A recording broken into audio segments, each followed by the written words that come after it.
What is up, YouTube, Facebook, Twitter, Twitch, Apple, Spotify, and everyone tuned in on the Texas Sports Unfiltered app? Welcome in to another edition of Bucky and BK live on Texas Sports Unfiltered and on the free TSU app. Today is Wednesday, March 19th, 2025. And the Buck and I are not with you for the next 2 hours because the Buck is out today. Another load management day for him. So joining us today, a man who needs no introduction because you've heard and seen him countless times on TSU. He is a voice and personality on SEC Unfiltered and also the managing editor of Texans Wire down in Houston. The great Cole Thompson, kind enough to join us this morning. Cole, good to see you, brother. How are you? That man has more off days than I give a lot of credit to. You know what? I was going to start with a bit on why I hate Kike Hernandez, but now knowing that it's just another off day for Bucky, my goodness, what are you paying this man to be able to go ahead and afford these many days away from the studio? What are we doing here? I can't tell if it's too much or not enough. Well, with Bucky? Yeah, with Bucky.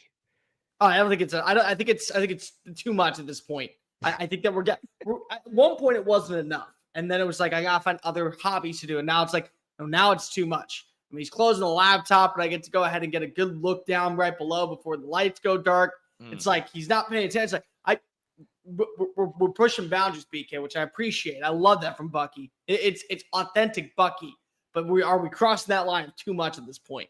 Yeah, Bucky's had some great bits over his near 3-decade-long radio career here in Austin, Texas, USA, America. But I think his best bit is him giving us all a view of his Johnson every day right before he says goodbye. Like, that is, I don't know if anybody else, look, it's hard to find new bits in this business, Cole. Yeah. You've done plenty of radio. I've done plenty of radio. Like, this industry has been around long enough to where it's hard to come up with something that nobody else has ever done before. I think Bucky is the first radio, TV, YouTube, podcast, whatever personality to give everybody a shot of his crotch right before he signs off for the day every single day. What I can appreciate is I think he knows how to do it at this point, but he's actually just saying, you know what? People enjoy seeing the long slong Johnson before I go ahead and say goodbye. So I'm going to give the people what they want. I honestly believe that that's part of the story at this point. See, you're too good of a guy, Cole, because the real story is Bucky has no idea how to close a tab on his computer. Like for us, it's like, oh, you hit this button to exit the studio, and then you close the tab, and then you close your browser. For him, it's like the only way he knows how to leave this place without one of us doing it for him is literally to slam his laptop shut. And, of course, that gives us the view that we don't ask for, we always get. See, the thing that I always would appreciate is whenever he does back on the laptop, if the live stream allowed him to come right back in. So we got like Chip and Zay in the middle of a long rant and they're getting in an argument. And here comes Bucky's face like out of nowhere just to scare you for that. Like, I really wish that was a feature that we could have on StreamYard. I do too. We need to talk to them about that because that would be just very beneficial. Just the Bucky cam. Nobody else gets to do it. I was going to say, like, no one else would get any benefit out of that except for TSU right there. So yeah. I like that idea. We got plenty to get into today. Obviously, it's game day. The Texas Longhorns playing in the first four tonight. The Longhorns taking on Xavier with a spot in the round of 64 on the line. Of course, we'll recap the first two play-in games that went down last night. A very impressive performance by North Carolina, shutting a lot of people up.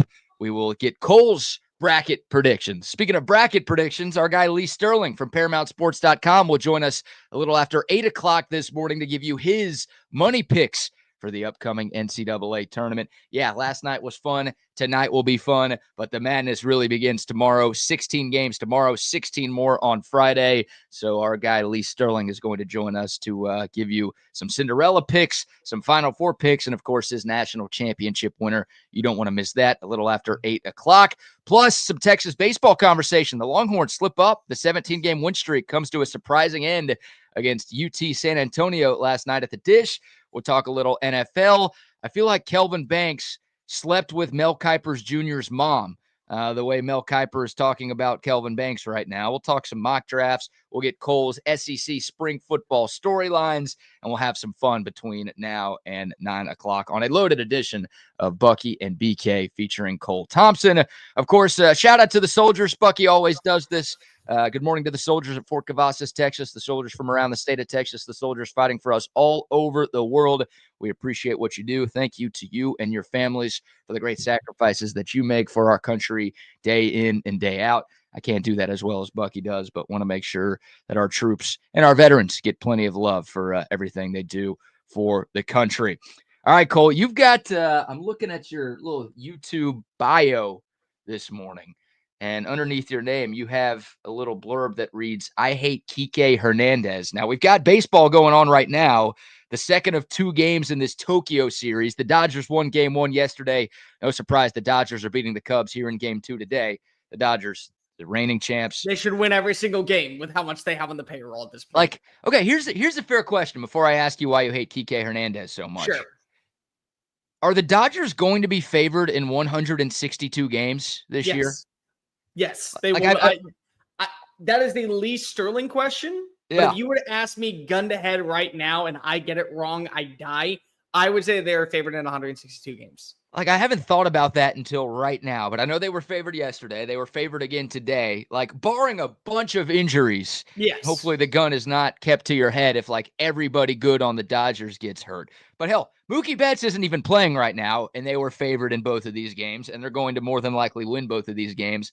But I look at other teams around the league. There are other good teams across Major League Baseball, but is anybody good enough on any given night to actually be favored against this super team that the Dodgers have put together? Here's how good Los Angeles' pitching staff is.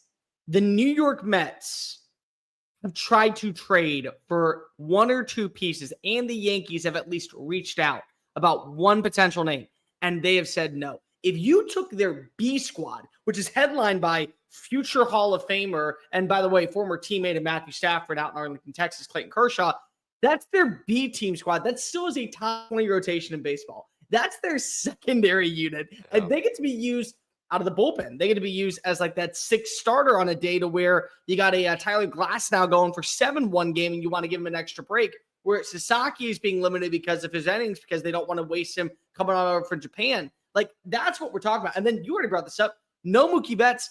BK, they don't have Freddie Freeman either in the lineup, and they were up 5-1 when I woke up this morning. I mean, like, that's the level that we're talking about with how good this team is. They're loaded in depth. They're loaded with the right type of talent. You got guys like Michael Conforto wanting to come on in and do a Teoscar Hernandez 2.0. Hernandez, who was supposed to sign with like Boston or the Yankees or somebody else, he went back there on a 3-year deal. Tommy Edman, who plays every position that's imaginable, is out there. They still have Chris Taylor on the roster. I mean, like, it literally feels like the Justice League that went and added in like the most random people, like Green Arrow, because of, hey, Oliver Queen, he's in the city. Let's see what he's up to fight crime today. Like, that is what you got going on down in Los Angeles right now. And you know what? I'm not mad about it because the bottom line is that owners have the money to spend. And the Dodgers are spending the money because of the new media rights contract. Now, do I think it's fair for baseball? No. But I'm not going to sit here and act like all these fans who are frustrated with their teams, like Pittsburgh every single year. Our ownership doesn't care about us. You're right, they don't. He's a billionaire, and he's just not wanting to spend the money to go ahead and extend long-term players. Like, eventually we're going to see Paul Skeens, who's going to lead Pittsburgh out of the dark days, go sign a $400 million contract to go play for the Mets. That's going to break Pittsburgh fans' heart because they don't want to spend the money. Yeah. I'm amazed by the amount of parity that we've had in Major League Baseball. And I mean that, right? Yeah. Because the salary cap has never existed in this sport. So you would think with all of the money that teams like the Yankees and the Dodgers and the Red Sox spend, like they would win every single year. And we've had a bunch of different winners over the last decade and a half across this sport. Obviously, the Astros won for the first time. They won a couple. The Rangers won for the first time. A couple of years ago, you had a team like the Nationals win in 2019. You had the Cubs win for the first time in forever. You had the Braves. You had the Royals. Like, it's been a lot more variety than I think you would be led to believe based on the spending disparity in this sport. But I do wonder at some point, at some point being right now. Yeah. Are the Dodgers about to rip like 3 or 4 of these in a row to where more baseball fans are really starting to call for a salary cap in this sport because it's clearly impacting what's going on? They could. I mean, like, I want to see it actually unfold because we've also known the Dodgers should choke in the playoffs before. I mean, Sure. It's so funny that last year, this team that was really good last year and won a World Series, they nearly were eliminated in Game 5 against the Padres. I mean, if San Diego has a better first 3 innings and you don't get that big timeout for Fernando Tatis with runners in second and third, we're maybe talking about San Diego going to the NLCS and the entire trajectory of what we know about Los Angeles right now going out the window. And now instead of Dave Roberts getting a contract extension, he's now on the hot seat once again. Like that's what we know about Dodgers baseball when it comes to the postseason. I will say, I do appreciate the parity. And it's so funny to me, BK, because of how many people like hated the 2023 World Series. Like Arizona and Texas was your selling point. It's like, oh, spoil me with that tomfoolery. I want that on my head. Give me Zach Gallen versus Nathan Eovaldi over Garrett Cole and Roki Sasaki 10 days out of the week and twice on Sunday afternoon first pitch. Like, that's what I'm into. And the Royals have done it. And what's so funny is that, like, all these teams, they're getting better. Like Cleveland was supposed to hit reset last year underneath Stephen Bowden, new manager.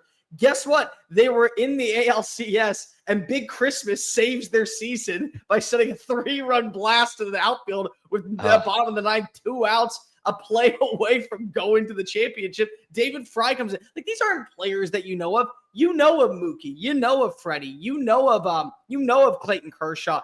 And you got like these kids in mid-market locations that are just hitting piss missiles left and right, 475 feet, and they're making it a fun contest. To me, this is why I love the MLB postseason. I think it's the second best postseason besides Stanley Cup playoffs. Like, there's just something about the parity of teams where, the salary cap matters on where you get to play and if you get an extra home game. But when you get 5 games, it truly does feel like anything is possible. Detroit barely got in last year. They beat the crap out of the Astros back games. Yeah, it's crazy. I mean, playoff baseball is spectacular. And, man, all of those names that you just brought up has me super excited for next Thursday. Obviously, the games that are happening in Tokyo right now, they count towards the 162 MLB season. It's so dumb. Yeah, I don't know. Like, I get it. I get it. It feels weird that it's a week and a half early and your sport's opening day is watched by like so few people in the actual country that your sport is played in. But, I think Japan is a big enough baseball country to where they deserve more than like spring training games. Sure. And obviously you want to give the players and the coaches enough time to get back to the States and get acclimated with the times and everything like that. So it's weird. Maybe it would make more sense to do this like middle of the season versus like literally the first 2 games that your sport has. But I don't know if there's a real better way. At least I haven't thought about there being a better way to go about this stuff. Well, they do the London series every year. And like, that's the thing. It's in the middle of July. And so it's like, okay, cool. I think it was Chicago and Milwaukee, or Chicago and Cincinnati like a year ago, or Chicago, Atlanta. Like, it's 2 games, but you know what? Those are 2 games that you can appreciate. It's in the middle of the year. You get a day to recoup before you go overseas. You get a day to recoup when you come back from seas. So it's like, those are things that I think you can appreciate during the regular season. The reason I just hate it is because it's a week before the season. Like, right. And now we're seeing people say, oh, well, it was opening day. And it's like, no, it was not opening day. It's like, yeah, but this counts to their record. So technically it was opening day. Like, dude, can we all get on the same page? By the way, I have never laughed so hard than watching, because I woke up yesterday at 5 a.m. to actually watch the first pitch. Watching as there was a moment of silence, and then Pikachu is standing in the background wearing a baseball hat. Like, it just was the most perfect way to be like, okay, I'm having a fever dream right now. Opening day, and I got Pikachu throwing out the first pitch. Moment of silence. So it's like, oh my God. Oh, did Pikachu die when we're having a moment of silence for Pika? Sitting, like, it's like this dude in a Pikachu outfit just sitting right behind Shohei. It's a perfect shot. You have Shohei with his hand over his heart, like as the national anthem's playing, and it's just Pikachu's face. And you like how like those mascots, they can't close their mouths. Yeah. So it's like the big dumb smile looking right behind Shohei in a serious moment. It was perfect. How can you not be romantic about baseball? Yep. The real opening day is 1 week from tomorrow. The Texas Rangers will play host to Boston, and the Houston Astros will play host to the New York Mets. So some pretty entertaining opening day series for the two Texas teams. But yeah, next Thursday, March 27th, is when everybody else besides the Dodgers and the Cubs will open up their 2025 campaigns. But yeah, man, it's good to talk about baseball again. It's coming. It is coming. The 162 game marathon, which I shouldn't say we all, Cole and I love so much, gets going next Thursday. All right. Let's talk a little NCAA tournament here, Sure. Cole. Real quick, you said the Stanley Cup playoffs is your favorite postseason in sports. Then Absolutely. You said the Major League Baseball postseason is number 2. Are both of those ahead of the NCAA tournament, or were you just talking about pro sports there? Both are about pro sports. Okay. Not overall, because if I was going overall, number 1 would still be Stanley Cup playoffs. I think Stanley Cup playoffs, if you have never experienced it and you're trying to get into hockey, I highly suggest that you take your non-hockey friends, sit them down in a bar in game 7 of a playoff appearance. Just do that. I promise you will not see a better game. I think number 2 is March Madness because of the chaos that ensues every single year. You don't know what to expect. You never know what to expect. The college football playoff for a while was number 3. Now it's moved down to number 4 simply because of, even though I am somebody that appreciates that this is my sport, everyone knows me as the college football guy, I am somebody that embraces it. I don't need to see SMU come up with the show about why we belong in the playoff and then not deliver a performance against Penn State. I don't need to see Georgia playing against a Boise State round 1 and saying the Cinderella team. It's not a Cinderella story. The Cinderella is the 8 seed that may have just gotten unlucky in the conference championship the week before. Like, that's the level I'm at when it comes to the playoff. And then number 4 is baseball. I think the Super Bowl is great. I think the playoffs are better than the Super Bowl for the NFL. And I can't stand the NBA playoffs. There's just a lot of things I don't like about it. Yeah, that's fair. That's fair, man. The NCAA more games tournament. with the play-in tournament. Like we didn't need more for the NBA. You got like 4 teams every year, either at 500 or a game below it, and it's like, hey, you have a shot to win the championship. No, you don't. Just put them out of their misery. Take them out back and pull the trigger. And it's all about the money, right? In college sports and pro sports, and we never shrink. We only expand. So we're at 68 teams right now in the NCAA tournament. There are already people who think that's too many. We're going to get to 76, I think, within the next decade. And obviously, we're going to get more college football teams into the playoff. We're probably going to get more NBA, MLB, and NFL teams into their respective postseasons at some point. That's just the way it goes. So it's, on one hand, it's frustrating. On the other hand, it's more playoff anything, which it's hard to complain too much about that. But yeah, the playoff expansion you talk about, that's not going anywhere. Hard to complain. Watch me do it with a breeze, BK. I will gladly find conversations. You are very good at that. I've known you for a while. I'm very good at complaining about these type of things. I don't like shades. Let me be normal. Yeah, there we go. Before we dive into Texas and Xavier, your thoughts on last night's games. Look, we'll start with the game that people actually cared about, and it was one that you didn't really need to care about because North Carolina just ran away and hid from San Diego State in that matchup of 11 seeds in the South region. 95-68, the final score. Carolina was up by 24 at halftime, and it was never close in the second half. You really could have gone to bed. And look, if you couldn't find True TV on your TV guide, then you were lucky to have to miss this one. I closed for the first 5, 6, 7 minutes, and then Carolina went on a 20-2 run to just take control of the game. And again, they never looked back. An impressive statement by North Carolina. Look, they were the last team in the field. They were criticized by everybody, including me. I don't think they should have made it. I still don't think they should have made it. But you got to give them their flowers. They quieted some doubters with what they were able to do in Dayton last night, Cole. Look, Bubba Cunningham, congratulations. I know that it was your last year on the committee, so you decided to guarantee your school one last shot, a chance to impress. And you did last night. I'm not going to take anything away from what RJ Davis did. 26 points, 6 of 6 from behind the arc, the way he was shooting, the connectivity for Hubert Davis' offense. That is something that if I am an Ole Miss fan right now, I am praying to God was a flash of the pan, one-trick wonder. I am praying to God that was a We left it all out there first round just to set a statement. It's not going to affect us. And for me personally, who has Ole Miss in the Elite Eight, we'll get to that later. I really can't afford to see that happen. But let's just call a spade a spade. You won a game by 20 plus points in a game that you never should have been in a game you never should have been invited to begin with. And I hear Danny Cannell arguing about how the SEC is so upset that North Carolina is in the play. It's like, no. We as a society, because of we're normal individuals, we're people that actually care about sports and actually believe that there should be promise and potential for doing a good job, are frustrated that West Virginia, that has wins over Arizona, that has wins over Kansas, that has wins in neutral site locations against Arizona State and Xavier, they should be in because their coach just left for Bloomington, Indiana, because of he didn't get invited to the dance right now. Indiana, they have a signature win on the schedule. They you have a win over Kansas. You have a win over Michigan, the Big Ten champion. They're not in.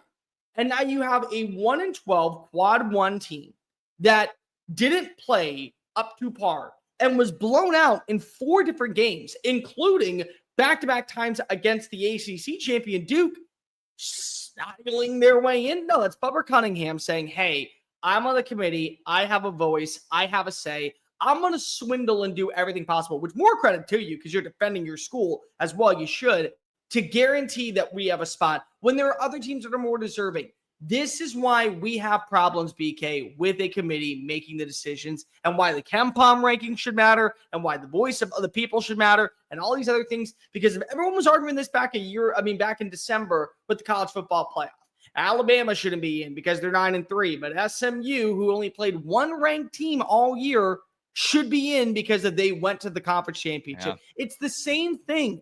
You want the best games. So if North Carolina delivers again and they make it to the round of 32, we have got to stay a little bit more quiet. But until then, be as vocal as possible because of what's the point of the regular season? What's the point of having these games? What's the point of actually making a further run than the opposing team in the tournament if you're just going to be guaranteed a spot out if you don't win it all? Yeah, that's well said. And in college basketball, I think it's easier than college football because in college basketball, you play 30-plus games, whereas in football, you play 12. So, like, you've got all of these additional metrics in college basketball that don't exist in college football that are in place to help you determine which teams are in the actual tournament. Now, I don't lose too much sleep over this stuff because at the end of the day, we're arguing about who's the 68th best team and who's the 69th best team in the sport. I lose giant hours of sleep tossing. Oh my God. Well, you drink enough caffeine, I guess, to get over that. But at the end of the day, it's not that big of a deal. But yeah, West Virginia got screwed. North Carolina shouldn't have been in. And I think my favorite part of all of this, because you brought up UNC's quad one record. That win last night isn't even a quad one win. I know. That's the beauty of it, is that you can't even use that to your advantage. Right, it's a quad 2 win. It's so funny, which is why my cousin put a lot of money on North Carolina because they're awesome in quad 2. And by the way, congrats to Bucky, who put 5,000 units on North Carolina last night, his first bet of the NCAA tournament. So he's up 5,000 units to start off the big dance. Like, that's why I felt so good about UNC winning, is because it was a quad 2 game, and they've been amazing in quad 2 games. But obviously, Ole Miss on Thursday will be a quad 1 game. We'll see what they've got.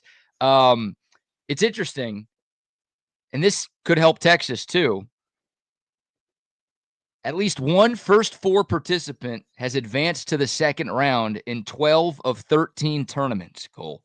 They started this first 4 bit back in 2011, and in 12 of the 13 tournaments since then, somebody who won in Dayton went on to win a game in the actual tournament. So that could be North Carolina. I don't think it's going to be Alabama State beating Auburn on Thursday, although that was a pretty impressive win by them. That was a fun game to watch if you watched that first of the doubleheader last night. But more than likely, it's North Carolina or the winner of Texas Xavier tonight. So something about momentum. I know it's like it should be beneficial to get a few extra days of rest and to not have to play this first 4 game that obviously if you lose, your season's over. But something about momentum that teams get in Dayton has generally carried over into the actual tournament. With what Carolina did last night, they're going to be a trendy pick for a lot of folks in their bracket before you have to submit it tomorrow morning. I will say I'm just very thankful that St. Francis didn't win against Alabama State for one reason. I hate teams that don't put the S at the end of their name. It always drives me nuts. You know what their school name is, right, BK?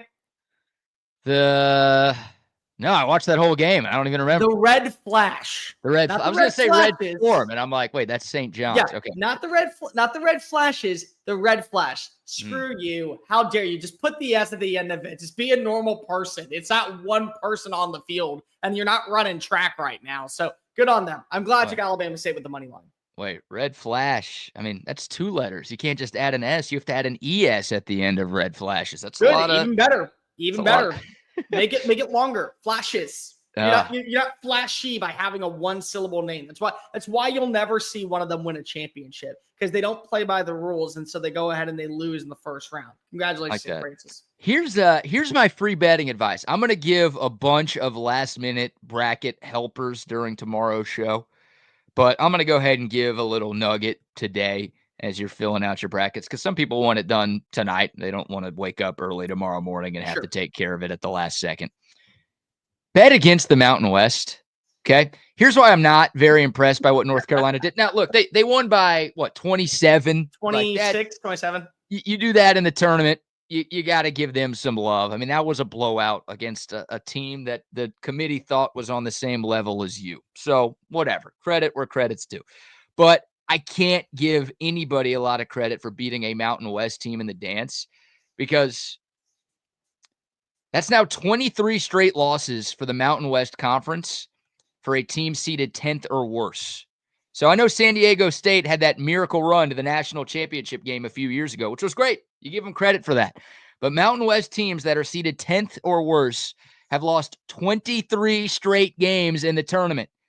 So a lot of people are picking New Mexico to beat Marquette, and that's Shaka Smart. I love betting against Shaka Smart in the tournament. That's my favorite thing to do. And I'm always right, because that guy's not a very good coach.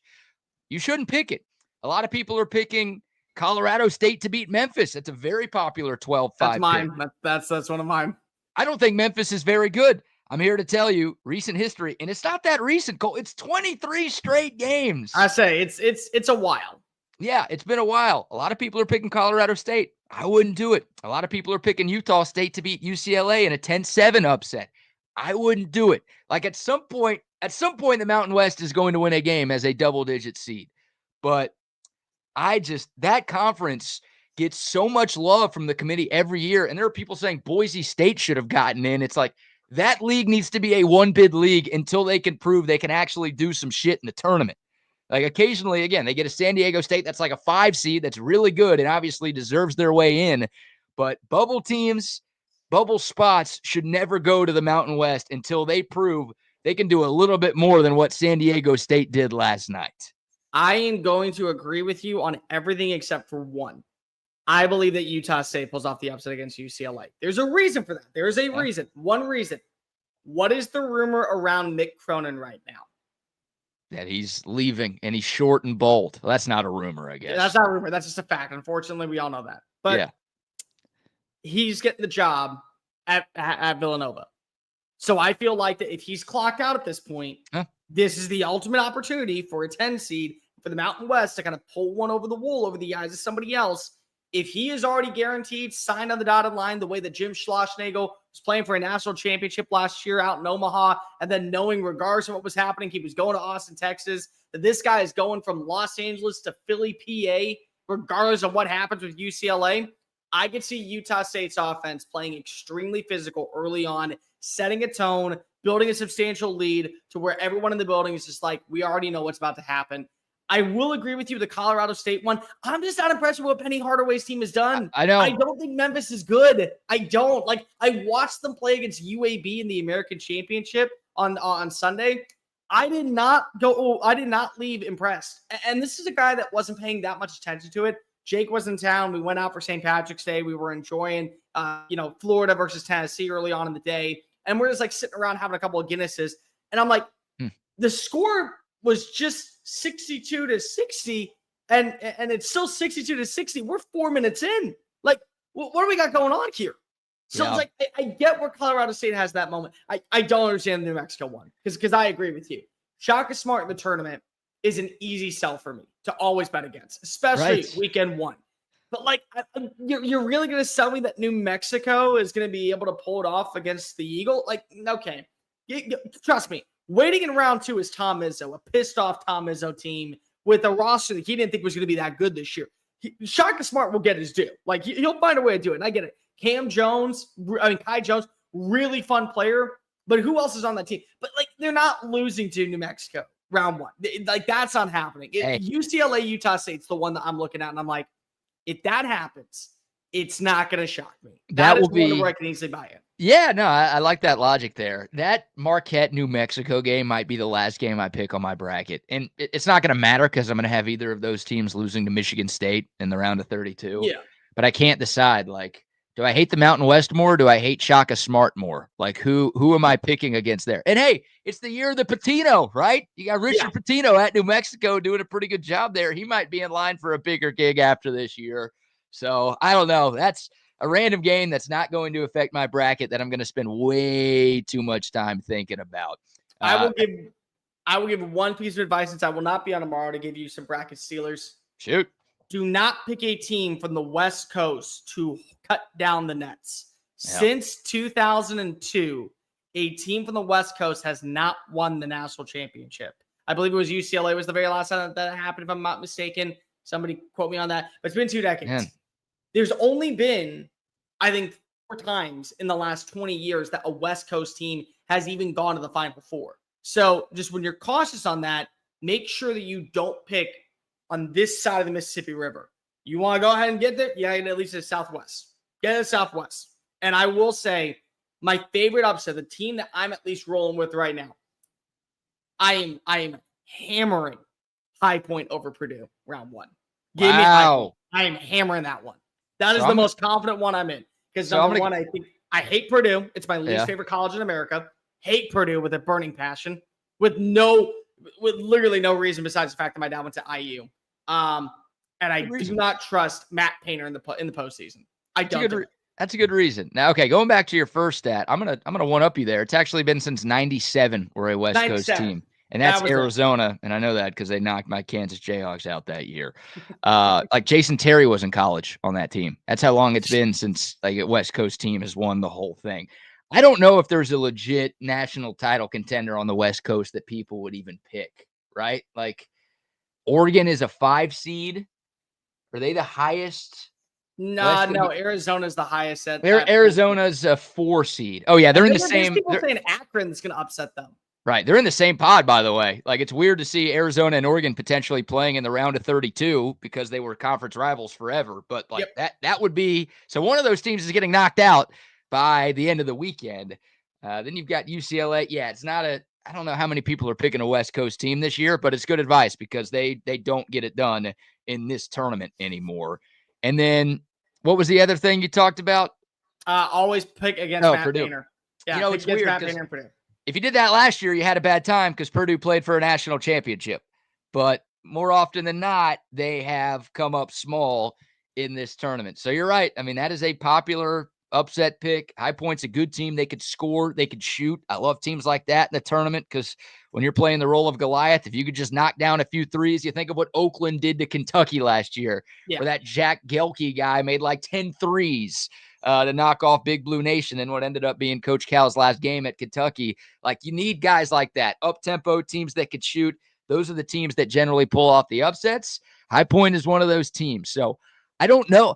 Like, the reason I think I'm not going to pick that, Cole, is because you like it too much. And a couple other people like it too much. And I get scared. Sometimes the people are right. Sometimes the most popular, trendy upset pick is the one that actually comes through. And it's that popular, trendy pick for a reason. But sometimes I get a little weary when it feels like a lot of the country is going on a heavily underdog seed. I don't think that makes sense, but y'all know what I mean. I get what you're saying. Yeah. So, to me, that's not the biggest one, though. The biggest one is San Diego versus Michigan because they match up completely opposite against each other. And if you remember how Michigan closed out the year on a 3-game losing streak, they're not going to take into considerations of what happened against the Crab Five or what happened when they played in the Big Ten championship. They're simply looking at their board of resume and how good offensively San Diego, the Titans have played. So it's like, I think that is the most trendy pick. And that's one where I'm still looking at my bracket. I'm like, do I really want to trust this one? Because like I can see a scenario where Liberty upsets Oregon. I could see a scenario where Akron upsets Arizona. Yeah. Like Purdue, I just don't trust because I freaking hate Purdue and I knock them out every single year. That's just like Def, Texas, Cole Thompson hating on the Boilermakers. No problem there. But like the Titans versus the Wolverines, like I could see a world where they end up playing down to the wire. And here's the crazy part, PK. I could see a world where Michigan is in the Elite Eight playing against Auburn for a chance to go ahead and make it to San Antonio. And they blow past everybody else in the competition, but they have a game-winning shot against San Diego to guarantee their spot in the next round. Like that's what I can see when it comes to this Michigan team. San Diego's good, man. Like 30-4 this year. I watched their Big West tournament final. They ran away from UC Irvine, which that was a team that was on the bubble for an at-large bid. And UC San Diego kind of crushed them in that Big West title. So that's an interesting matchup. They're a pretty good 12 seed. Yeah, Michigan, I don't know what I'm doing in that region because Auburn scared the hell out of me, man, with the way they ended the season. Like they deserve to be the number one overall seed. Like they have so many quadrant one wins. I think they earned it with what they did throughout the course of the year. What? You're going to give it to Duke in the ACC? No, they do not. Who are you giving it to? Florida and Duke have a better argument, in my opinion. Duke really has an argument. Duke to me has an argument. Duke has 3 losses and 2 are on neutral site courts, and they have 1 conference loss to a Clemson squad, and that's it. I'm sorry, but you put Auburn in the ACC, and you think they don't go 31-3 like Duke did? I'm saying, okay. Who are the losses to for Duke this year? Kansas. It's who am I like? It's Clemson, and it's somebody else week 1, and that's it. And 2 of them aren't on a home versus home court. It's a neutral site court. John Schuyler's team, in my opinion, feels like that is the most complete. The most dangerous right now is Florida. Florida, to me, the way that they have looked, is the most dangerous team to go ahead and cut down the nets. But I absolutely give it a Duke right now. I thought Duke played. Go ahead. No, I think that Duke, when you look at their non-conference schedule, when you look at their quad 1 wins, they deserve it. Now, also, here's what I will say. The SEC had such a juggernaut of a year where literally every team at one point, besides, I think it was, South Carolina and LSU, they were all ranked at one point in the year. One point, they were all ranked. Sure. So the ranked wins are going to look better for Auburn because they played in a more quote-unquote tougher conference. But the margin of wins, the margin of victory, the points per game, the averages, how well your bench was playing, your 3-point attempts, your field goal percentages, Duke kicked the crap out of Auburn in all those spots. I would say Duke, personally. Yeah, look, I feel better about Duke right now. I'm not going to spend much time arguing against your thoughts on Duke because I think Duke's better than Auburn, and I think I'm going to have Duke going further than Auburn, but I don't know. I got no problem with Auburn being number 1 overall, but it's interesting, man. Like what I'm going to pick a number 1 seed to lose early because history shows you that the number 1 seed is going to lose in the first weekend. And I like Duke's playing so well. Houston's playing so well. Florida feels like the hottest team in the country. Like I feel like Auburn got a pretty tough draw with having to play in Lexington and getting Louisville as their potential second round. Like I don't think Louisville's that good. I think Auburn's the better team, but if I'm looking for a number 1 seed to go down, it feels like 3 of the 4 are playing their best basketball of the year, and that 4th one is Auburn, and they've got to play basically a road game in the round of 32. If Louisville gets by Creighton, that's the first game, by the way, on Thursday. Yeah. So that's an important one. But that's a danger zone, I think, for the Auburn Tigers early this year. I will say the one that I am the least confident in is Houston versus Gonzaga in that segment. That is the one where I am very, very nervous. But if Creighton beats Louisville first round, I feel a lot better about Auburn's chances. I do. Yeah, I do too. But Gonzaga is that 8 seed, that Mark Few's roster. Get them hot. If they're able to play, especially and get the second chance opportunities down under the rim, they're a team that feels like, hey, I'm not saying it won't happen, but if you want to pick an 8 seed that's going to the Final Four, that's one where you feel like, crap. Well, they're 9th in KenPom. Exactly. Like, they're an 8 seed, but they're 9th overall in KenPom. Like I'm looking at Houston and I'm looking at Florida, and I might think those are the two best teams in the country. Matter of fact, I do think those are the two best teams in the country right now. But I see Gonzaga and I see UConn as the 8 seeds in those regions, and it's like, oh shit, those teams could have their seasons ended on Saturday or Sunday. Yeah, whenever they play in round 2. Like, they should win those games. They're both going to be favored in those games, but like, you talk about a Gonzaga team that's made it to 9 straight Sweet 16s. Yep. With a Hall of Fame coach. Now, Houston's got a Hall of Fame coach with Kelvin Sampson, but Gonzaga's loaded. They're experienced. And then you talk about a UConn. I don't need to explain UConn to anybody who's watched this tournament the last 2 years. So it's like, holy crap, that's about as brutal as a second round opponent as you could ask for if you're a number 1 seed in this tournament. No, Danny Hurley going on an epic run. Just feels like it could happen. This is the weakest team I think he will ever field while he is at UConn. I truly believe that. But I know. I'm like, part of me wants Oklahoma to beat UConn. I kind of want Oklahoma to do it. I kind of want Oklahoma to do it. Look at the shirt I'm wearing. I don't ever root for Oklahoma. But like, I'm not gonna pick Oklahoma. I'm worried about picking Florida against UConn. No, but that's the thing, is that like, if you are throwing a couple of change on Florida to cut down the nets, like maybe yours truly over here is. Yeah. You are pulling for Oklahoma to drain 3 after 3 after 3, 13-0 runs. They out-rebound you. They don't create second chance opportunities. You are praying that Dan Hurley is throwing things on the sideline so he doesn't get a shot to play against Todd Golden in the second round. You are praying for that right now. Dude, it's I love this tournament, man. I love this bracket. I do think we're going to get a lot of chalk, and we usually do get a lot of chalk when we get towards the Elite Eight and the Final Four. I do think there's a pretty distinct gap between like the top teams and the mid-tier this year, but there's always somebody. I mean, I think it's been like 11 straight tournaments that we've had a team seeded 4th or lower that made it all the way to the Final Four. So there's going to be somebody who busts your bracket, somebody that you don't expect. And it's going to be fascinating to find out who that is. The thing I will say that's really frustrating to me right now is that I don't know who is going to be that 11, 12, or 13 seed that goes to the Sweet 16. Like, that is so infuriating because I really feel like, okay, High Point could do it. I think San Diego could do it. Drake is one that's getting slept on a little bit. Like, Bulldogs playing against Missouri round 1. I could see Missouri beating the brakes off of them. I could see the Bulldogs getting a win there and then going to the Sweet 16. But like, every single year, there is a team with the double-digit rank next to their name that makes it to the Sweet 16. I don't know who to feel confident in right now, because watch it end up being like a 15 seed. Or here's the crazy part. Watch it be like Alabama losing to Vanderbilt, and technically, because they're a 10 seed, they're the ones that's in the Sweet 16. Like, I don't know how to feel right now about who's going to be that roster. I'm going to pick North Carolina and Texas or Xavier to make the Sweet 16, because I'm just gonna I'm gonna bank on history there with the first 4 team getting hot and making a run. And North Carolina, they'd get Ole Miss, obviously, and then they'd get a banged up Iowa State team, which Iowa State's still very good, but no Keyshawn Gilbert, who's their second leading scorer. Like, that impacts them, goes without saying. And then look, Texas, I mean, I don't think Illinois is unbeatable. I think Texas or Xavier could beat Illinois this week. And then Texas already beat Kentucky during the regular season, and Kentucky's still kind of banged up.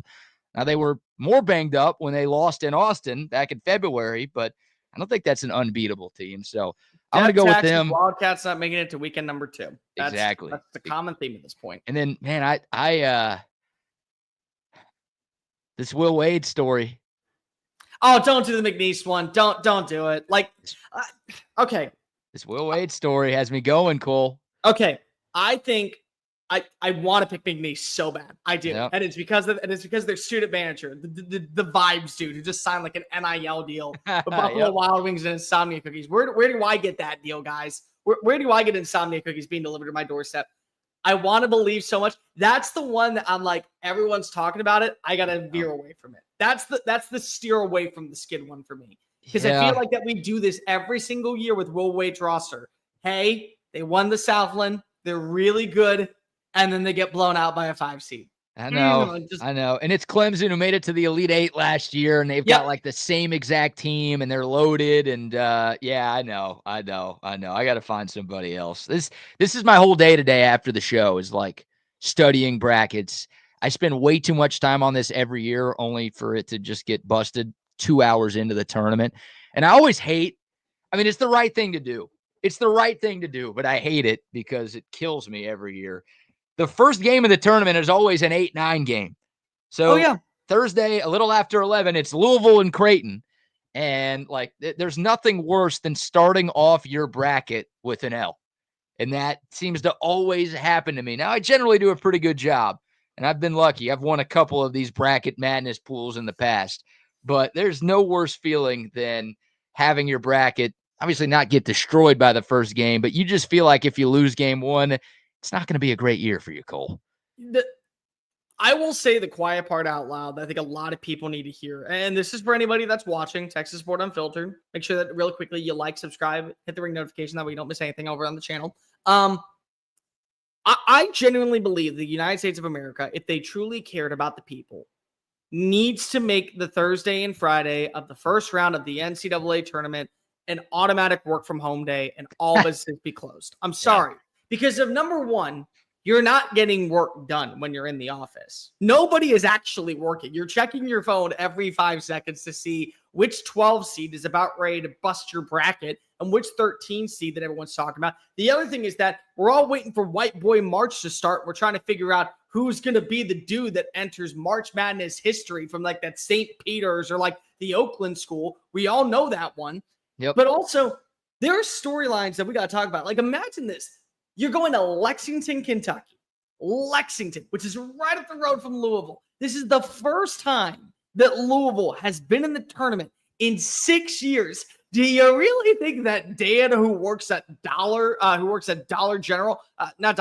at Dollar Car Rental, is sitting there trying to sell you a car right now or fill out your paperwork? You really think that he is focused in on getting you to your next destination? Bull crap. Just make it a work from home day. Do not allow anybody to get off their couch. Because let's be real, the sickos like you and me, we're going to be locked in all the way throughout the weekend. We're not going anywhere until Sunday evening at like 10:45 at night. Our legs are dead. The only thing that we've ever done is we've gotten a catheter shoved up one side. We got the door unlocked for DoorDash to go ahead and deliver. There's a tip at the door waiting for him. Make sure that you leave it properly because got 5 other dudes lined up. Take your 20 and go ahead and walk away. Like, that's what they need to be at this point. I love how you say our legs are dead as if we're moving, but no, our legs are dead because we're not moving. We're like not moving. We're like the old people in Charlie and the Chocolate Factory, just like stuck in bed for 4 days straight, not moving. Like that's what we are. And look, I'm going to do you one better. Forget work from home. These should be days off. Make these national holidays for the people. Like, everyone talks about the Monday after the Super Bowl. Now, that should be a national holiday. Don't get me wrong. But, like, I think more stuff gets done on that Monday than this Thursday and Friday. Because, like, there's no game to watch on Super Bowl Monday. You're just hungover and tired and annoyed that you're at work. But there's not, like, 16 games on distracting you from what you're supposed to do. These are the 2 least productive days of the year in this country. Just throw the people a bone. Give us an adult spring break. Just a 2-day, 4-day weekend, adult spring break centered around the first 2 days of the NCAA tournament, Cole. BK, I want to bring this up real fast. Can you throw up Jason's comment? Because this needs to be addressed right now. Work from home. So grocery stores, restaurants, and bars closed. Jason, let me ask you a question. You think that Derek, who is bagging groceries right now, wants to be sitting at HEB when he has a 12 seed making it to the Sweet 16? You think that Sarah working at Red Lobster is excited to go ahead and have the all-you-can-eat shrimp special going on when she has a 13 seed High Point getting upset round one? You think the workers at the bar are excited to be serving snot-nosed 21-year-olds on spring break when they're looking to see which 15 seed is going to upset a 2 and bust everyone's bracket? No. And by the way, you want to talk about going grocery store shopping? Today's Wednesday. I don't know what you got planned tonight. I don't know what you got going on right now. How about go ahead and get in your car, get to the grocery store, find your food for the week, get your beer, make sure that you're locked in, get a catheter installed, and you don't have to go anywhere. We can do that, Jason. You want to play this game? You want to go ahead and no. Everyone should be off. Grocery store should be closed. The bars? Okay, bars should be open. Yeah, there you go. Bars should be open. But bartenders get a 1 hour break to guarantee that they check their bracket nonstop. 1 hour to where you don't get to fire them. Nope. I like that. All right. We're giving too many shout outs to people who don't pay for them. So let's give some of our sponsor shout outs and give Cole a minute here. Great stuff there. We'll talk Texas Xavier. We'll preview tonight's game here in a moment. And again, Lee Sterling from Paramount Sports will join us in about 20 minutes to give you his expert predictions for your bracket. We'll try to make you some money here over these next 3 weekends. But first, hey, AV Consultations, if you have not signed up for our TSU Bracket Madness Challenge, you need to sign up because the winner is going to get a 65-inch 4K Samsung TV from our great friends at Audio Visual Consultations. It's free to enter. All you have to do is go to our Twitter account at TSUnfiltered. It's the pinned tweet at the very top. We're going to post it all over social media today, so it's easy to find. If you're listening on the app, there's a link in the app for you. Click that link, sign up for free. Winner gets a 65-inch TV courtesy of Audio Visual Consultations. Shout out to them being a great sponsor of TSU all year long, and of course, hooking one of you up with a fantastic prize. Also, some love to our friends at 34 Wine and Spirits. Hey, Cole said it. Go get your shopping done today. Go to the liquor store today so you don't have to leave tomorrow or Friday or Saturday or Sunday during the tournament. Buy your beer, buy your liquor today at 34 Wine and Spirits, located right there on the Southwest Parkway. They've got everything that you need, including the great Altstadt beer. That's the best beer there is. That's the only beer I'll be drinking throughout the tournament. That's the only beer you need to be drinking throughout the tournament as well. They've got a bunch of different brews, something for every beer drinker out there. Of course, Altstadt is brewed locally in Fredericksburg. So you're supporting a local business whenever you buy your Altstadt beer. But yeah, your basketball watching is made a hell of a lot better when you've got a great beer by your side. That's Altstadt beer. No impurities, no regrets. And of course, CentexTickets.com. Man, look, you might be sitting on the couch this weekend, but if you want to make it out to the dish to watch Texas and LSU play some baseball, I'm not going to hold that against you. It's going to be a beautiful weekend here in Austin. LSU's number 2 in the country. Texas is a top 10 team in the country. Going to be a hell of a series. Going to be a hell of an atmosphere. If you want to be at the dish or if you want to be at Moody Center for the Texas women playing their first 2 rounds of the NCAA tournament on Saturday and Monday, head over to CentexTickets.com. Get your tickets. Use the promo code CENTEX10. You're going to get 10% off your ticket purchase over there at CentexTickets.com. All right, Cole, before we dive back into the bracket itself and before we talk to Lee Sterling, we've got other sports topics to get into, but I want to get your thoughts on this Texas Xavier game tonight. Of course, the Longhorns in action in the first 4, taking on Xavier. This game is in Dayton, which is not ideal. Nothing against Dayton, except for the fact that it's 50 miles away from Cincinnati, which is where Xavier University is located. So this is going to feel like a true road game. Remember what you dealt with playing Tennessee in Nashville last week, Texas fans? This is kind of what you're going to deal with playing Xavier in Dayton tonight. So it's going to be tough. Texas is a 3.5-point underdog. Cole, I want to get your thoughts first on this matchup and what you think happens tonight in the first 4. I think this is a really intriguing matchup for 2 main things. Number one, Xavier was one of those last seeds in. A lot of people thought they were going to be one of the first 4 out. The same thing with Texas. They played better in their contests. They played better in their tournaments to where Indiana was left out to dry and then both would get in. What I'm going to be really intrigued with is, can you create second chance opportunities to begin the second half? Because if you remember that Tennessee game, even though they had Chaz Lanier going off in the first half, Texas actually had a higher field goal percentage. Texas actually had a higher offensive points per minute.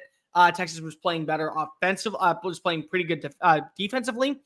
They had better, I think, shooting all around, but they couldn't create second chance opportunities, offensive rebounds. So a lot of the time, if you remember looking back, it was second chances for Tennessee. Tennessee finished with, I think, if I'm not mistaken, 17 or 18 defensive rebounds. Texas only had 10.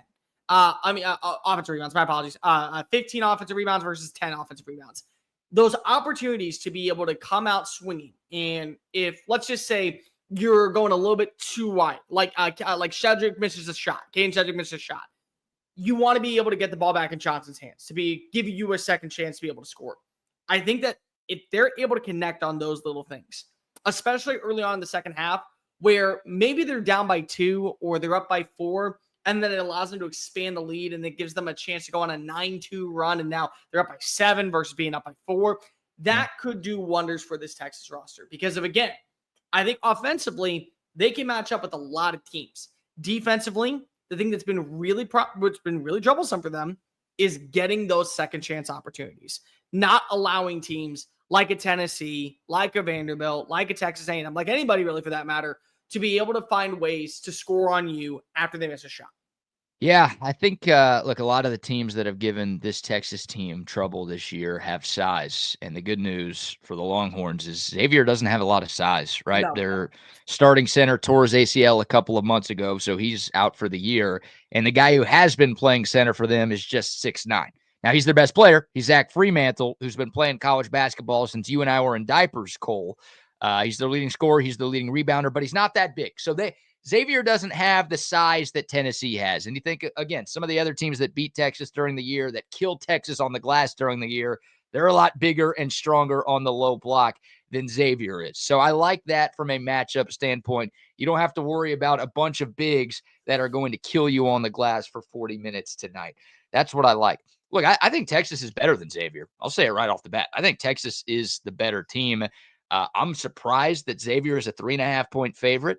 Now, I like our audience too much to tell them to spend their hard-earned money betting on Texas basketball, so I'm not going to advise the people to bet on Texas basketball, but 3.5 points is too many. I mean, Ken Palm has this as a win for Texas tonight. Now, a 1-point win for Texas tonight, but he likes the Longhorns more than Xavier, and usually Vegas gets their lines from Ken Palm.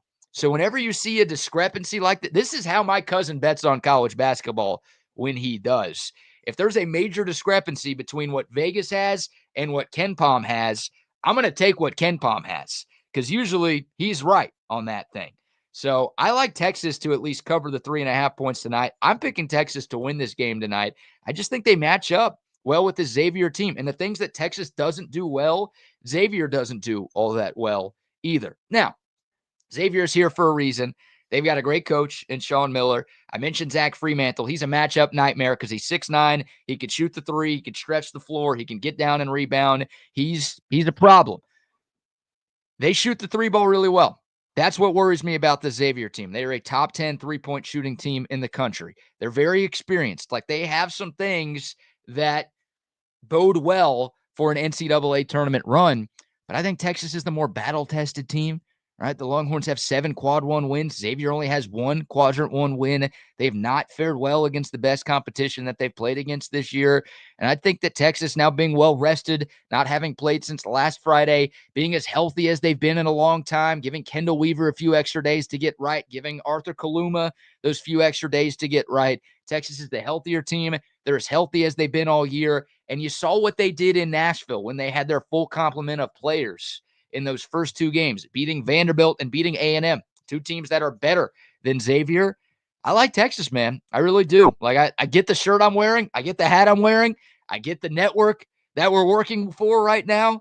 But I think the Longhorns match up well with the Xavier team. And I feel good about Texas finding a way to get this done tonight, Cole. I really do. Do you remember the last time that we saw Xavier play? It was against Marquette. Yes. Do you remember what we saw from Marquette in that game? We watched Cam Jones prove to the country why he is a top 10 player and why he single-handedly could take over games. And if lucky, Shaka Smart gets to guarantee himself a bid in the Sweet 16 because I'm trusting Cam Jones. I want to see that from Trey Johnson tonight. Yeah. I want to see this be a moment where, hey, the lights are at the brightest. You're the biggest star that we got. There's a reason why people are talking about you and the way that you are. We need to see you deliver. And we need to see you come out swinging early. The thing that was so frustrating for me watching that Tennessee game with Zay when I was filling in for Chip was you were watching as everybody else offensively was stepping on up. You watched as Pope played well. You watched Kaluma played well. And Johnson just couldn't get in a rhythm. I need to see Trey Johnson get in a rhythm as much as humanly possible. And I think that you can get there, especially because of what this matchup is. It's extremely bountiful for the way that they play with size. This is not a big team, as you mentioned. This is a big-time opportunity for Texas, who has played against quality teams. The thing that I will say about the SEC that will always prepare you for this tournament, especially in these winner-take-all games, this year specifically, how many times have you watched as a ranked opponent plays against Texas and Texas is at least able to keep pace with them? Yeah. That's what I want to see. you say you love your audience too much to tell them to hammer down money. I don't love your audience enough to not tell them this. I want them to win money. So you're taking Texas. You're taking the +3. Take the money line. Throw a couple of chunk of change down on it. Take some money on Trey Johnson to hit the over on FanDuel, wherever you want to go ahead and bet. I think Texas not only wins this game, I think Texas wins by at least 7 in this game, and they start to play with momentum before they have to go play against Illinois next week. Yeah, no, I'm glad you brought up Trey Johnson because, like, this is kind of a legacy game for him. This is a legacy game. It's not going to affect his NBA future, and Trey Johnson could play like shit tonight, pardon my French, and still end up getting drafted in the top 5. So long-term, big picture, what happens in Dayton this evening is not going to affect Trey Johnson that much. But this to me, and I know this to the country, is the best part of Texas making it to the tournament, is we get to see Trey Johnson play in the best tournament there is. I mean, this guy has the ability to go for 30. He can go for 35 on just about any given night. To lead the best conference in the history of the sport in scoring as a true freshman is pretty damn impressive. So if Texas is going to make a run beyond tonight, but obviously it starts tonight, they need Trey Johnson to look better than he looked in the SEC tournament. Because you're right, it wasn't just that Tennessee game. Like, Trey Johnson struggled down the stretch. He was 0 of 14 against Oklahoma in the regular season finale. And his shooting numbers, I think it was 6 of 18 against Vandy and 8 of 21 against A&M. Now, he put up points in those games, but like not super efficiently. You need Trey Johnson to find a shooting rhythm again. And everybody, I mean, Sean Miller, since the bracket came out on Sunday, has been like, what the hell do I need to do to slow down number 20? Like, everyone is going to focus their attention on not letting Trey Johnson get his, but that shouldn't matter. Like, he's the type of talent to where he needs to find a way to go for 20 plus tonight. He's got to be efficient. He's got to be aggressive. He can't get dejected, Cole. That's the biggest problem with Trey Johnson is if things don't go his way early, it affects his attitude, it affects his defense, and it's a problem for this Longhorns team as a whole. He's got to be engaged for 40 minutes tonight, and more importantly, he's got to be good for this Texas team, again, to win this evening, but also to make some actual noise in the real tournament should they get in. Here was the thing that you said that I thought was really interesting. Sean Miller talking about slowing down number 20, making sure that 20 is not the guy that goes ahead and beats them. Are we watching the same basketball? Because Trey Johnson hasn't been Trey Johnson for almost a week now. I mean, we've watched him look selfish. We've watched him kind of look disheveled at times. His defense is taking a step back. And meanwhile, look at who stepped on up. Cedric, 14 points last week. Pope, 14 points. Coming off the bench, Jason Kent had 8 points. Kendall Weaver had 9 points. So it's like, it's little things like that to where, yeah, you definitely don't want Johnson to get hot because you know that he can get a double-double within the first 15 minutes and the game be out of reach. But my thing is that you're watching as this team more recently has been playing, I think, consistent as Trey Johnson struggles. You're watching as Mark steps up defensively. You're watching as Pope steps up offensively. You're seeing, I think, better play from Cedric. Kaluma's playing well down in the paint. So it's like, it's little things like that to where this is where I think it's a problem for Xavier. Because if you're kind of picking your poison right now, how do you want to die? Do you want to be slow and painful and then you're going to be crying out to your mother? Or do you want to be quick and an assassin, you know, like in Game of Thrones where Littlefinger gets his throat cut and then it's like, all right, game over. Like Arya Stark comes out of nowhere and does it. Like that's Trey Johnson. Do you want to be the silent assassin that is shooting threes and putting you up by 6 and you're leading by 16 going into the half?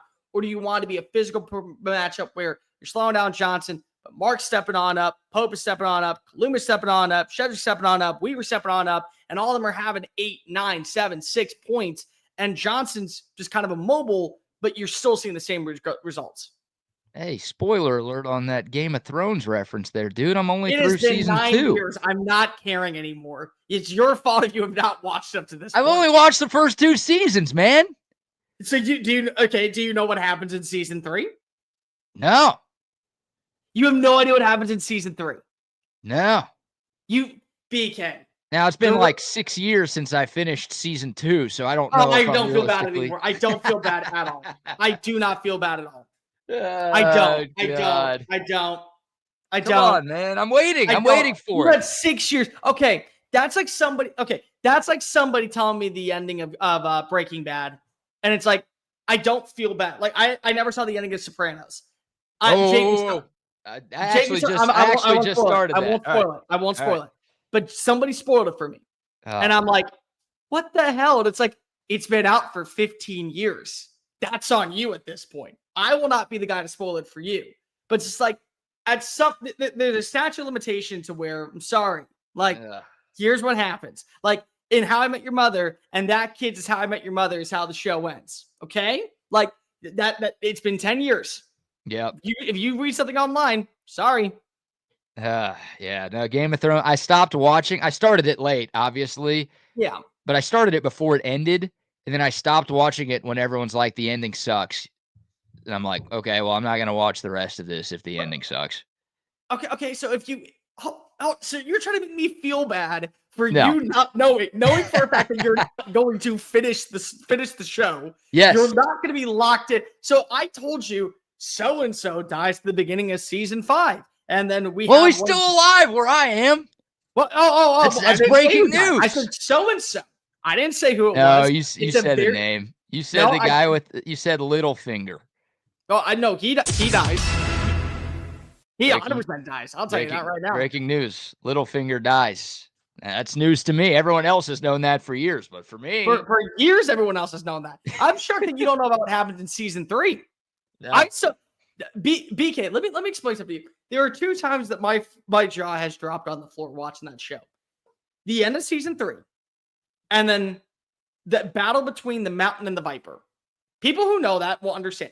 Let me explain. After the battle of the Mountain and the Viper, I stopped watching for 2 years. I was so mad at that point. I didn't pick up the show, and then I eventually got HBO, and I finally started watching it again. Wow. I did not watch all of season 6. I did. I was not interested at all. None whatsoever. They pissed a lot of people off with the way that show went down, it sounds like. I mean, the Jon Snow storyline pissed off some people. The Daenerys Targaryen storyline pissed off some people. The way it was rushed to an ending pissed off some people. Yeah. I won't ruin it for you because again, I still think you should watch the show like we all had to. But there were just so many plot holes and like so many story arcs that you want to see be complete that they just said, hey, you know what? Screw it. Like, they couldn't even get and this is one that I won't. This is a spoiler, but it's not a spoiler. Clegane Bowl, in my opinion, sucked. I want a full episode of Clegane Bowl, and I got like 7 minutes. Who? Bowl? Clegane Bowl. Wait, Clegane Bowl. What is that? Is that a new bowl game we have? Don't we have enough of those already? Game. It's sponsored by Barstool. You know, it's great. God bless. All right. Yeah, the Texas Border Filters sponsoring the Clegane Bowl. It's going to happen in Austin, Texas. Yeah, the storyline I'd like to see tonight is Texas wins this game. And look, I like what you said. I like that Game of Thrones metaphor. It actually made sense before I completely derailed the conversation. But you need Trey Johnson to show up. You need like the other guys to play like they did in Nashville, and you need Trey Johnson to play like he did before Nashville. If you get that, you can play next weekend. You can beat Xavier tonight. You could beat Illinois on Friday. You could beat Kentucky or Troy. Troy would be preferred on Sunday. But if you don't get that, if this turns back into Trey Johnson by himself, or if this is, the other guys are doing enough, but your best player is a no-show, then you could be one and done. This could be it this evening. So, Cole, there's a reason. There is a reason Texas started the year in the top 25. There's a reason why I felt like this was a top 20 roster in college basketball this year. I still feel that way. Now, the pieces aren't quite there. The roles aren't great. They don't have a true point guard. There's obviously some limitations. But this team has looked good when they've had their full complement of players. They've got that right now. They should beat the Xavier. They're better than the Xavier team. I think they're better than the Illinois team they're going to see on Friday. They all have to step up. It's a big if. It's a big ask because this has been the one thing that has been consistent about Texas this year is that they've been inconsistent. So expecting them to piece together a bunch of really good games in a tournament like this is lofty, but they've got enough in the tank to win a few games and make this very interesting in the month of March. What do you think it needs to be the score total for Trey Johnson to guarantee a win? To guarantee a win? Guarantee a win.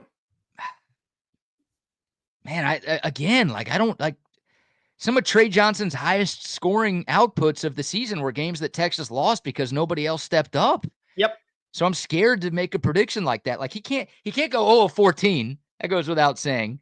I think Texas can win if he goes for 15. I think Texas can win if he goes for 25. But like I don't look, if he goes for 40 tonight, the Longhorns will win. but he could go for 30 and Texas could still lose if Tremont Mark has a terrible game. Arthur Kaluma looks banged up. Caden Shedrick's in foul trouble.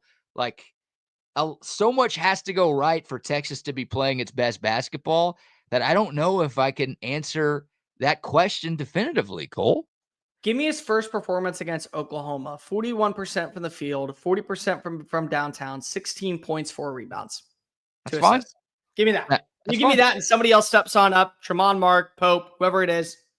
I think you win this game single-handedly. Yeah, I like that. All right, we'll take your thoughts. Texas fans, how you feeling about this game tonight? The Longhorns 3.5-point dogs against Xavier in the first 4. Can Texas pull off the upset? Can Texas make some noise when we get to the actual tournament that gets going tomorrow? Speaking of the actual tournament, let's win some money. Let's win the people some money in the actual tournament. Joining us now to give you all of the March Madness tips, tricks, and tools that you need to fill out your bracket, our man, Lee Sterling from ParamountSports.com, joining us to talk March Madness. Lee, thanks so much for the time, my man. How are you this morning? I'm good. Love this time of year. I mean, I love the Super Bowl. Football is obviously my favorite, but next 4 days, nothing beats it. Nothing beats it.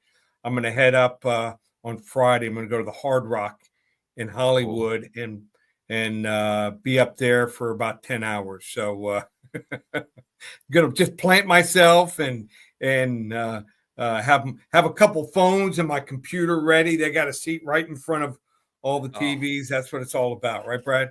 That's awesome. Yeah, you should be doing that tomorrow, Saturday, and Sunday too. I don't know why you're just doing that one day. But I'll be doing it at the Hard Rock, and got something different. Never gone there. I have been like 6-7 years since I've been to Vegas. You guys ever been to Vegas for the tournament? Oh yeah. Okay. Yeah, the last 2 years, actually, weekend one, I've been in Vegas, and I'll tell you what, if you are a single woman listening to the show right now, and you want to find some dudes, go out to Vegas this weekend because it is the sausage fest of all sausage fests. Circus Sport is loving this free promotion, BK. I'm telling you right now.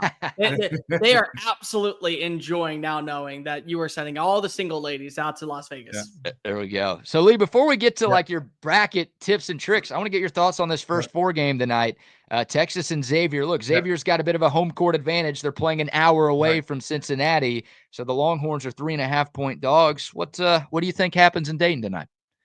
All right. So here's what I would do. I think you're going to see a lot of close games. Now, I really only think there's probably 6 or 7 teams that can win it all. But if you like favorites under 4 points, play a lot of money lines because you're going to see a lot of close games, a lot of close finishes.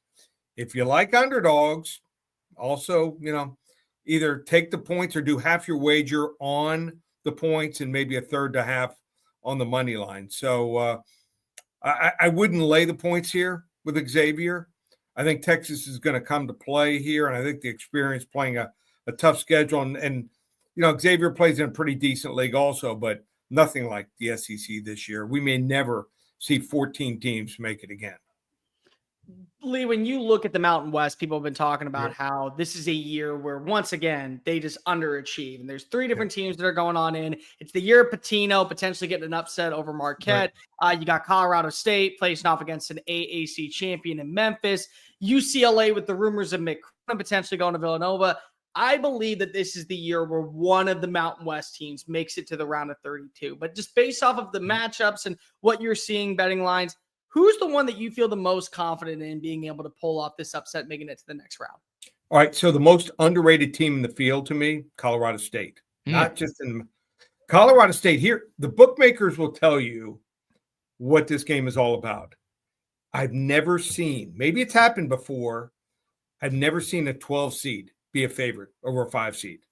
Colorado State's laying 2.5 points. The last 10 games, they not only have won, they've steamrolled every opponent.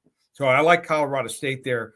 Memphis will be without one of their top players, and their league was pretty weak this year. I think Colorado State. Don't fall for the trap and take Memphis. Take Colorado State. I think they're the team that finally wins it. They're my most underrated team. Another underrated team, UC San Diego. Yes. So here's why I like them. Play defense. They're going to be in games. One of the top 3 defenses as far as defensive metrics. They won 30 of 34 games. And Michigan, I heard they did a little sizing of the rings for the guys after they won the Big Ten championship. Do you really think those guys are sitting in on Monday and Tuesday? You think they're sitting, I'm dying to see some film on UC San Diego. I mean, so yeah. I think they're going to take them lightly. And I love their coach. I think he's doing a great job. Came from FAU down here. But they might be caught in the trap there. So those are – and give me some Arkansas too. Arkansas plus 4.5. This is not Kansas's year. No. Like I said, it was BK's backup school. And yeah, they suck. There. They suck. Yeah. I don't even want to watch that game. I'm so fed up with this Kansas team. The worst game, in my opinion, is you pick up teams that are like also rans in their conference, and they're never going to go, and they have no fan base. Baylor and Mississippi State. Yeah. 8-9 matchup, round one. Why couldn't you put like a, I'm trying to think as one of the teams. Put Georgia, Gonzaga. Put a team that no one's looking at, a team that barely gets in. Put them up against those teams. All right. Yeah, make it a little more entertaining than they have no fan bases, and on top of that, maybe the parents and the loved ones to watch. Exactly. That's it. Well, yeah, I think the way we did this last year, we just kind of went region by region. So we'll start with the South. Look, UC San Diego's in the South, so that's one of your picks. But the South is the region headed by Auburn, the number one overall seed. Your thoughts on what to expect in that side of the bracket? So Auburn's really good. Michigan State's really good. I'm not going to give you a Jay Billis, who does almost every year. He picks all four number ones. But like I said, it's going to be a chalk Final Four, in my opinion. I think that Auburn's just not playing their best ball right now. I like Michigan State. I like Tom Izzo and his experience. So I like the fact they didn't have to go to the conference championship game. Give me some Michigan State. Iowa State, too many injuries. And Texas A&M. Are you kidding me? A 4 seed? Their offensive metrics the last 6 games are horrendous. I like Michigan State. Let's move on over to the East. Duke, of course, the heavy favorite in there. You also have Alabama, Wisconsin, BYU, kind of a team that maybe could lose round one or go all the way to the Elite Eight. There's also some really good matches that people talk about. Akron versus Arizona, Oregon versus Liberty. You already mentioned Baylor, Mississippi State. Nobody really cares about that because their fan base isn't traveling. Duke is, of course, going to be the favorite. Cooper Flagg not probably playing against American in round one, expected back round two. But who are maybe one or two teams that you think could give the Blue Devils a run going to the Elite Eight? Maybe Oregon's probably the only team, believe it or not. So Alabama plays no defense. They need Nick Saban to coach the defense there. They don't even wave at guys when they go by them. I just think that Wisconsin and Arizona, their ceiling is just not high enough to beat a team like Duke. I mean, Duke, I think like 4 or 5 times this year were down by double digits and won every one of those games. Yeah. And most of them by double digits. So they're just so much better than every other team. I like the Oregon Ducks here. Dana Altman as an underdog, much better coach. So they might be the only team that can give them a game. Midwest, I like Phi Slamma Jamma too. Yeah. So 2 years ago, they could not shoot the basketball and couldn't shoot free throws. When they lost to Miami, they shot 38%. They can play offense this year for the first time in a long time. And if memory serves me right, they did not have any of their starters 2 years ago could shoot 70% from the free throw line. They couldn't hit free throws. They not only have a 70% free throw shooter, they have an 80% free throw shooter and a 90% free throw shooter. So I think they've got it all. I mean, the Tennessee, if we see Tennessee and Kentucky match up, that's going to be a monster. Yeah, a monster matchup. I would favor probably Tennessee there, but I think it's Phi Slamma Jamma 2's year. So give me some Houston Cougars. And then final region. Yeah. This is the most stacked region. Yeah, it is. I mean, Florida, talent-wise, the best team. The only thing that concerns me with Florida is they have a head coach never won a tournament game. Yeah. And a couple things I look for. I love guard play, very important in the tournament. Guards that don't turn the ball over and can shoot free throws, and head coaches those players come in the final 2 minutes. There's a lot of timeouts called. You want to settle your team and have a couple really good calls as far as plays you can run. I'm not sure yet there, but St. John's, I mean, with Rick Pitino, who's won twice, Texas Tech's playing well with the New Mexico transfer, J.J. Toppin. Maryland's playing great. I like Arkansas and also Colorado State in the first round. But give me some Florida.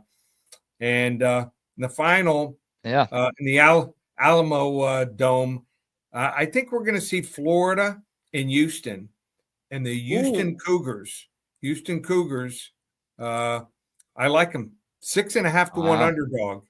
So if that hits, I might be in St. Bart's for the month of May. So yeah, I was gonna say, forget the Hard Rock. You'll be somewhere a little nicer than that if the Cougs not end up even nicer than Bahamas too. Been there a few times. Want to go someplace new. So St. Bart's, I think I'll be down there for at least 2-3 weeks if Houston hits. I hope you're down there then. Lee, last thing, because we know you got a bunch of these to do. Just one random tip, a piece of advice. You kind of mentioned something at the start of this conversation, but for folks, besides going to ParamountSports.com, but for folks who are filling out brackets and trying to bet on this NCAA tournament, what's a little tip from the trade that you can give our audience? So one of the last times I went, sat next to a gentleman to the left of me, and we were talking the first day of the tournament. I came back the next morning.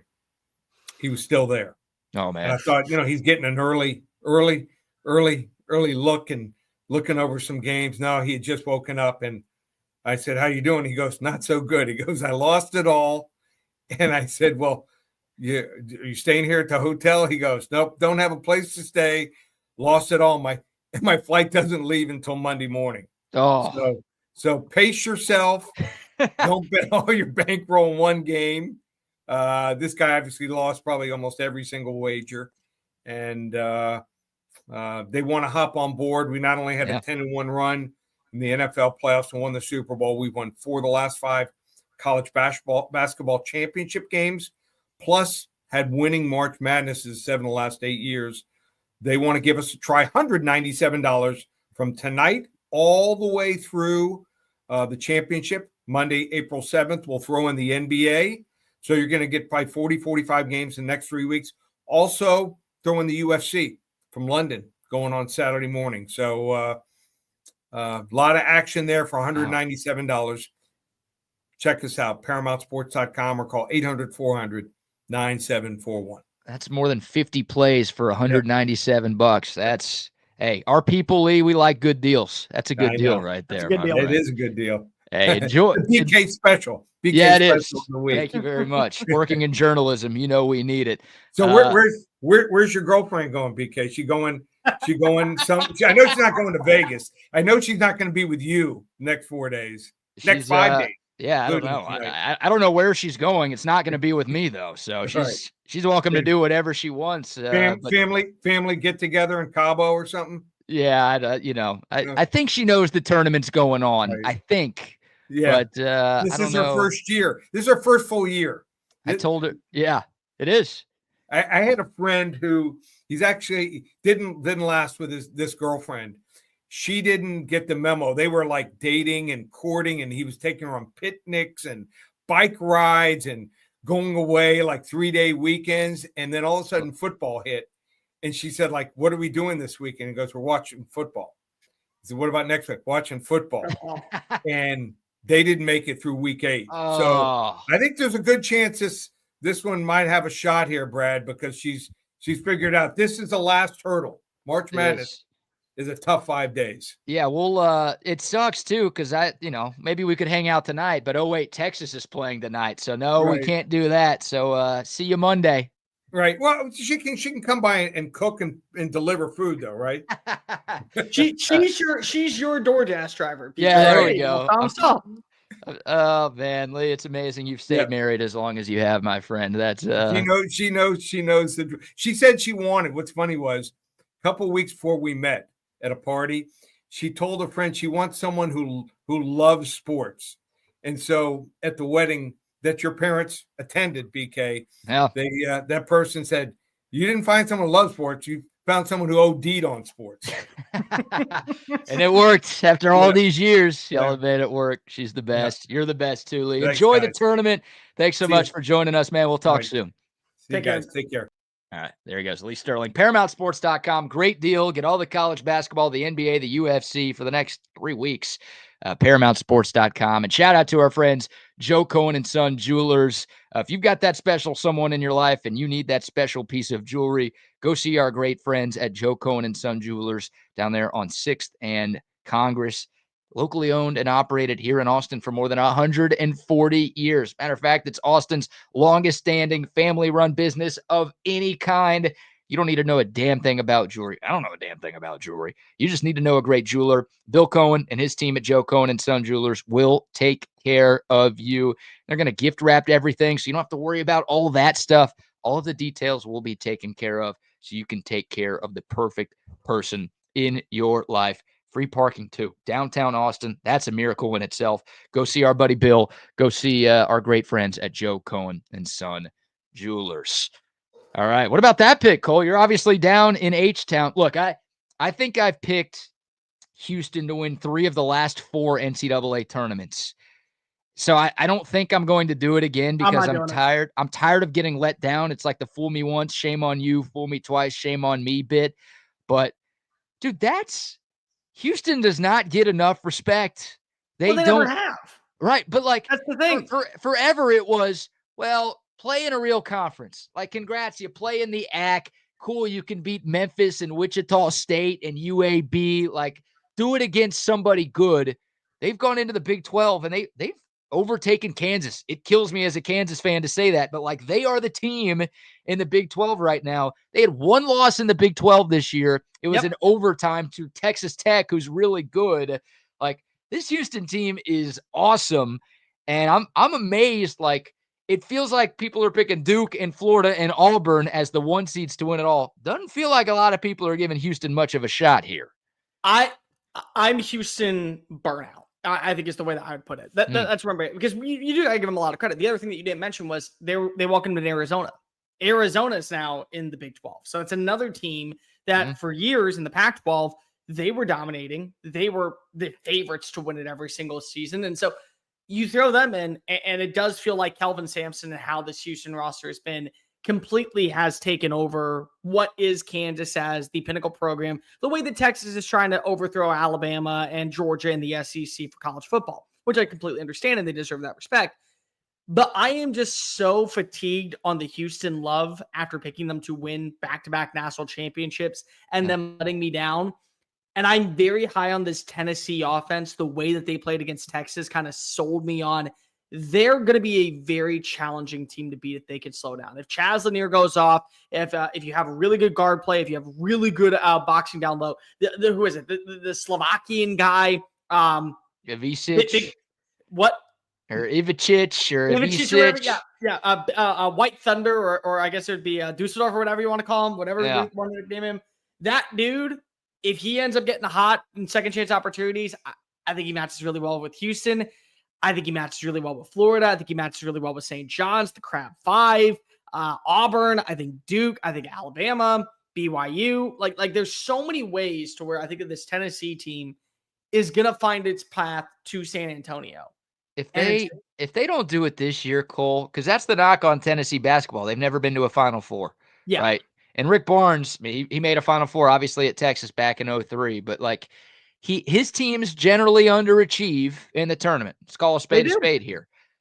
If they don't make it this year, I don't want to say I don't know if they're ever going to make it, because that's ridiculous. They'll get there at some point, but they've got about as easy of a path to an Elite Eight. Again, Houston, if they play Houston, that's not an easy game at all. I'd pick Houston to win that game if that's the matchup we get. But I think Kentucky is overseeded as a 3. I think they've got problems and they're banged up. Like UCLA, Utah State, neither of those teams scare me in the round of 32.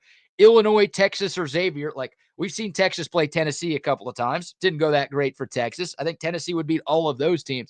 Like, nobody ever has a bye to the Elite Eight, but that's about as favorable as a road for any team in this tournament to make it to the Elite Eight. If Tennessee doesn't at least get there, I mean, nothing's going to happen to Rick Barnes. Nothing should happen to Rick Barnes, but it's going to have their fans wondering, like, what the hell do we have to do to cut down some freaking nets in this tournament? The other thing is that they have been such a consistent team throughout the year, especially with how well their offenses looked. With Milicic, was the guy we're forgetting about. Zakai Ziegler that we're not bringing up enough. 13.8 points. He's 32% from behind the arc. Chaz Lanier, Jordan Gainey has played really well. And again, you talked about this pathway. Texas doesn't worry me against Tennessee, and that's not an insult to Texas at all. It's more so just, hey, Tennessee is built to win a national championship if they really want to. Xavier does not scare me at all. UCLA doesn't scare me. You could throw in, we already mentioned Utah State if they were the one to do it. Kentucky, right. I think you and I are both on the same page. I think Kentucky, for as good as they've looked underneath Mark Pope in the transition, very much an overrated 3 seed for my money. I'd have them as a 5 seed or a 6 seed. I don't worry about Illinois. I don't worry about this Clemson team. I think High Point has a shot of pulling off the upset. If it's Gonzaga or it's Georgia, it doesn't really matter. I think Houston's going to slam past both of them. So you're talking about your pathway to San Antonio. Lee brought up how much of a juggernaut the West is.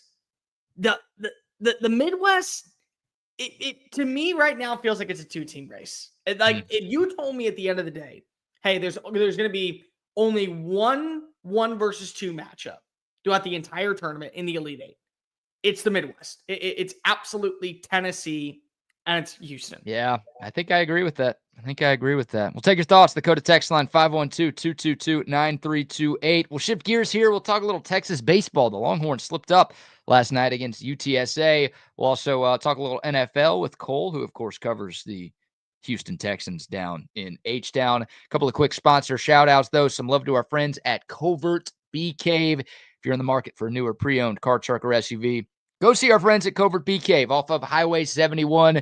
They've got 42 acres of vehicles, something that you are bound to love. Great people there as well. They're going to treat you like family the way they've treated us like family. Hell, some of our guys have bought vehicles from the Coverts, and some of our guys will continue to buy vehicles from the Coverts. Thousands of Central Texans have bought vehicles from the Coverts over the years. They've been around for more than a century. You don't last unless you know what you are doing and unless you take care of people, and that's exactly what Covert does. Go see them. You can find out more online at Covert Bee Cave, but more importantly, go by the dealership right there off of Highway 71. It's Covert Bee Cave. Nobody beats a Covert deal. Not now, not ever. Shout out to our friends at Cabo Bob's. Our guys at Chaos Theory, Wags and Rodney, will be giving away a $50 Cabo Bob's gift card today. So make sure you're locked in the 9 o'clock hour for your chance to win. Love our friends at Cabo Bob's and everything they do for Texas sports unfiltered. Some love to our friends at Relax the Back. The Buck always talks about his Relax the Back chair. I'm sitting in a Relax the Back chair right now. If you've got back pain, make that pain a thing of the past with Relax the Back. They've got chairs, they've got mattresses, they've got massage tools and accessories to make you not have to worry about your back pain. You don't want to deal with that. It's the worst thing in the world. Go to Relax the Back. They're 2 Austin area locations, and find something to help make your life a little easier to live. It's Relax the Back. Find out more at relaxtheback.com. And of course, OLIPOP. Speaking of relaxation, crack open an ice cold OLIPOP. You're going to relax instantly. Great tasting soda that's actually good for you. They've got it in Houston. They've got it in Dallas. They've got it here. They've got it at San Antonio. They've got it all over the country now. 19 different flavors. All of them are good for you. All of them taste great. If you haven't tried OLIPOP, you are missing out. The next time you're at your local grocery store, make sure you pick up a can, maybe a few cans of OLIPOP. Cole, college baseball is a weird thing, man. Yeah. Texas was rolling. They'd won 17 in a row. They went on the road to Starkville and swept Mississippi State. And then they come back home and lose to UT San Antonio last night in what was a very frustrating and a very long game that started at 6:30 and ended at about 11:20. It was 12 innings. That obviously makes the game go longer when the game goes into extra innings. But with all the pitching changes and all of the walks and all of the this, that, and the other, that game just didn't end. And if you're a Texas baseball fan that stayed at the dish or stayed up to watch, unfortunately, you got groin kicked with the 12th inning home run for UTSA and an 8-7 loss to snap the 17-game win streak for Jim Schlossnagle and Texas baseball. Any thoughts on the game? Any concern about the loss, or just, hey, it's baseball and that's how shit goes sometimes? You watched as East Tennessee State University beat number 2 Tennessee last night. Not worried. It's one game. Yeah. Here's the one thing I will say that you have to be prepared for if you are a Longhorn fan. The pitching changes, the way that Schloss uses the pen, that is a very common theme. You will see that consistently throughout conference play in a lot of these must-win situations because of every single time when I was covering Texas A&M and I was watching Schloss, he would have certain pitchers lined up for certain hitters. And then immediately they go right back to the pen. There was Joseph Menifee. There was Brad Kitchitz. There was why am I blanking on the big time closer's name? Big hefty lefty. They had Brad Rudis out there. Like there were so many players to where they would only come in for 1 or 2 innings. I mean, one or two batters, and then immediately they go right back. So I think that last night you got a pretty good indication on how this Texas team is going to utilize its bullpen, especially in close call matchups, and the way that you're going to see a guy like Jim Schlossnagle go ahead and dictate games. Yeah, it was it was frustrating. I mean, it was not like the Texas baseball team we've seen this year. Like you had base running blunders. I mean, Kimball Schlusser, I think it was in the 4th inning, hit a leadoff double, then got picked off of second. And it's like, what? How does that happen? You had errors, right? Casey Borbert, like Texas early in the season had a bunch of errors, but they had cleaned things up over the last 2 weeks. And then UTSA scored a go-ahead run in the 7th on an error on a basic chopper to third. He just airmailed the throw over to first. You had another error later in the game. You had walks. I mean, Drew Rarick started the game. He didn't get an out. Walked 2 guys, gave up a hit, and then got yanked. But then as a staff, I think Texas had 7 walks last night. They hit a guy. Like a lot of things we saw from David Pierce last year. That was part of the reason why David Pierce is not here this year. We saw from Jim Schlossnagle's group. I'm not blaming David Pierce for last night's loss, but again, it's like stuff we haven't seen from 2025 Texas baseball in this 17-game win streak just reared its ugly head last night. A bunch of uncharacteristic errors and just mental blunders from this Texas team. It's almost like, and again, it's baseball. So maybe I'm making way too much of this. You're making too much of a big deal. I won't say. It's the beauty for a midweek game too. Right. Like my thought is like, you just did what you did in Starkville, sent a message to the SEC. You know what's coming this weekend with number 2 LSU. It's like, it's little old UTSA. Like we're just not going to be as mentally engaged or locked in. And that can happen. That can happen. And by the way, UTSA, they're 17-6 this year. Yeah. They went to College Station and beat A&M. Now, that doesn't seem very impressive at this moment anymore. in time. But they also took a game from Dallas Baptist over the weekend. So they've got 3 ranked wins now. That's not a horrible UTSA team that you lose to. Now, you shouldn't ever lose to UTSA, but I think it maybe is just a case of overlooking and maybe being on your high horse after winning 17 straight games. And again, doing what you did at the Dude this past weekend. You overlook any team in this sport, you can get caught. And I think maybe that's what happened to the Horns last night. You can get caught, but at the same time, it's one thing that I don't worry about because if it's a one-time matchup. Not tell me that you're getting Andre Duplantis and tell me you're getting Jared Spencer to give you 7 strong against LSU this weekend. And he gives you he gives up 1 run off 4 hits and he strikes out 7 and he gets out 2 runners in scoring position, ending jams. That's the Texas that you want to see. Like, again, you're playing against the quality competition. The thing that we talk about with basketball right now in the SEC is how stocked it was at the very top, where every other week, a team from the SEC would drop out of the rankings, but another team would take its place. So Arkansas falls to number 21. Welcome on in Ole Miss. Ole Miss the following week falls on out. Vanderbilt, you're back being ranked. That's baseball, too. You're going to see a lot of these teams from Vanderbilt to Arkansas to even Ole Miss to the way Texas has played. A&M, for as bad as they've looked, I still believe can find its stride at one point to get back in the rankings, where these are going to be matchups that as long as you're able to get these signature wins in the weekend series, you're able to take 2 or 3, you're putting together quality at-bats. You'll take a loss to UTSA if you're able to get a series sweep over number 2 LSU. Yeah. Like that's the trade-off that I'm looking for at this point. Yeah, of course. Yeah, SEC games matter a lot more. And yeah, look, if Texas wins 2 of 3, obviously if they sweep LSU, then oh my God, this is going to be a really special year. You start 6-0 in this conference, like you're thinking Omaha. Too, yeah, you're right. You're right. Against 2 like perennial tournament teams, and obviously LSU, the number 2 team in the country. Yeah, you're thinking big things for this year's team. So yeah, the SEC games won the national championship in the last 5 years. I mean, that's what we're talking about. Yeah, 2 years ago. So look, it's baseball. I mean, Florida State lost to Mercer last night, 9-3. You talked about the Tennessee game against ETSU. Like Washington lost to a D3 team apparently last night. So it's how the sport goes. As former Rangers manager Ron Washington said, that's the way baseball go. Sometimes it's just not your night, and UTSA is a good team. And look, they pulled out all the stops. They used 2 weekend starters last night. This was their quote-unquote Super Bowl. And for Texas, it's just a random midweek game. So I'll give them credit. Don't want to take anything away from UTSA. That's a nice win for them, and they're having a really, really good start to the year. It's a disappointing loss for Texas, but when you win 17 games in a row, you can stomach a game like this. If you're 10-6 going into last night and then you lose to UTSA, it's like, oh shit, we got some real issues here.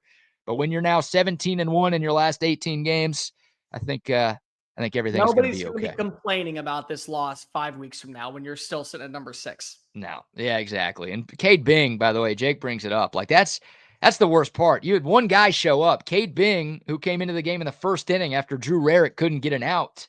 5 perfect innings in relief. And, at some point, Schloss is like, well, I can't let him pitch the whole game, even though I'd probably like to. Everybody else who pitched for Texas kind of sucked last night. Cade Bing was a one-man show. Again, the defense was a problem. You had base running errors. It's just uncharacteristic stuff from Texas, from this Texas team. And, it cost them. But so look ahead game. Back. That's what it is. Yeah, bounce back. Huge series against LSU this weekend. And maybe Schloss has their attention now after what went down at the Dish. All right. Cole, let's talk a little football, shall we? I guess we can. Mock drafts. I don't want to like dive into a mock draft too deep. I want to ask you something here. Sure. Did Kelvin Banks do something to Mel Kiper Jr.? So I did hear that Kelvin Banks' mom called out Mel Kiper for being a scrawny little bitch. And so that's why he got knocked down and out of the room. So, that could be the reason why he's no longer first round mocks for him. Interesting. Yeah. I am I don't know what Kelvin Banks did to Mel Kiper Jr., but Kiper released his latest mock draft yesterday. He is Kelvin Banks going 31st to the Kansas City Chiefs. The average... Time out. Because I didn't read his mock draft.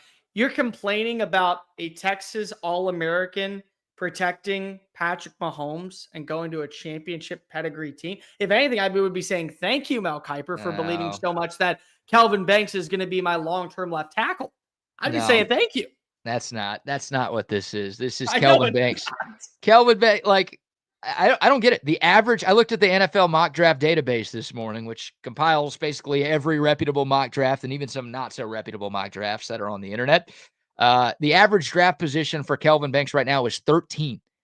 And that includes Mel Kiper bringing it down with pick 31. But I don't know what it is. Mel Kiper, his first mock draft, Cole, came right before the combine.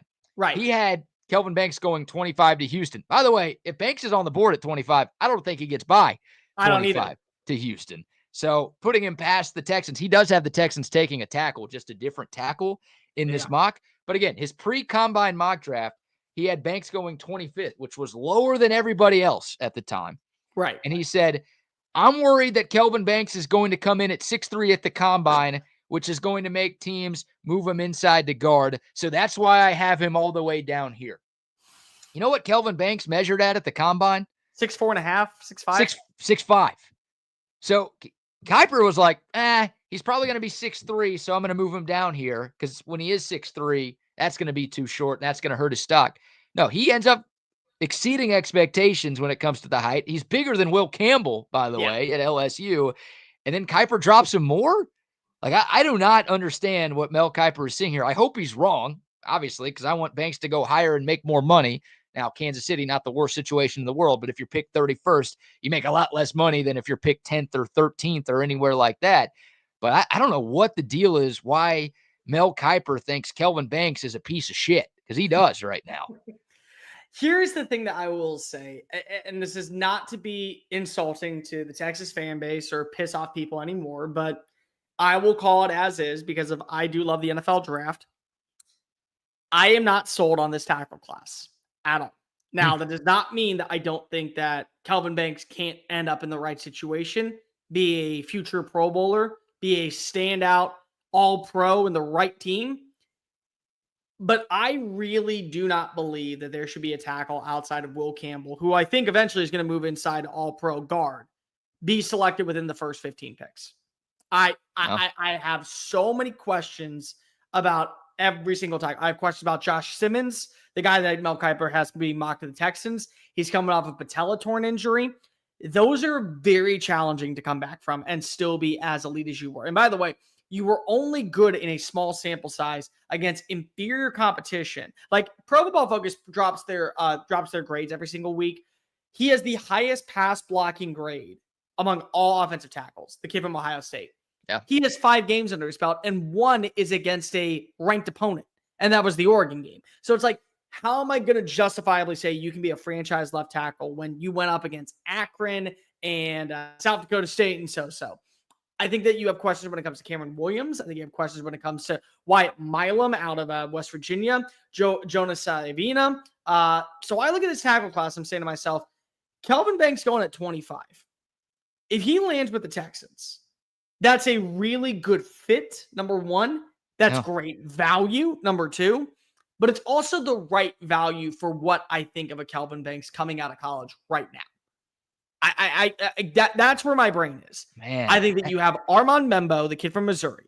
I think that he is somewhere in that top 15, 18 range. I think you have Will Campbell, who's going to be a guard and an all-pro guard. That I could see being taken in the top 10. Outside of that, these tackles, if they go in like 20 to 25 to 31 and they end up in the right situation, that to me is what's going to make them a lot of money in the long term. And I get it, BK. You want to talk about this first contract being as much money as possible. All right. But let me ask you something. He goes to Houston, Kelvin Banks. He gets $12 million on his first contract instead of the $22 million that he's going to get at pick number 10. He becomes an all-pro within 2 years because of how he's learned underneath Cole Popovich and Nick Caley's system.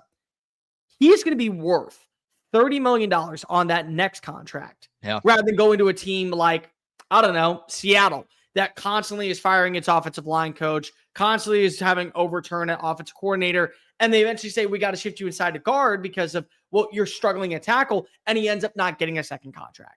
Like I personally believe that when you look at guys like Kelvin Banks, who could end up having such a good ceiling, I would much rather bank on their traits going in the later part of the round 1 to go to the right team. That way they are guaranteed to have a better contract. Yeah, I see that logic. And obviously Houston would be cool because Kelvin Banks is from Houston, getting to play for the hometown team, his family, his friends. They'd all get to watch him every week. That'd be a fun story. But I think Kelvin Banks is team proof. Like, I get what you're saying. Like, they're good teams are good teams for a reason. And sometimes getting drafted later in a round is better because you end up in a good situation. But I just think Kelvin Banks could go to Chicago and be great. I think he could go to Miami and be great. I think he could go anywhere and be great. Like, you really want him in Chicago? Do I want him there? No. Like, no, I'd rather him in Houston because, like, that's cool. That'd be a fun story. Like, but I don't understand. I watched every snap Kelvin Banks took the last 3 years. I saw what he did against Will Anderson in his second career college game a couple of years ago. Will Anderson's like, if I don't jump off sides on every other play, I'm not going to beat this guy. Like, Kelvin Banks shut down everybody he went up against for 3 years. Did it in the Big 12 for a couple of years. Did it in the SEC this year. Like, that guy is a monster. So he's got the size. Like, he doesn't have the longest arms in the world. He's not the biggest guy in the world. He's not like a Joe Thomas level prospect or something like that. But I just wait. That's a new one. That's that. Hold on. No. We're going back to that one. That's a new one. How he's a pro level what? Pro level prospect. What? Would I call it a pro level prospect? Do you prefer that, Cole? It is a prospect. Is it a pro level? We're talking about. I'd rather pro level prospect. I'd much rather pro-level prospect. All right, it's we're talking professional sports here on professional Texas Sports Unfiltered. That's so much better. Give me a break. Prospect. He's a prospect. Pro football. Come on. To me, like, look, I know he's not perfect. He's not perfect, but I think teams are overthinking it. And I get it. Scouts' job is to overthink things. You find like every tiny little thing of why a player is going to suck. Here's why we should knock him down on our draft board. And Mel Kiper's one person, right? No one else thinks this lowly of Kelvin Banks. But I don't see a problem. I don't see anything in Kelvin Banks' game that tells me he's going to be bad. He might not be an all-pro or a pro bowler, but the floor of Kelvin Banks to me is like 7-8 year starting tackle in the league. And that's as bad as it gets, I think, for him. I think his ceiling is a Laramie Tunsil. I think his floor is like a Taylor Decker. Okay. Taylor Decker is just a very solid left tackle that you're okay with starting for 9-10 years. Laramie Tunsil is a pro bowler that you are going to get top money for. Like that's what I think of Kelvin Banks. Here's what I will say, BK. Number one, mock drafts are stupid. Mock drafts are really, really dumb for multiple reasons. Let's start off with the first thing. And this is somebody that loves the NFL draft and tries to get mock drafts right on the last pick.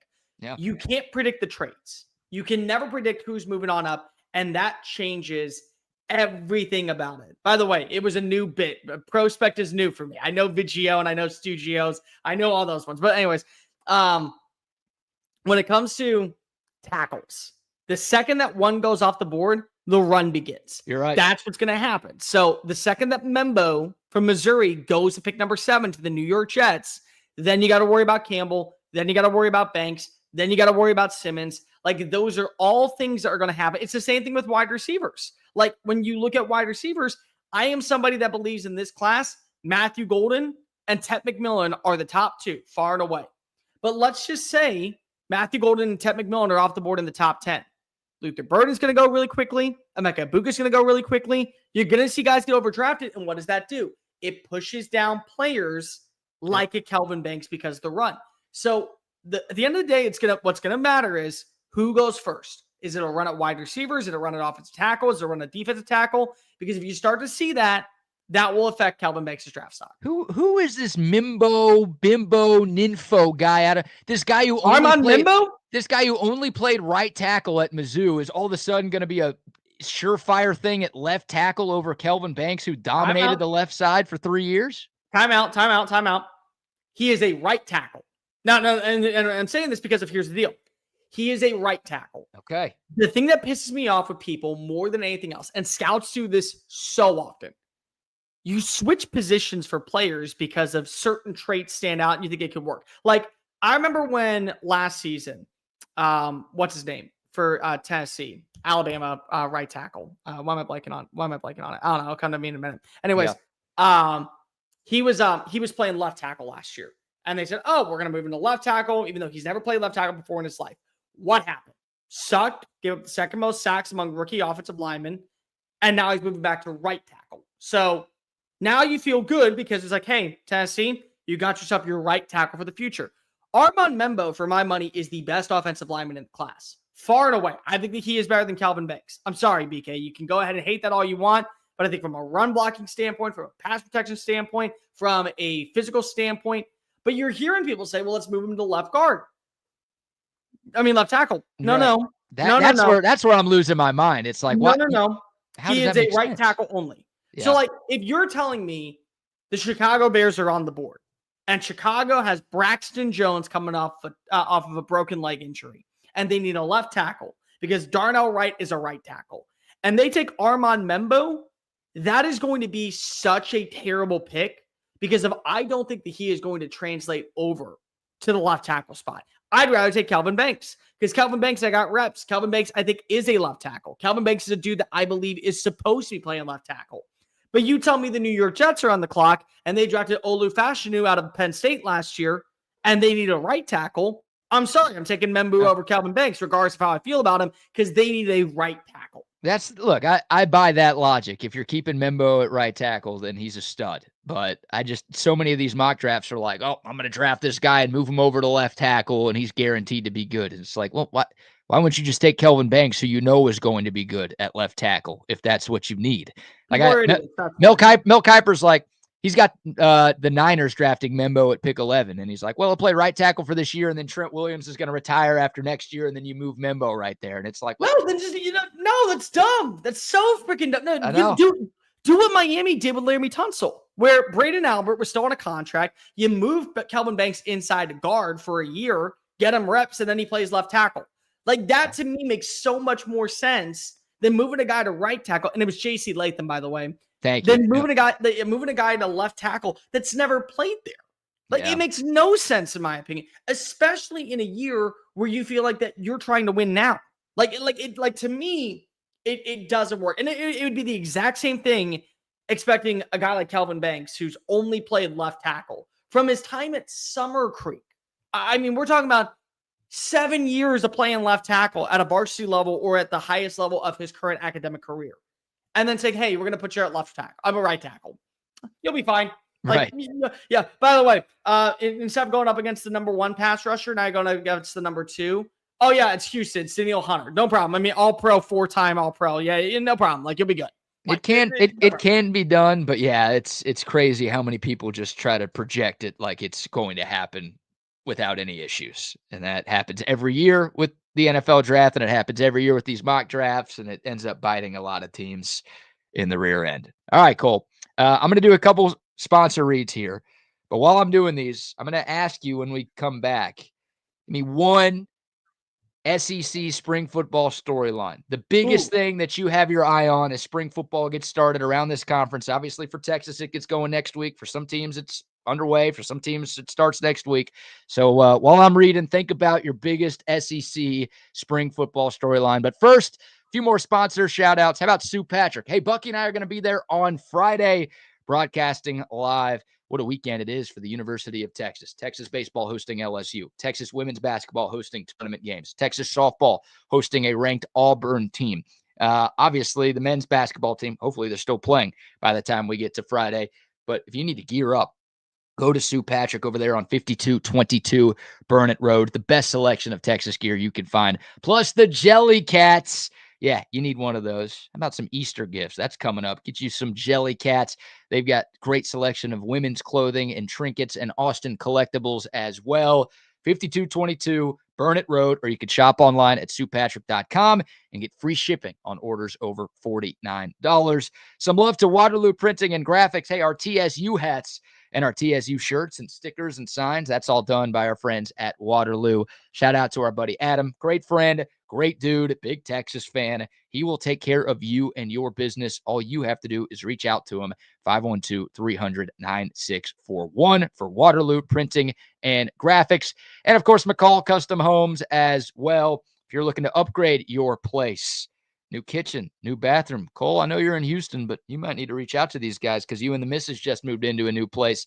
Custom home renovators, if you need a bathroom redone, a kitchen redone, if you need to add some life to your outdoor space, McCall Custom Homes will take care of you because they've taken care of Central Texans for 40 years. Just go to their website, McCallCustomHomesATX.com. That's McCallCustomHomesATX.com.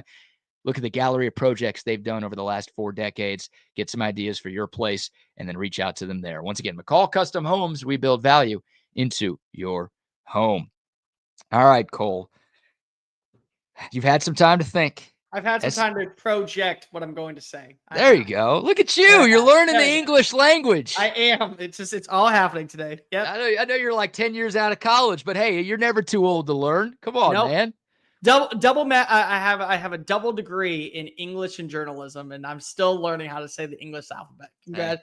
We learn something new every day, BK. We do. That's why I'm here for you, Cole. That's why I'm here for you, my man. All right. So, look, the world is your oyster here. Well, I should say the conference is your oyster here. Give me the biggest spring football storyline from around the SEC.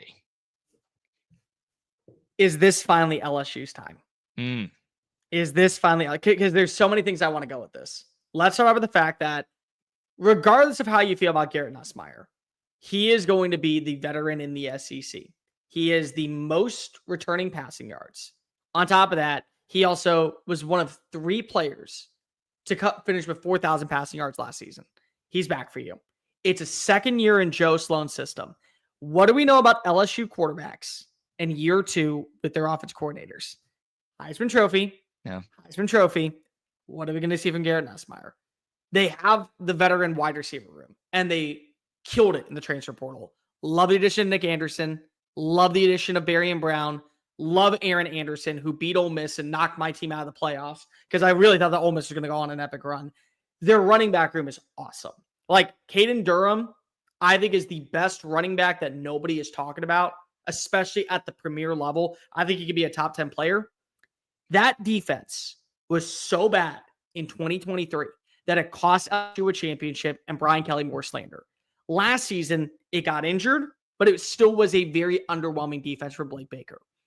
They spent money, and I mean oodles of money. Like when Bryce Underwood said, thanks, but no thanks, I'm going to go play for my hometown state. Okay, we're going to take all that money, throw it in the transfer portal, get whoever we can at defensive line, at linebacker, in the secondary. They brought in Tamarcus Cooley from NC State. He was a really good freshman last year. Patrick Payton comes on in from Florida State, decent pass rusher. You also bring in Jack Pyburn from Florida, really good pass. Like his clip right now is going viral that LSU fans are ready to run through a wall, not because of it's just a random Tuesday, but because of they're ready for football season to begin. And it's like all the pieces are there for LSU to actually be in control of the conference. They still have not won a week one opener since 2020. 2019 was the last time they won it. Crazy. They go to Death Valley. They go play against a Clemson squad, which I believe that Clemson this year, whether or not I believe in Clemson long-term, this is one of those few years where I actually do think that they could make some noise. I love what they return offensively. I love the hire of Tom Allen. I thought that was such a good move to bring him in defensive coordinator-wise. If not now, when? If not now, when, Brian Kelly? Because I think you're in a better spot than Alabama, despite Alabama adding in some really good pieces this offseason. I think Texas, they're not on your schedule, so you don't have to worry about them. Georgia's not on your schedule.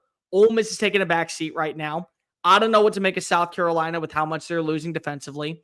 I don't know what I can expect from Oklahoma. I love John Mateer and I love Ben Arbuckle. And honestly, in my opinion, that's going to make the Red River shootout so much more enticing because of BK, when you talk about how Oklahoma was as a team when they were playing against Texas at its peak, it was in that Lincoln Riley air raid. We can run the football. We got a mobile quarterback that can go ahead and break on open in the field for an easy 6. That's John Mateer to a T. Like he plays a lot like Baker Mayfield, but he carries himself with the mentality of Kyler Murray. That's dangerous for Oklahoma, but you got to have a good supporting cast around him. So all the things are there right now for LSU. Offensively, with a great quarterback in the building, with good wide receivers, with another year with the defense underneath Blake Baker, with a top 5 recruiting class still coming on in despite losing Bryce Underwood, for you to hit. And honestly, if this team gets hot, they may be the team to beat in the SEC. Wow. But I need to see throughout this spring that the defense is flying to the football. They're making life hell for Garrett Nussmeier. Because if they're making life hell for Garrett Nussmeier, they're going to make life hell for Kay Klubnik. They're going to make life hell for Lenore Sellers. They're going to make life hell for Austin Simmons, for anybody that's on their schedule. And I don't have to worry about Garrett Nussmeier because I think the Nuss Bus is going to have a front row ticket and a first-class seat on the way to New York City if he continues to play the way that he did down the stretch. But if not now, when? Because I am probably one of the very few last surviving Brian Kelly apologists out there that says, hey, this is a top 10 coach in college football. Get over yourself. If you don't like him, you don't like him because he's an asshole, not because he's a bad coach. But that bit is starting to wear thin. I'm at that final crossroads. If you can't do it this year, I don't know I can keep on defending you.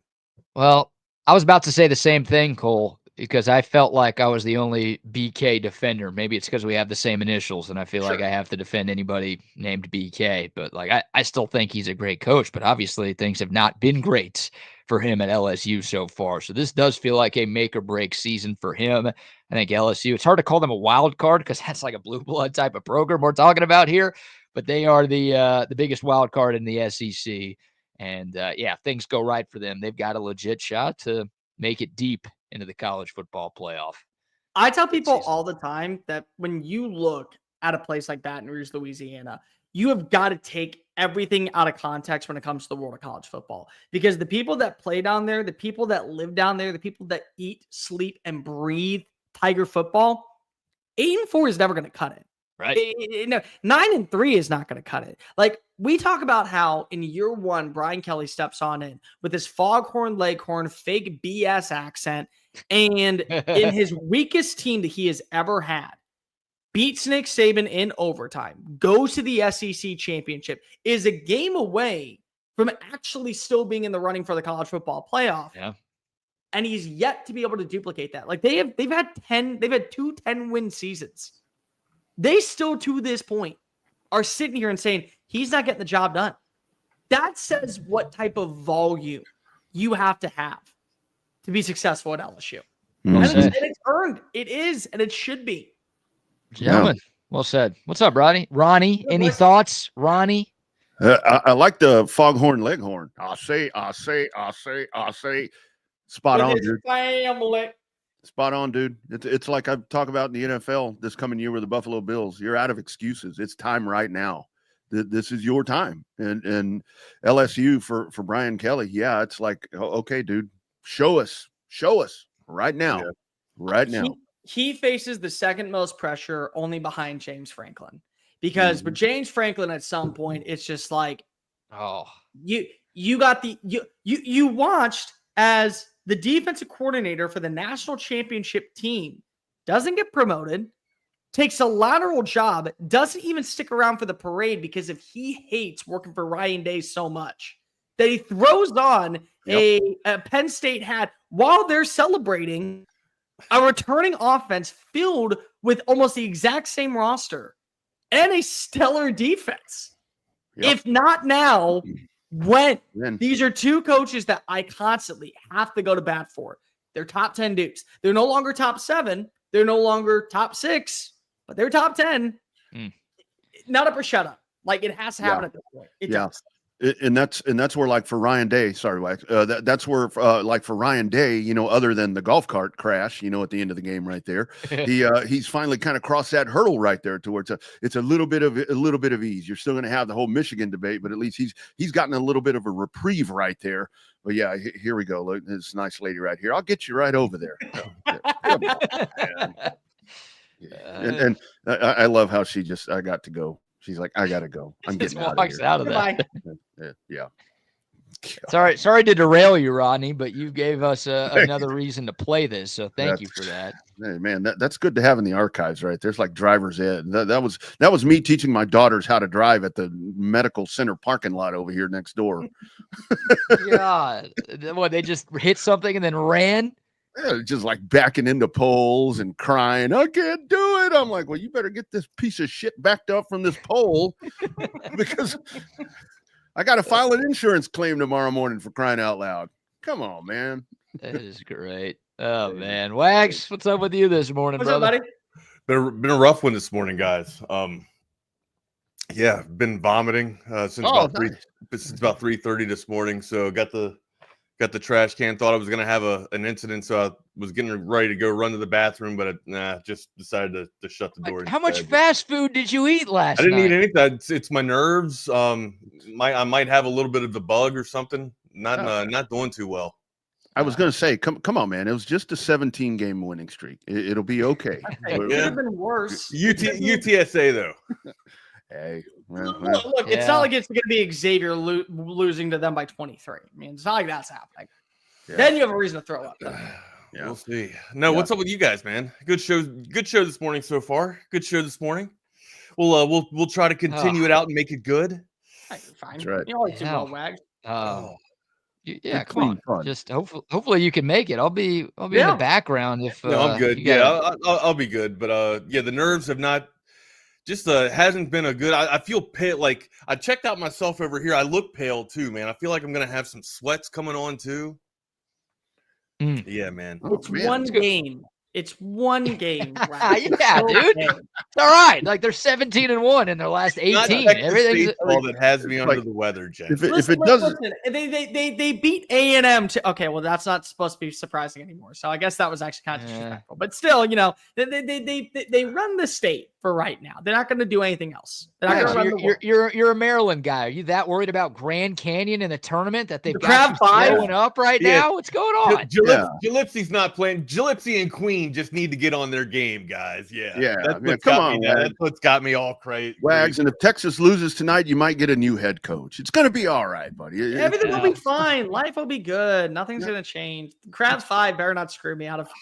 He's worried about the Giants. Now that Aaron Rodgers isn't going to Minnesota, he's worried that Aaron Rodgers is going to the Giants. He is. He probably is. And that's so. Honestly, that's better, in my opinion, than taking shit.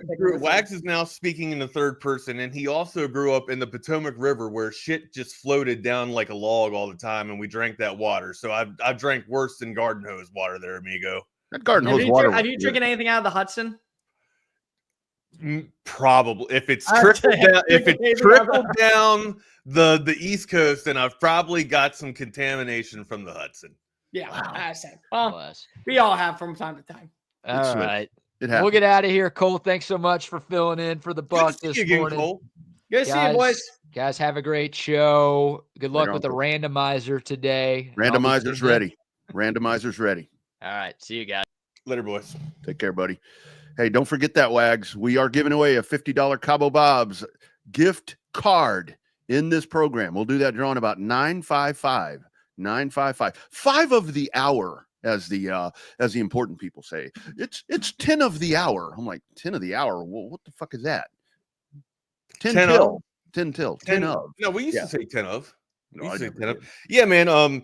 Been up since about 3:30. Hadn't been able to sleep either. Have vomited twice already. I guess you could call it 3 times if you want to consider dry heaving vomiting too. There's really that's the worst one, man. That's the worst one. If I'm going to go through the effort of all of that, I want give me something to spew up, right? Yeah. When you puke, so tell me this here, and this is a question for all you guys. So when you puke, do I shit myself when I puke? No. Hopefully in the toilet is usually the. Do you keep your eyes open? Do you see it coming out, or do you close your eyes? That's a good. I mean, can you recall? I definitely know where I was vomiting at. You know what I mean? And I hit the toilet. I usually try to hit the landing spot. You try to see the landing spot and stick it right. Yeah. I think I do it with my eyes open. Yeah. I mean, I'm sure at one point I closed my eyes because of the regurgitation, right? Like, yeah. And it's like, because I think, as I can recall, I want to keep my eyes open because I want to see what's causing me the problem, or I want to see the first thing out. No, I definitely close my eyes and then I open it and see the aftermath. Yeah. Right? And then there's been different times where I've gotten sick, whether I don't think it's actually been food poisoning, just overeating or whatever the case may be. My kid threw up in the tub once. Like he was hungover, right? Like he tried to say he was sick, but he was hungover. Came home and so out of it that instead of throwing up in a toilet, he thought it would be a good idea to throw up in the tub or in the shower. And I'm just like, my God, dude, and of course I should have let him clean the damn thing up, but he was a mess. He was just an absolute shit show, man. Hopefully I was hoping that he might not have wanted to go out and party again after that, but maybe it wasn't the party that actually got him sick. Maybe he actually was just under the weather. Yeah. Coda text line and the YouTube chat are both saying you got the Tracy Morgan thing. You see that? That dude puked on the basketball court the other day. He was sitting courtside and I don't know what he had. Is that the guy that had a terrible car accident a while back? Oh, yeah. He got ill. They had to cart him out of there. The basketball game. That was not good for Tracy Morgan. But our man Noe Hinojosa right here. Hinojosa is the man. Thank you so much, Noe. We appreciate you, sir. Yeah, $50 super chat early on a hump day Wednesday morning here on Chaos Theory. Don't forget, guys, 222-9328 already blowing up right now for the Cabo Bob's gift certificate. We will do, or gift card. We will do that randomizer coming up at 9:55 as we embark on the day before. People are starting to compile their excuses right now to get out of work tomorrow, Wags. I'll give you the best advice. Hopefully you have a boss that doesn't know what March Madness is. Because it's like tomorrow, or maybe you have a boss that makes you watch March Madness for your job. There you go. There you go. Maybe that's the best of both worlds. Isn't that the great thing to cover it? I mean, my go-to excuse all the time, sitting around and the wife is like, "You plan on doing anything today?" I'm working. Gets me out of a lot of shows, man. Like, hey, you want to watch this? Well, I mean, technically I have to watch this game for my job. So like, I got to be able to talk about it tomorrow. And she's just like, you say that every time. Well, it's the truth. I mean, I'm not making up a bullshit excuse. Like I'm telling you the truth. Like I have to be able to give an informative opinion about what I saw last night. That's right. And that's exactly what we did. So I'm lucky. I'm very lucky in the sense that my wife is not the, biggest football fan and despises auto racing and all these different things, but absolutely loves baseball. So last night we turned that on, expecting to just spend a few quality hours right there. And then in the words of like the SpongeBob SquarePants show, 4.5 hours later, the game ends and Texas loses to UTSA, man. Yeah, I mean, hey, 17 in a row though. Yeah, like I'm not worried. I think it was one of those things where, at some point that streak had to end, and I'm seeing a lot of on different message chat boards and stuff to where it's like, crying river and Katie bar the door. It's like, man, it's one game. I think everything's going to be okay. You maybe were looking forward to LSU, and on top of that, I mean, UTSA is not a bad baseball club, but no, I mean, they're all right. But I mean, after the weekend you had with Mississippi State, you're thinking, all right, and this thing's still rolling, right? But I honestly, like, this is gonna sound like a cop out, right? But I almost it's like getting that loss, at the end of the regular season, or like the penultimate end of the year, right? Like the penultimate week, where week 17 or something, to where you take the loss and you get like a reset. You know what I mean? You kind of, take that time to kind of take a step back, hone everything in, realign everything, and kind of recalibrate, right? Yeah. This might be a good time for recalibration right before LSU, right? Just kind of taking things back, kind of getting a reset here, and then, going back to approach SEC baseball. I totally agree. I totally agree. I'm not trying to sell it as a cop out and say, it's a good moral victory. Taking the loss was a good moral victory because it's going to set us up for success with LSU. Only time will tell. But I do feel like sometimes after a long, run of winning, right? Like 17 game win streak. That is, it's pretty damn phenomenal. Okay. Yeah. Chill out. 20 would have been great, right? Have like a little reset game, come back and start getting ready for the gauntlet that's about to happen.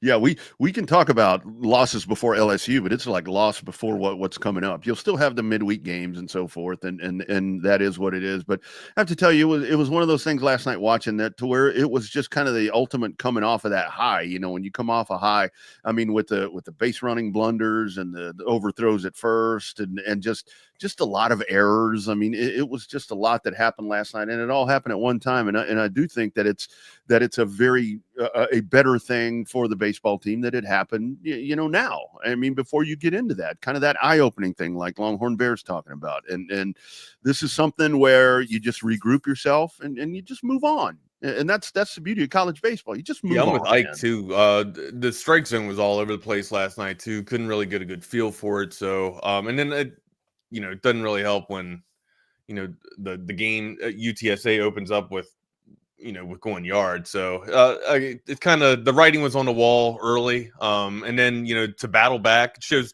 perseverance. And we're going to be in a lot of ball games here, right? I'm not worried about UT baseball at all.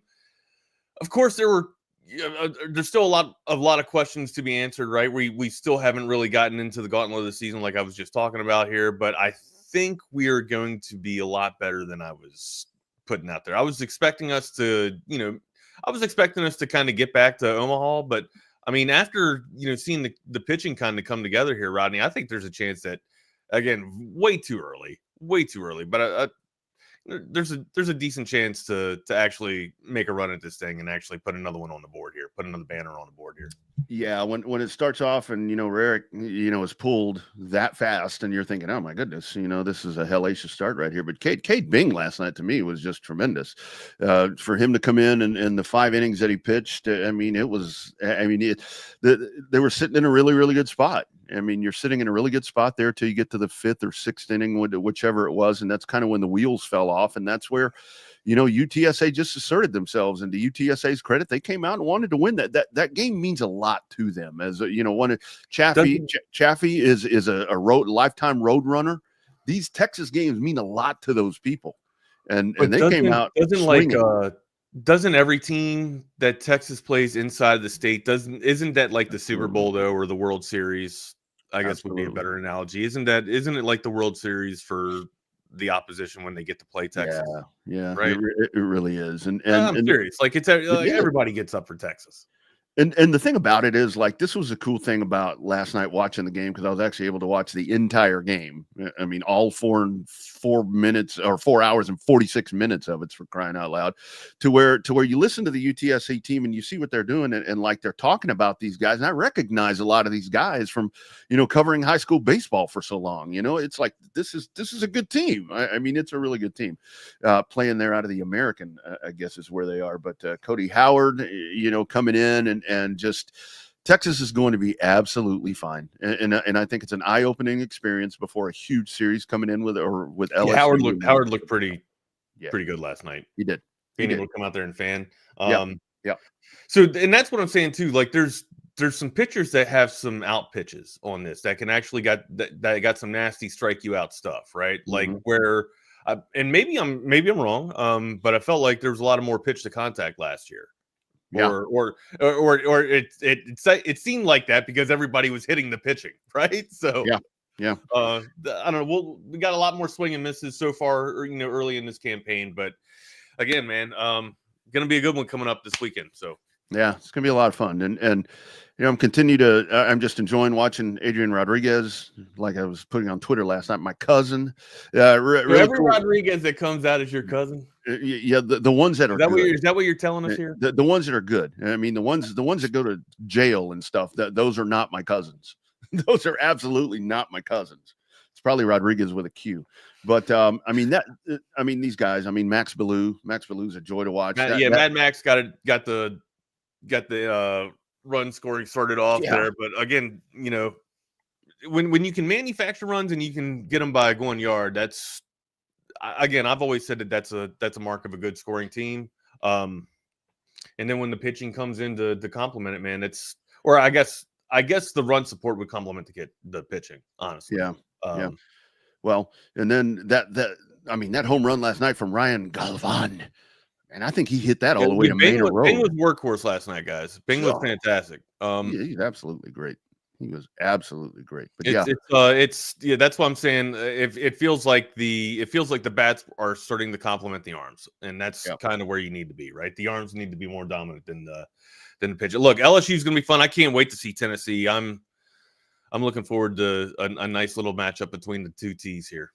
Yeah, it's going to be a lot of fun. Get yourself out to the Dish, or get yourself on the road and check out this Texas baseball team as they get rolling again. 512 Whiteout or Visine. Yep, 222-9328. Code text line, $50 Cabo Bob's gift card coming up at 9:55. Just drop a message on there. You can say anything. I would prefer it to be nice, but you can say something. Let's go with your favorite Texas baseball player. Or no. In light of, oh man, I'm sure everybody's gonna have either Durant or TJ Ford. Your favorite Cinderella team to make a run in March Madness. There you go. Please text that in. Yeah, and we did our top 5 on whenever that was. What's today? Thursday? No, Wednesday. So Wednesday. All day today. It's Wednesday. All day long. Good stuff. Texas basketball tonight, Wags. Playing game. By the way, North Carolina. I forgot to do my damn bracket. Oh yeah, got to do the bracket. Well, we do that tomorrow. Because tomorrow will be too late. You got to do it today. Oh, well, mine's done. Playing games today. So. Yeah, I did mine. Last night. So yeah, North Carolina, we belong. We belong. Davis last night. Huh? RJ Davis? Oh, dude. Yeah. I mean, UNC, what were they? 14 to 24 from the. I think he was perfect. I got to pull up the box score here, but I'm pretty sure he was perfect from the perimeter last night. I got to pull this up. Yeah, I think he was. I think he was from 3 points, from 3-point land. But North Carolina, emphatically, we belong. We belong to the city. Is that Glenn Fry that said that? You belong to the city. That's hot times in the city, right? I don't know. I thought there was you belong to the city. Well, I don't know. North Carolina's trying to show that they belong. They've been feeling a lot of hate. They've been feeling a lot of hate. Texas kind of also has too. So hopefully Trey Johnson comes out tonight and drops about 35. Yeah, RJ Davis was perfect from the perimeter last night. 6 for 6. Dude absolutely went off. It was an annihilation. Like 95-68. That I don't even know if that's indicative of how bad the blowout was, right? It seemed like UNC, the Tar Heels, were kind of, pissed off about everybody, saying, should this team even be in the tournament? A blue blood like this, are they even deserving with the watered down ACC conference? And I thought them being able to battle against Duke kind of showed a little bit of, I guess, tenacity, right? But again, like, everybody gets up for Duke just like everybody gets up for Texas. It is nice to see what they can do against, I guess, I didn't really watch much Aztec basketball this year, guys. Like, I'd be sitting here full of shit if I said that I knew San Diego stayed up and down with their roster. But look, when you see an emphatic blowout like this of 30, you'd like to think that, the Joes are just a lot more better on the damn baby blue squad than they are with the black and red, right? I don't know how much conference prestige came into play with this thing here. But North Carolina was just absolutely better, in the front court, in the back court last night. And when you got RJ Davis going, shooting perfection, lights out, hitting 6 threes, it's going to be hard to come back from, man. Yeah, and it's funny how the whole narrative has gone, this morning, to where does UNC right? Yeah, Jake actually just hit it on the head. Like, they do not shoot like that from the perimeter. No, and RJ Davis went perfect. So. And now you've got it to where this morning I'm seeing, okay, did UNC belong? Yeah, they emphatically belong. Now they might beat Ole Miss. We'll see against Ole Miss. We'll see against Ole Miss. That's where it's funny how everything could shift right here, and that's why I'm really curious looking at coming out of the playing game for the Longhorns tonight, because I've seen a couple of different spots where we talked about the bigs there with the Illini and so forth, and talked about that yesterday. But there are.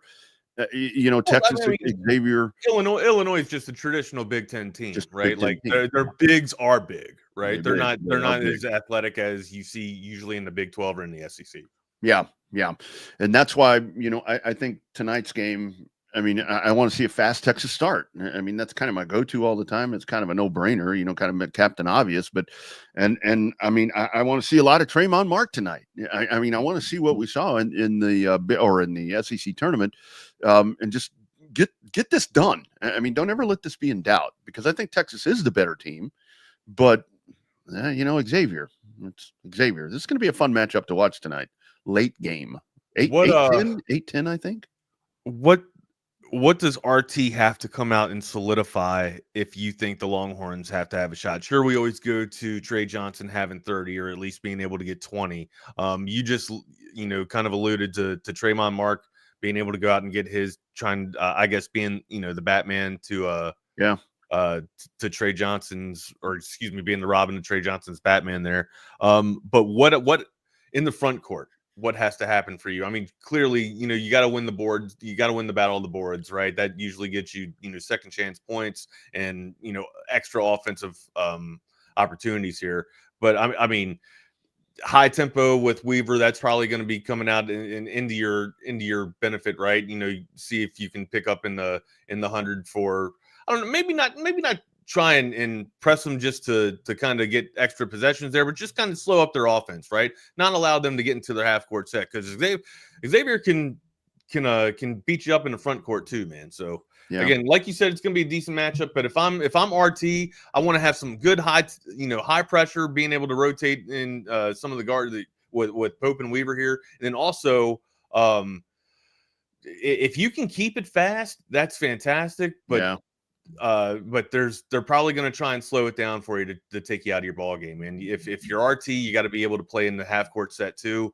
We'll see if it happens, man. If that's the case, if they do a lot of ISO basketball, expect Trey Johnson to have a big game like tonight. I totally agree, and I want to see those points in the paint, and I'd like to see some efficiency, from beyond the arc. But at the same time, what I don't want to see is I don't want to see the game plan kind of hinging upon where you just have 3-point shots being thrown up. I mean, I don't want it to resort to that. I mean, if you're not having that efficiency in the paint and on the offensive glass and so forth, I would say if you're not having the efficiency on the perimeter to drive into the paint and try and make something happen, don't just sit there and live and die off the perimeter, right? That's the whole thing. Yeah, okay. I don't want to see just hacking stuff up, because that's if you get Julian Larry, just throwing shit up. I mean, that's not. He doesn't really take that many shots though. Like usually with Larry, he's he drives to the coffin corner and then gets double teamed and then can't find an outlet pass or can't find a. I would absolutely be fantastic. I would be completely okay with Julian Larry driving to the cup and then putting up a layup. Right? Yeah. And then defense. And Pope too. Like Pope's another guy that can get a shot off. Yeah. That can drive. Now look, Pope's kind of gotten out of that role as the facilitator now, right? To where it's honestly it's Trey and it's Draymond. They're the one that's handling the rock. There's a lot of on ball with those two, and then which makes me think if you're RT, put Pope in that position and allow him to facilitate to get the shooters open. But if the shooters get their shot a lot better with the ball in their hand, being ball dominant, then maybe that is the way. We know Trey can hit the jump back fadeaway or the step back fadeaway, right? Mm-hmm. Trey, and for me, Draymond he's just so unorthodox with that left that it's almost hard to guard him, or it seems like the opposition has a tough time just trying to get the double or trying to find space to get this dude, right? It looks like he's boxy with it. It just looks like it's always going to go out of bounds or he's going to throw it off somebody's leg. It's odd. It's odd to watch him, but the dude's crafty with it. He somehow is able to get it to go down. So if that's what's working for you, I'm good with it. I just feel like I feel like the tempo slows way, way down, right? When Tremont Mark has the ball in his hands, which sometimes the Longhorns need that break, and that could be a good little change of direction here or a little change of pace if the Longhorns are going too fast and they need to slow it down for Xavier. You kind of put the ball in Tremont Mark's hands just a little bit there. But ultimately, man, if they do slow down like that, somebody else has to contribute. Somebody else has to come up, and I'm hoping it's Big Arthur, man. Yeah, Kaluma. Yeah, and then on that defensive thought right there, I mean, I really want to see that transition defense. I mean, get back. Get set up. Wait for what Xavier's going to bring you. I think if you're Xavier, that's one thing that you want to do. If you can grab a defensive board is to try to transition back the other way before Texas can get back there and get set. So hopefully that's something that we see out of the defense tonight. But I think it really is a matter just of starting fast, and I go back to that, and I just want to see that momentum. I want to see guys. I want to see multiple guys in double figures. I want to see that 4 or 5 guys in double figures once again, and controlling the boards, and like you said, I mean, I think that's the biggest point tonight. If you're not having success around the perimeter, drive. Don't sit and give them the easy out. If you're having a night to where you're putting up 40 to 45%, right? Yeah. Don't sit there and make it a 30% game by forcing bad shots or forcing stuff that's just not falling. Try and manufacture some inside, some points inside the paint there, or trying to work it down low. Now I understand that it might be more difficult to get you points in the paint in a half court set. And that's why that's why I keep harping on, speed this thing up, man. Let's get in the transition there and get some easy bunnies. Mm-hmm. Yeah. And, I also just feel like the Longhorns play a lot better when they play fast. That's all. Yeah. Yeah, absolutely. And it is, you mentioned it first part of the week, or I think it was into last week. I mean, Kendall Weaver is a huge catalyst in this tonight. You got to get this dude involved. He gives you different options, right? He allows you to play big, and he allows you to play small. So yeah, it's kind of like that spark plug thing, you know, where you add that little bit of spark in there. It's like, you know, going from a 110 to a 220, you go to a 220 and it's more of a surge. And it seems like that's really what Kendall Weaver has, or at least, you know, we saw it more predominantly in the SEC tournament. So that's going to be huge tonight. Get that dude involved and get him involved early. Yeah, if they can continue to play like they played in the SEC tournament, right? There's no doubt about it. You know, I'd like to think that we're talking about a victory here after tonight. I would like to think that. I think so. I've seen some folks. Again, I don't want to count Illinois, you know, in until we get past Xavier. So, and I think a lot of it is, you know, folks are a little down after the Tennessee thing. Look, man, Tennessee's one of the best teams. A good ball. Yeah, Tennessee's one of the best Final Four team. Yeah, Tennessee's on you know, my 5, 6, 7 fingers or whatever that can win the whole freaking big dance, for crying out loud. That's a really, really good team. So I mean, look at that body of work before that, and still, I mean, the Tennessee performance was not bad. I mean, it was not bad. Let me ask you an SEC question. All right, let me ask an SEC hypothetical here. SEC. If the Longhorns do bow out, are you cheering for Tennessee and Rick Barnes? Well, I mean, if the Longhorns do bow out, when the Longhorns bow out, are you cheering for? Are you going to be rooting on Rick Barnes and the Tennessee Volunteers? I am a Rick Barnes supporter. I like Rick Barnes. I too like Rick Barnes. I like Rick Barnes a lot. The whole way he was ushered out of here was a load of horseshit, in my opinion. But it's kind of hard to with the Orange, with the Tennessee, the TNT rivalry, and all that. It's kind of hard to really throw the hat into Tennessee. But I really do like Rick Barnes, and it would make me happy for Tennessee to win the national championship, because what I'm trying to get ready for is, if we start having some early exits out of the big tournament for SEC teams, here comes the whole, okay, SEC was overrated, how they get 14 teams in. You're going to have all of that. So for an SEC, I think we're going to have 2 teams in the Final Four, probably from the SEC. So long story short, I would love that for Rick Barnes, because I had hoped. So you're cheering for Rick Barnes? I'm cheering for Rick Barnes. I'm cheering for Rick Barnes. So we'll just say that. That's where I'm at too. CB says he's boycotting the entire tournament once the Longhorns are out. He says he's not watching it anymore. He's just straight over to Texas baseball. Which okay, all right. Yeah, well, that's what about the ladies? You gonna be watching the ladies at all? Got to watch the ladies. Absolutely got to watch the ladies, because that was going to be a humdinger also right there. Humdinger. I ain't used that one in a long time. Yeah. I will say I think the ladies have a better chance to win the national championship. How about that? Breaking news this morning from Double R, that the ladies have a better chance. But no, I mean, Texas, just come on out and take care of business. You ain't got to win like North Carolina did last night. I don't think you had quite all of that hate and disdain towards you being Texas. But I mean, just win, just move on, get ready to play Friday. You know, just take care of business. Act like you've been acting last week, and I think that you're going to be fine. They are the better team, Wags. Texas is the better team. I think they win. I think they win by about 5 tonight. I think they win by 5. By about 5? What's the line? I think it's 3.5 for Xavier. I believe that's what I saw the last time. It is 3.5. 3.5 for Xavier. Okay, yeah. Javi. Okay, yeah. Javi. Let's see if you can get past Tejas. See if you can do it. Really work. Tejas. Javi and Tejas. Sure. Nice. Yeah, let's do it. No, I'll take wrong team favored. I'm going to say wrong team favored. Yeah, I think so too. Just because I'm feeling my homerism come out here and the Musketeers are going down. Yeah. You know what? 3.5. I guess, you know, they say that the buildings in the desert don't get built on their own there, but I think I'm going to go against the grain. I think I'm going against the grain here, and I'm going to take the Longhorns on a homer pick here. Yeah, I think wrong team favored. Wrong team favored. And look, I don't have any, you know, expert analysis. I'm not going to sit here and say that I know the Musketeers, you know, same inside out. I'm going with the vibe that the Longhorns have been playing well, and We're going to be going up against Illinois here. Again,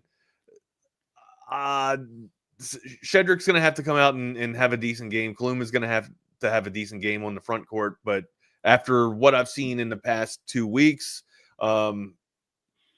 I'd like to say that I have confidence in the Longhorns beating Xavier tonight.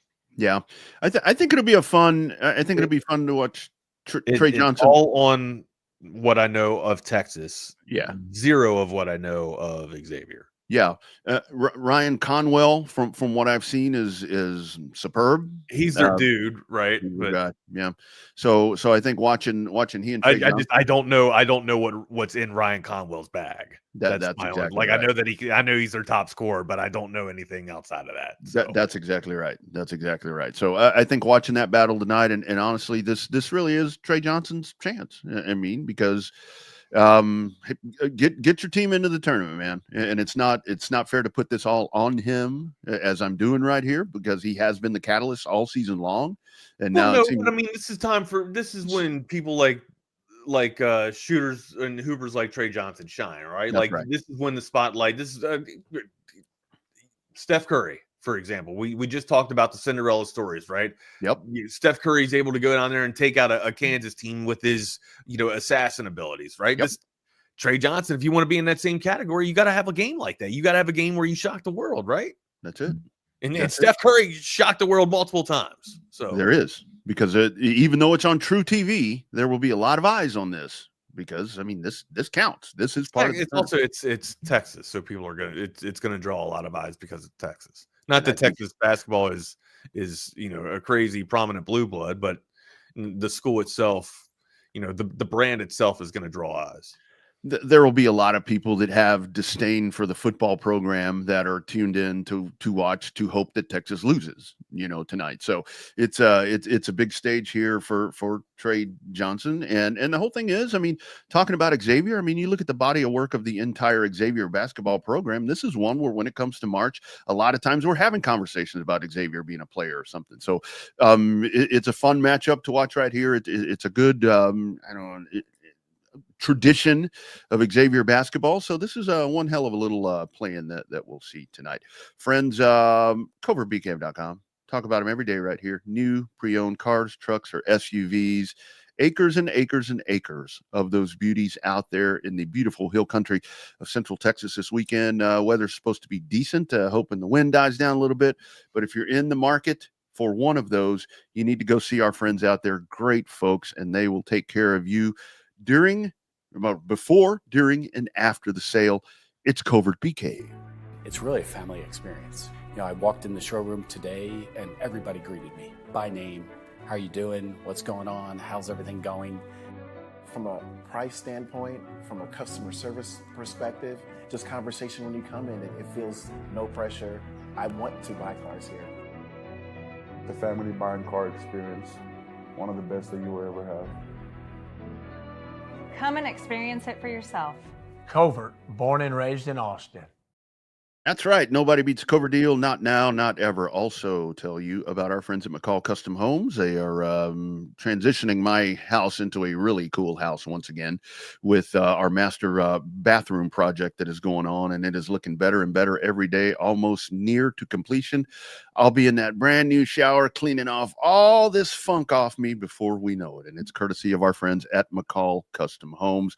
McCall Custom Homes, ATX.com. Whether it is that bathroom remodel like I'm doing, a kitchen remodel. A kitchen is one of those spots. I know from my time in real estate, kitchens, living areas, and those master bathrooms, or should I say main bathrooms. Some people can't say master bathroom anymore. Those are the places that you want to upgrade, because that's going to build the most value into your home. And that's what McCall Custom Homes does for you. Get a hold of Mike and his great crew today. All of the trades, everyone that's come by, they have just been tremendous, that have gone in and finding things that were actually problems and solving them before the problem surfaced later after the work was already done. 512-633-9580. You can call or text Mike today. He will personally call you and get you on that path, building value into your home. It is McCall Custom Homes, McCallCustomHomesATX.com. Check it out. I do remember seeing Xavier play in the conference tournament against Marquette. I do remember checking that game out. Fremantle too. We failed to talk about Fremantle. Fremantle is he only had 15 against Marquette. But he had a decent tournament too. So this is a guy that, at 6'9", that can go out and give you some problems. He's long. He's got some length there to him. So can also dial up and hit from the perimeter. Could be a little bit of a scare for the Longhorns as well. But I feel like the Longhorns should be able to keep both these dudes down. And whether it be Fremantle or Hunter too. Hunter's a guy that can get after it as well. So we'll see. I think Hunter comes off the bench too, from what I remember, but we'll check it out. I'll break that down just a little bit more here. But yeah, and if the Longhorns continue to keep this thing, I would say fast paced, Rodney, the Longhorns got a shot at upsetting and apparently upsetting and winning tonight. Yeah, that's the thing about it is, the status kind of definitely came up during the SEC tournament. But when Texas leads at the half, they seem to put themselves in a pretty good probability to win. So I think that is the deal, to just take care of it soon and try to put this one to bed. But you're going to have runs, from Xavier, and you expect that. But I do think, I don't want to be overconfident, because I think that's the one thing that where that uncertainty to me does still factor in, Wags, is because I just don't know, even after what we saw last week, that's not enough body of work for me to forget what we saw during the season, where the team has just been so inconsistent. But it just seems like right now that you don't have the injury stuff, and you don't have, whatever you've had during the year.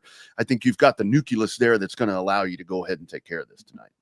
Yeah, the thing is, regardless, my thing, regardless of who is in the front court here for the Longhorns, you got to be able to play. But you have to be the bruiser, you have to be the aggressor here, right?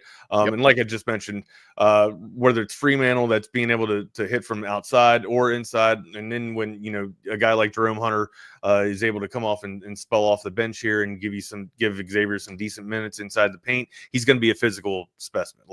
That's the thing. Shedrick's got to be able to man up. You can't get bodied inside against backup forwards. You just can't. And if that's the case, then the Longhorns are going to struggle mightily in the half court set. That's why I keep harping on, keep it fast, keep the tempo, speedy, and let's see if you can get some easy bunnies that way. Yeah.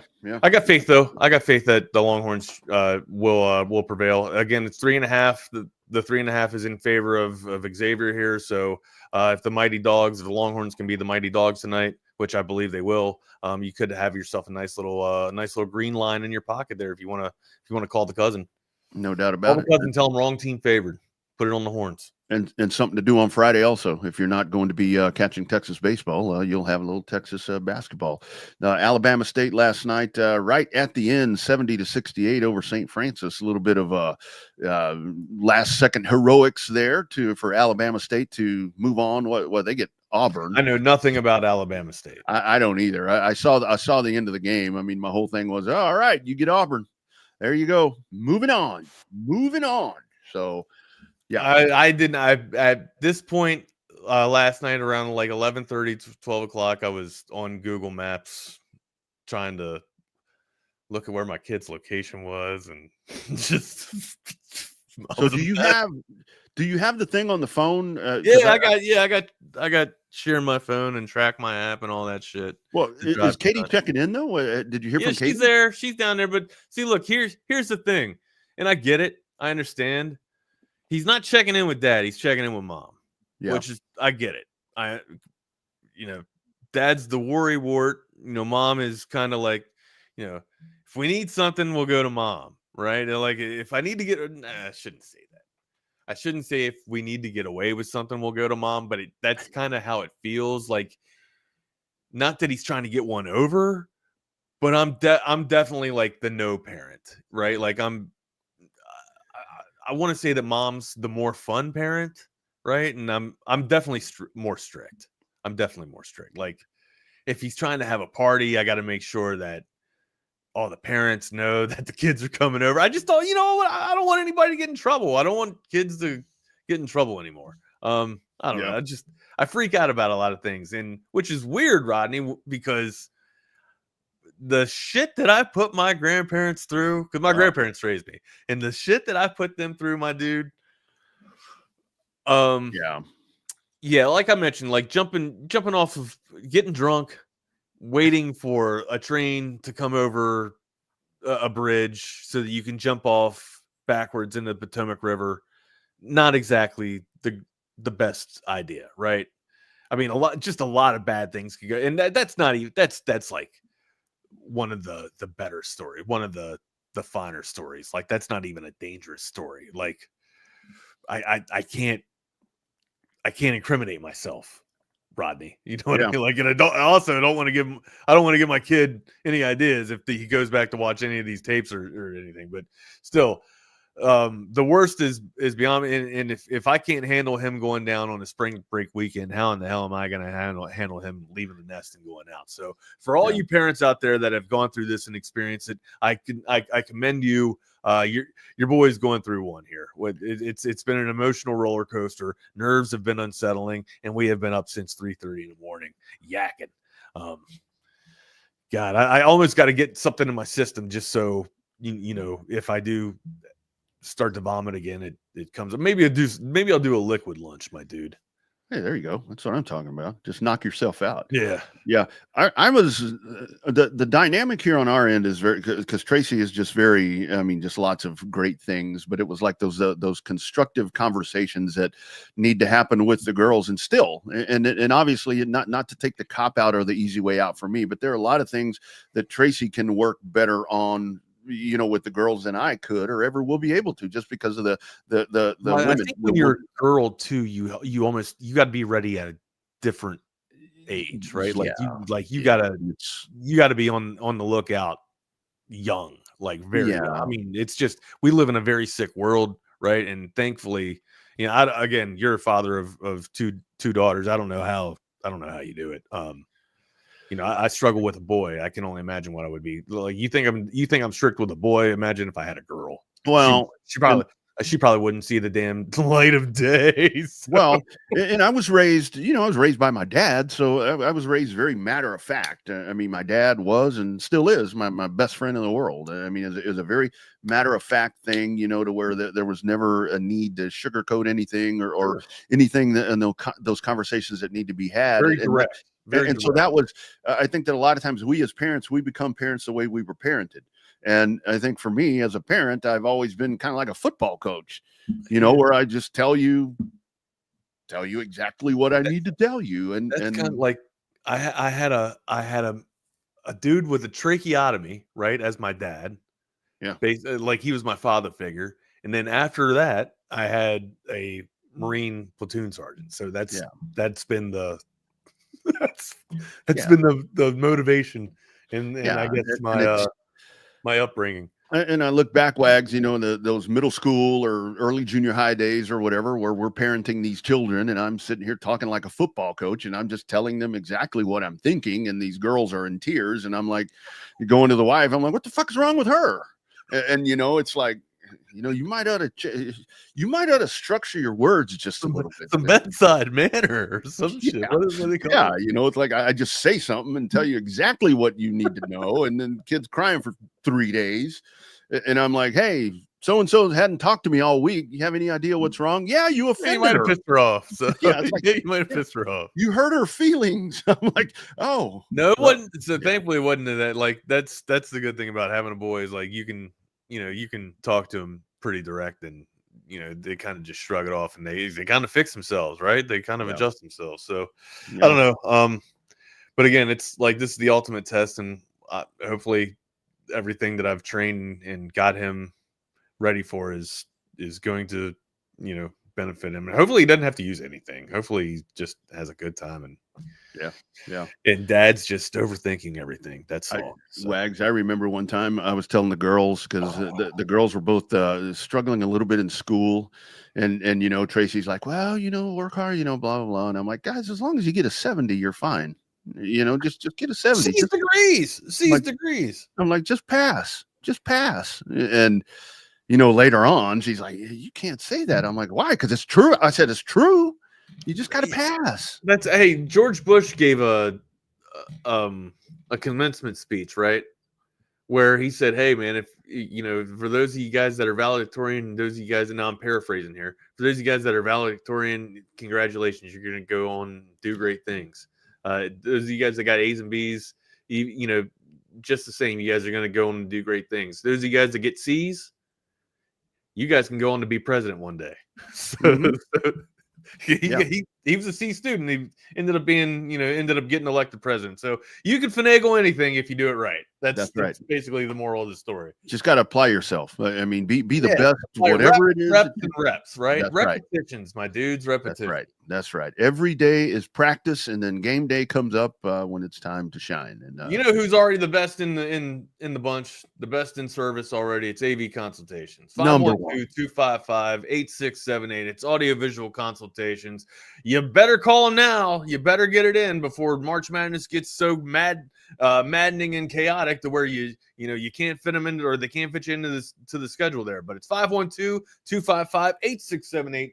AV Consultations is the website to go to see all the gallery of projects that they've done over the past 35 years and setting the standard in audiovisual automation. Go ahead and give him a call. He's an old school guy. Tom is. He likes to do it old school ways. He'll come on out there. He'll give you a consultation. He'll tell you to get out of the way. He'll throw up some TVs on the wall for you. He'll put some audio in your house, and then you'll be good to go, man. 512-255-8678. That's avconsultations.com. Yeah, absolutely. Check them out. All right, 9:55. Oh, my son's alive. We got a wellness check finally. Here we go. All right, 9:55. It's time for a $50 Cabo Bob's gift card because Texas softball. And remember, we do these. Texas softball wins these series. Number 2, Texas softball taking 2 of 3 from Florida over the weekend. So let's get this rolling. And this is from the Coda text line. So if you haven't sent us over a text yet, you're up shit creek without a paddle. All right, here we go. Let's try. Whoa. What is that back there? That's the randomizer. Show us the screen. I can hear the noises and the shit. I'm not into the ASMR shit. Show us the screen. Oh man, I can't. I don't have that thing wired up into this. It's other computer. Tease. You're such a tease. I can hear it. I can't see it. Sounds good, doesn't it? Sounds neat. Intriguing is what it is. I know.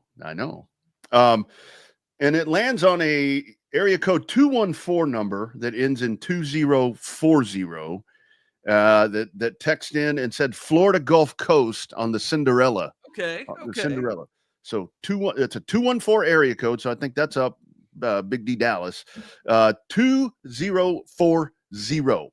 I'll shoot you over a text right here on the Coda text line, and you just reply, send us over your where we need to send this. And then it's Cabo Bob's on you for Wags and I. Yeah. For tournament time. Tournament time, amigo. Where are you going? Man, shit. I was going to say, what are you going to go to eat for your tournament meal? I got to cook mine up. Oh, that's right. So is it Patrick? All right, Patrick. Hey, right on. Patrick is the winner. Winner, right. Chicken dinner. We got you, amigo. Patrick. Congrats, all right. Patrick. Congrats. Way to go. Cabo Bob's. Winner, chicken dinner. You've been playing some PUBG lately?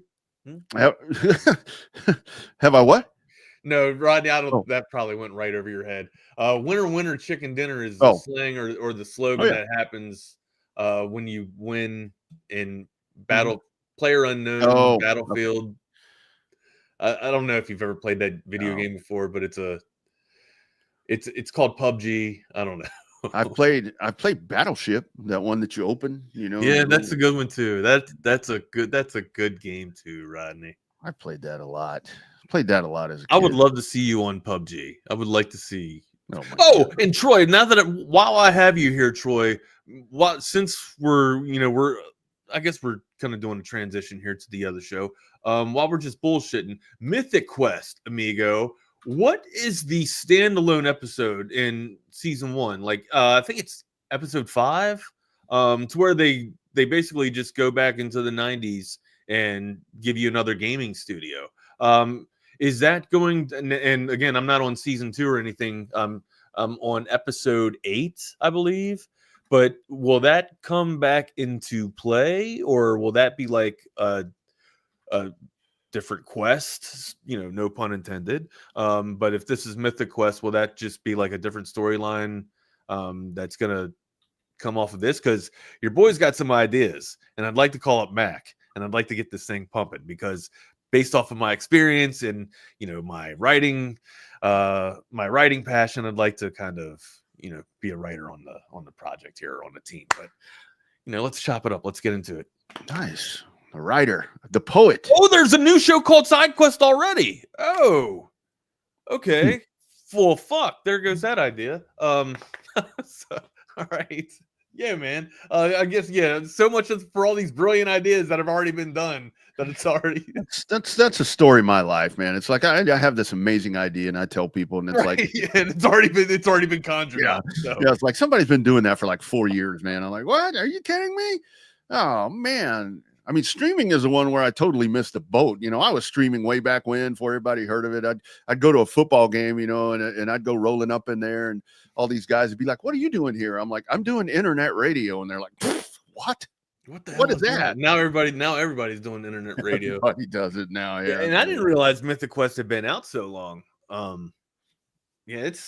mean, you're not a gamer that much, Rodney, are you? Like, you're an old school gamer. Like, you would what people consider a retro gamer, right? Yeah, I'm a retro gamer. I do play 3 games right now on the PlayStation. I play the NCAA game. Well, the new one's getting ready to come out.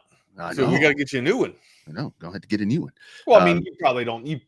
I mean, if you're having a fun time, you could do this thing like Kevin Dunn and go 20 seasons with a PlayStation 2 if you really wanted to. Wags. I can't hold my own jock on the one I have now, much less upgrading. So it's like I'm barely starting to figure this stuff out now. So retro gamer. We'll just call it that.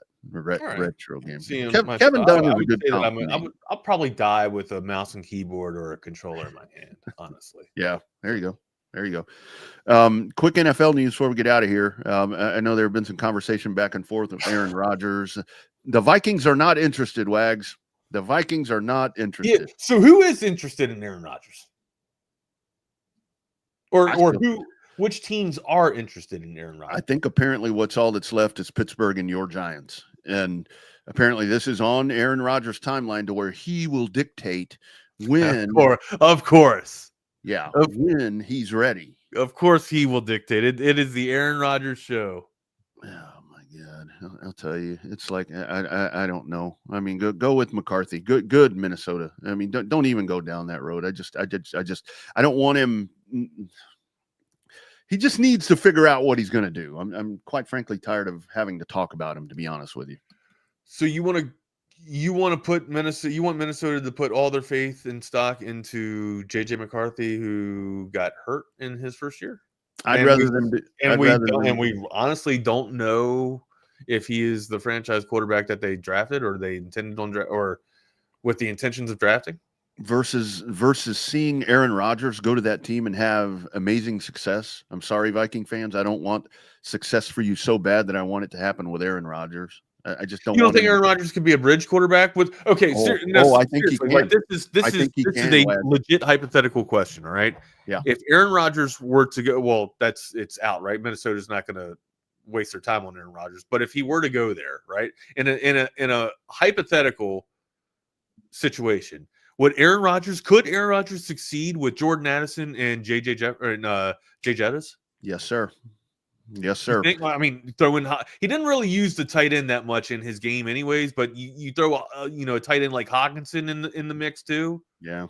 You don't have to convince me, man. Revitalize his career, right? Give you some fake funk for Aaron Rodgers, like, oh yeah, it's a amplified season, right? Like it's almost like a fictitious season because he had all these weapons around him, right? Yeah. But ultimately, if you're using that excuse or you're using that argument, isn't that kind of what made Sam Darnold the quarterback that he was last year too? Totally is. Okay. It totally is. And that's what I don't want for Aaron Rodgers. I don't.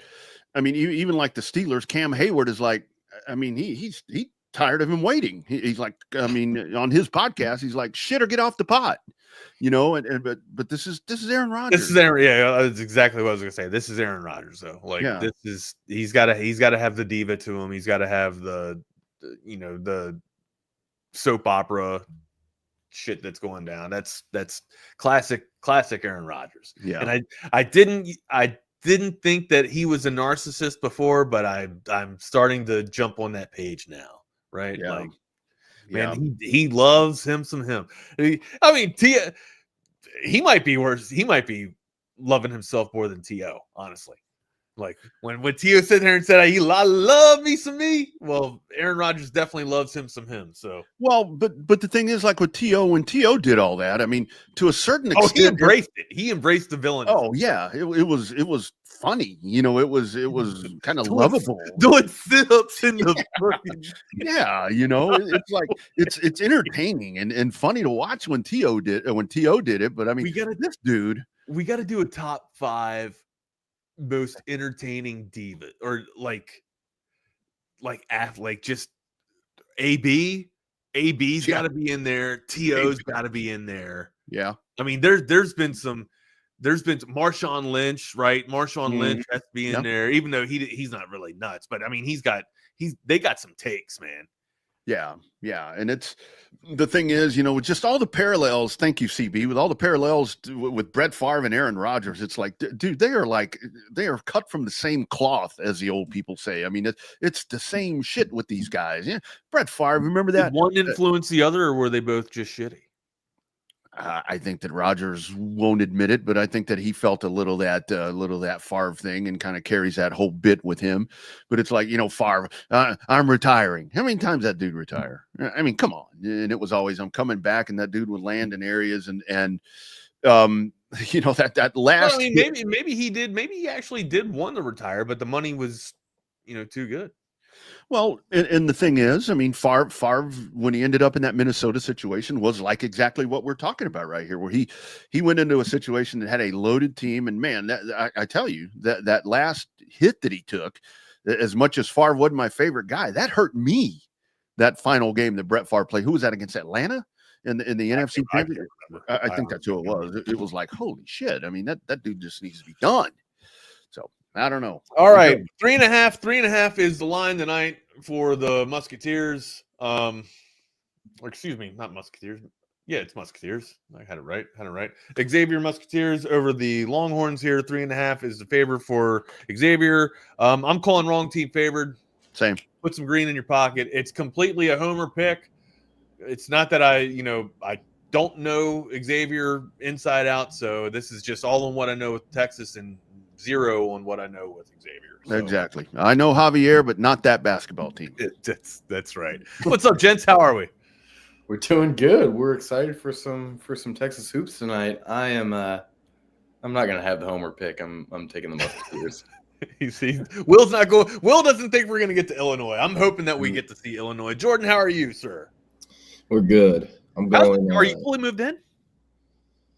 Well, still need Wi-Fi, so I'm sitting in the place I moved to. They have apartment buildings and then like these little homes. I'm staying in one of those homes, but I'm at the leasing office because their conference area is in the same room as the mail room, and it has the best Wi-Fi. And my Wi-Fi doesn't get in until this evening because AT&T shipped it to the wrong house. So nice, jeez. Yeah. It's been like the most annoying thing ever. I was on the phone with AT&T for an hour and a half on Monday, and I had to talk to 3 different people, and I was on hold for probably an hour of that hour and a half. And it's just like the most frustrating stuff ever. And they're like, all right, that order's canceled. We got you a new one. And I'm getting emails saying I need to return the other one when it's at some random address. Can they give you any symbolic atoma for their mess up? Yeah, man, I was letting them fucking hear it. I mean, as they should, you know. So they took $15 off the monthly charge and also said I'd be getting a $150 Visa gift card. There you go. And they're like, you can get even more money knocked off the monthly charge if you switch to AT&T with their cell service. Why don't you just I'm already on AT&T, and this shit is one bar. Like, if anything, I'm switching off. That's why I need Wi-Fi. So bad, because I have no service in this area. Why don't you just go ahead and give me the discount regardless of me switching over because of your No, I was pissed. I was driving too. I was driving because my old apartment's about an hour away. So I was driving during that time too, like in the middle of rush hour and 8 a.m. traffic. letting them hear it, you know. So yeah, I do that too. Like I try not to yell at people because I know that it's not their fault, right? Because it just you do get frustrated, and then after I do find myself like after I get done yelling, I'll be like, hey, look, man, you can tell that I'm frustrated. I know it's not on you, homie, but you put yourself in my position, right? Yeah. Like, for real, because it's like, bro, I work from home. Exactly. You're messing with my money. And also, like, the thing that pisses me off so much nowadays, every single place you call, it's a robot. And I'm on there just like, speak to human, talk to or you're outsourced. And then when you do get that human on the phone, you're outsourced, and you're having a hard time understanding. Yes. Tim. Yes. Right. That was 2 of the 3 people I talked to on Monday from AT&T. Yeah. Tim and Matt. It's like, man, fix my pinche service. Yeah, for real. All right, gents. I'm gonna get off here, man. See y'all later. Have a good show. You guys, hey, hopefully, the move continues to go so smooth for you, Jordan. So we'll have a great show, man. Hopefully, you can change your bet, Will, and put some green in your pocket with the long. Yeah, we'll see about that. We'll see. Yeah. Will, we can be homers on the hardwood. We get paid to cover the football program. I'm going horns all the way over Xavier. I put it on the round table that they were going to lose, so I've been pretty adamant, but we'll see. Good to see you guys. Later, boys. All right, Jordan, you are back in the leasing office. I am in beautiful Galveston Beach at a little Airbnb right now. So we the rest of our wonky week, not a ton of recruiting news, but we'll start off with that. Since yesterday, I think we got to about 5 or 10 minutes of recruiting. Real quick, we'll talk about Aaron Rodgers just for a little. We can. They were talking about it at the end of their show. So for those who haven't seen it, I saw on Twitter this morning, it was reported that the Vikings are rolling with JJ McCarthy as their guy. He's QB1. They've turned down several other teams as trade offers for him. Said, hey, he's not up for trade. He's our guy. QB1. So that's like, okay, where does Aaron Rodgers go? Where does he fit into this thing? Who is going to sign Aaron Rodgers? And I mean, we don't know. And I love the joke saying he's going to play for the Renegades in Arlington for Stoops. That would be absolutely hilarious, but I think he has too much pride for that. So I don't know. Just wanted to talk about that a little. I think it's interesting. Everyone is kind of boxing out Aaron Rodgers, being like, "Man, we don't want to deal with you," Yeah. Sorry, I'm getting a little background noise here, it looks like. But I think there's only about 2 spots left for Aaron Rodgers at this point. I think the New York Giants, although I think they're taking a quarterback, I think somehow they will end up with a quarterback, even if it's not one of the top 2 guys. And I do think they will end up with one of the top 2 guys. I think that Jackson Dart could easily be a Giant. I think Quinn Ewers could easily be a Giant. And if it's not one of those top 2 guys, Aaron Rodgers will be playing in New York. He'll still be playing at MetLife. And I don't see any reason. The only other guy they have in that room now is Tommy DeVito. And, that lasted all 4 games. Patrick, that's a good one. Dak's backup. I honestly, at this point, I'm not sure if it's crazy to say that. I think the amount of teams that still want a guy like Aaron Rodgers is like this. And I think maybe the Steelers could be the only other one since they still don't have one. But that's one where I do feel like I think Jackson Dart could easily be the starter for Pittsburgh on week 1. Mason Rudolph will also be there. So that was kind of my thought, that they brought in Mason Rudolph to battle whatever, rookie quarterback they get. Does Pittsburgh have the assets to trade up to, top 3, top 2? That would be another question. We'll see. But I mean, where else does Aaron Rodgers play if it's not for the Giants or the Steelers? Yeah, no, that's the question I'm trying to ask too. Who is the Saints' starter? Is still Derek Carr? Yes, I believe they have Carr and they still have Spencer Rattler. I think they still have Jake Hayner. Barf. So Barf. That's a team that has got to wait, a year. When you look at, you're not going to be good. I mean, it's hard to be real bad in that division. It is. Yeah. It's quite a challenge because everyone is bad. But I think next year, if you're in a position, who makes rocking number 41 look cool, you know? So I don't know, maybe they could be something, but I don't think there's the Jackson Dart stuff. I know you're bringing it up. Are you that high on him, or are you just, you know, those are the trends? I'm not. I just feel like there is a third quarterback in this draft who will end up going higher than he deserves to. I'm not saying deserves maybe is a bad word. Higher than we think that they should. For sure. And if it's not Dart, you know, who is it? Is it Quinn Ewers? Is it, you know, it's not Will Howard. It's probably not Kyle McCord. And it's probably not Dylan Gabriel. And it's definitely not Milroe. So I don't know. I can see someone kind of reaching for Gabriel just because of the stats that he put up. I think he comes from a school where quarterbacks succeed. You know, you look at Nix and Herbert over the last few years, and you think, you know, especially Nix coming from that Lanning coaching staff, at least for the last year, the year that made him an NFL player. It'll be really interesting to see, you know, what kind of the take is on Gabriel. That's one that I felt like will have the most movement late in those last couple of weeks. I don't know if Oregon's had their pro day yet. I think they might have actually had it yesterday or Monday. And I think he looked pretty good, but that's one that I felt like, you know, since the beginning of this cycle that would probably come down to that last week in April. You know, in terms of he's either going way up or he's going way down. We don't see him picked until the 5th or 6th. That'll be real interesting. At this point, I feel like almost all the teams looking for a quarterback right now should wait a year. I just don't see a way. And we say this every year. We say they should wait a year. Last year we said they should wait a year. You know, Quinn Ewers will be in the draft. Milroe will be on the draft. Dart will be in the draft. And none of those guys really had a year that made you feel like they were first-round picks. So it could be the same thing next year where, you know, a guy like Drew Allard doesn't look like a first-round pick anymore. Or, you know, maybe Lenora Sellers is available. Or, you know, Klubnik he'll be the first quarterback taken. There's no doubt in my mind. I mean, I'd put a bet down on that. And I'd put a bet on him being the first overall pick. I think he's going to be a slam dunk, home run, slam dunk pick for someone. I think he's going to have a great year. I think he's going to win the Heisman. Klubnik?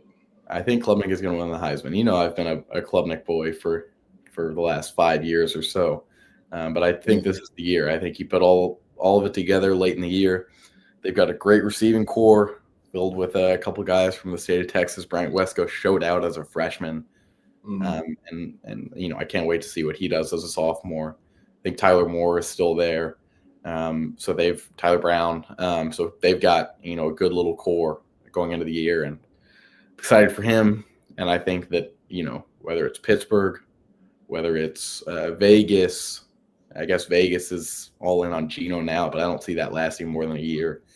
You know, New Orleans, there's a lot of teams that should just wait because he's going to be there. Lenora Sellers is going to be there. It's going to be a loaded draft. I mean, I assume it will be. Garrett Nussmeier. So, I mean, keep forgetting the obvious one, that Garrett Nussmeier. Nuss is the third QB in this class if he came out. I would have him above Quinn and Jackson Dart, no question. I agree, yeah. And honestly, Drew Allard probably would be number 3 as well. It wouldn't be as clear-cut of a number 3 as Nuss, but I think he would be number 3. And you said some interesting things with Klubnik. It's funny. I bet if I dug through my phone, I could easily find it. But his senior year, I would always tell people, like, hey, put all the money you can on Cade Klubnik 2024 Heisman. He's going to get it. He's going to go 3 and done and leave. He isn't going 3 and done, you know, but could still get it his 4th year. So would love that for him. Think he'd be the first. I know Westlake has said Super Bowl winners, Super Bowl MVPs, you know, guys like Sam Ehlinger, obviously, you know, with Drew Brees and Justin Tucker, everyone else, a few other, you know, NFL players. But Klubnik could be the first guy to win a Heisman. Maybe he'll join like Travis in that. We got Heisman already, you know what I'm saying, in Baker Mayfield. But you said some interesting things. Lenora Sellers, I think, is going to be a fascinating draft prospect because he is such like a violent play style in terms of being a runner. to where, you're kind of worried, how's his body going to hold up with that play style in the NFL? He's obviously built like a shit brick or a brick shit house, whatever the saying is. And he shows he's fearless, but, he needs to get more consistent in the passing game. And honestly, I think just develop a bigger portfolio in the passing game. They did have, it felt like watching South Carolina. I didn't watch them every game, but the times I did, it sometimes felt like they legitimately had like 5 or 6 plays. So expanding that with him is going to be important for, him being a draftable guy. And, it's funny. You think, the QB draft class you named for next year seems so much better than this year's. Man, think about the year after that. Arch Manning, if he stays for 4 years in college like we think, he'll be in the 2027 NFL draft. DJ Lagway will be in that draft after 3 years at Florida. Dylan Raiola will be in that draft after 3 years at Nebraska. That'll be one to watch. This could be the worst draft of the next 3 years as far as quarterbacks. And as far as Dart goes, he's very interesting to me. I think outside of Cam and Shador, he probably has the highest floor out of any of the draftable QBs this year. And one thing I think is really interesting, I've talked about this before, but Jackson Dart played at Corner Canyon in Utah, and Corner Canyon has a ridiculously pass-heavy offense. They almost never run the ball. And with them, they kind of have this system where if they can have a 4-year starter at QB or a 3-year starter, they will go out of their way to make that happen. For example, Jackson Dart was a 4-year starter at the high school level. He had more pass attempts in his high school career than any other quarterback in his high school graduating class in the entire country. What did he do? Year 1, he started at USC. People forget he even was at USC. That was before Lincoln Riley came in. And he started like 9 of those 12 games in the regular season. Is a true freshman, then transferred to Ole Miss, is an immediate starter there. Who else has come out of that school? Zach Wilson started pretty early at BYU. Guess what? He led the entire country, his graduating class, in pass attempts. So did his little brother, Isaac Wilson, who ended up starting as a true freshman at Utah. So the correlation with the highest pass attempts, usually those guys end up playing earlier in college. And usually they end up playing more in college because they're playing earlier in college. So not only do they enter college with the most pass attempts at anyone, they're entering the NFL with more pass attempts than anyone. So I think Jackson Dart's floor is higher than most. Yes, there's throws he can't make. Yes, I'm worried about his arm strength to some degree, but he does provide, I fully believe, the highest floor outside of Cam Ward and Shador Sanders because of all the attempts he's thrown in games. You can't simulate that stuff. So obviously the NFL is way different. People always talk about adjusting to the speed of the game at the pro level, but Jackson Dart, I do see the vision. And by no means would take him top 5 or top 10 if I was in charge, if I was a GM. Yes, I know the need for a quarterback is big for a lot of these teams, but I think Jackson Dart is very much what he is. And yes, he does have that high floor, but how high is his ceiling? That's the question I have. So, hey, depending on the system, Jackson Dart could really win big in the NFL. Look at Brock Purdy. Is his talent level and overall high floor and low ceiling, is it that much different than Brock Purdy? Physically, he's better than Brock Purdy. He's bigger, more mobile, I'd say more athletic, So the Jackson Dart discussion is very fascinating to me. I think he could go anywhere, but again, if I was in charge, I'm not taking him top 5 or top 10. I don't give a crap. So, yeah, just kind of wanted to mention that on Dart. I think it is very interesting with him. And, he was up and down at times for sure, and was streaky, flashy. I think Quinn Ewers was kind of the same. Obviously, we know Quinn was hurt now. Looking back, it makes it, I guess, easier to grade those games he had that were poor. But, Dart is he's an interesting guy. I think I would probably take him over Quinn Ewers if I was an NFL GM. I don't think there's much of a doubt there. And the next conversation that I kind of want to start here is that we know the ranking of I would say the top 4 guys. It's Ward, Sanders, Dart, and Ewers. The next question is, how many quarterbacks get taken in this draft? Because right now, it seems definite that the 4 guys that I just mentioned, as well as Kyle McCord, Okay, so we're doing Cam Ward, Shador, Quinn Ewers, Jackson Dart, Kyle McCord. I'm saying in terms of who will get drafted, those guys, as well as I would say Dylan Gabriel and Tyler Shaw, are locks to be drafted. That's 8 right there. There's not a ton of years where there's double-digit quarterbacks taken. So if we're going to get to that double-digit, that means that Will Howard, Cam Rising, Graham Mertz. Has Cam Rising been doing pre-draft stuff? I don't think so. I don't think Graham Mertz has either. I feel like I haven't seen him at all. I don't think he was invited to the combine. Yeah, I don't think he may still be hurt. Same thing with Cam Rising. They may be hurt right now. Riley Leonard, Will Rogers. And we'll add in one more and Brady Cook. And you already said Dylan Gabriel? I said Dylan Gabriel, yep. So that's Dylan Gabriel 7 per CBS Sports. Then we get Shaw, Howard, Rising, Mertz, Riley Leonard, Will Rogers as 8 through 13. Which out of those 6 guys will be drafted? I think Shuck is definitely getting drafted for sure. No question. Dylan Gabriel and a lot of those guys I think you mentioned are going late, day 3, round 6 or 7. Their name will get called and there's commercials going. But I mean, hey, the Cowboys, for example, they've already put out it is the Cowboys and it is the draft, so it could very well be a smokescreen. But the Cowboys have already put out some signals, showing they're looking to take a QB day 3.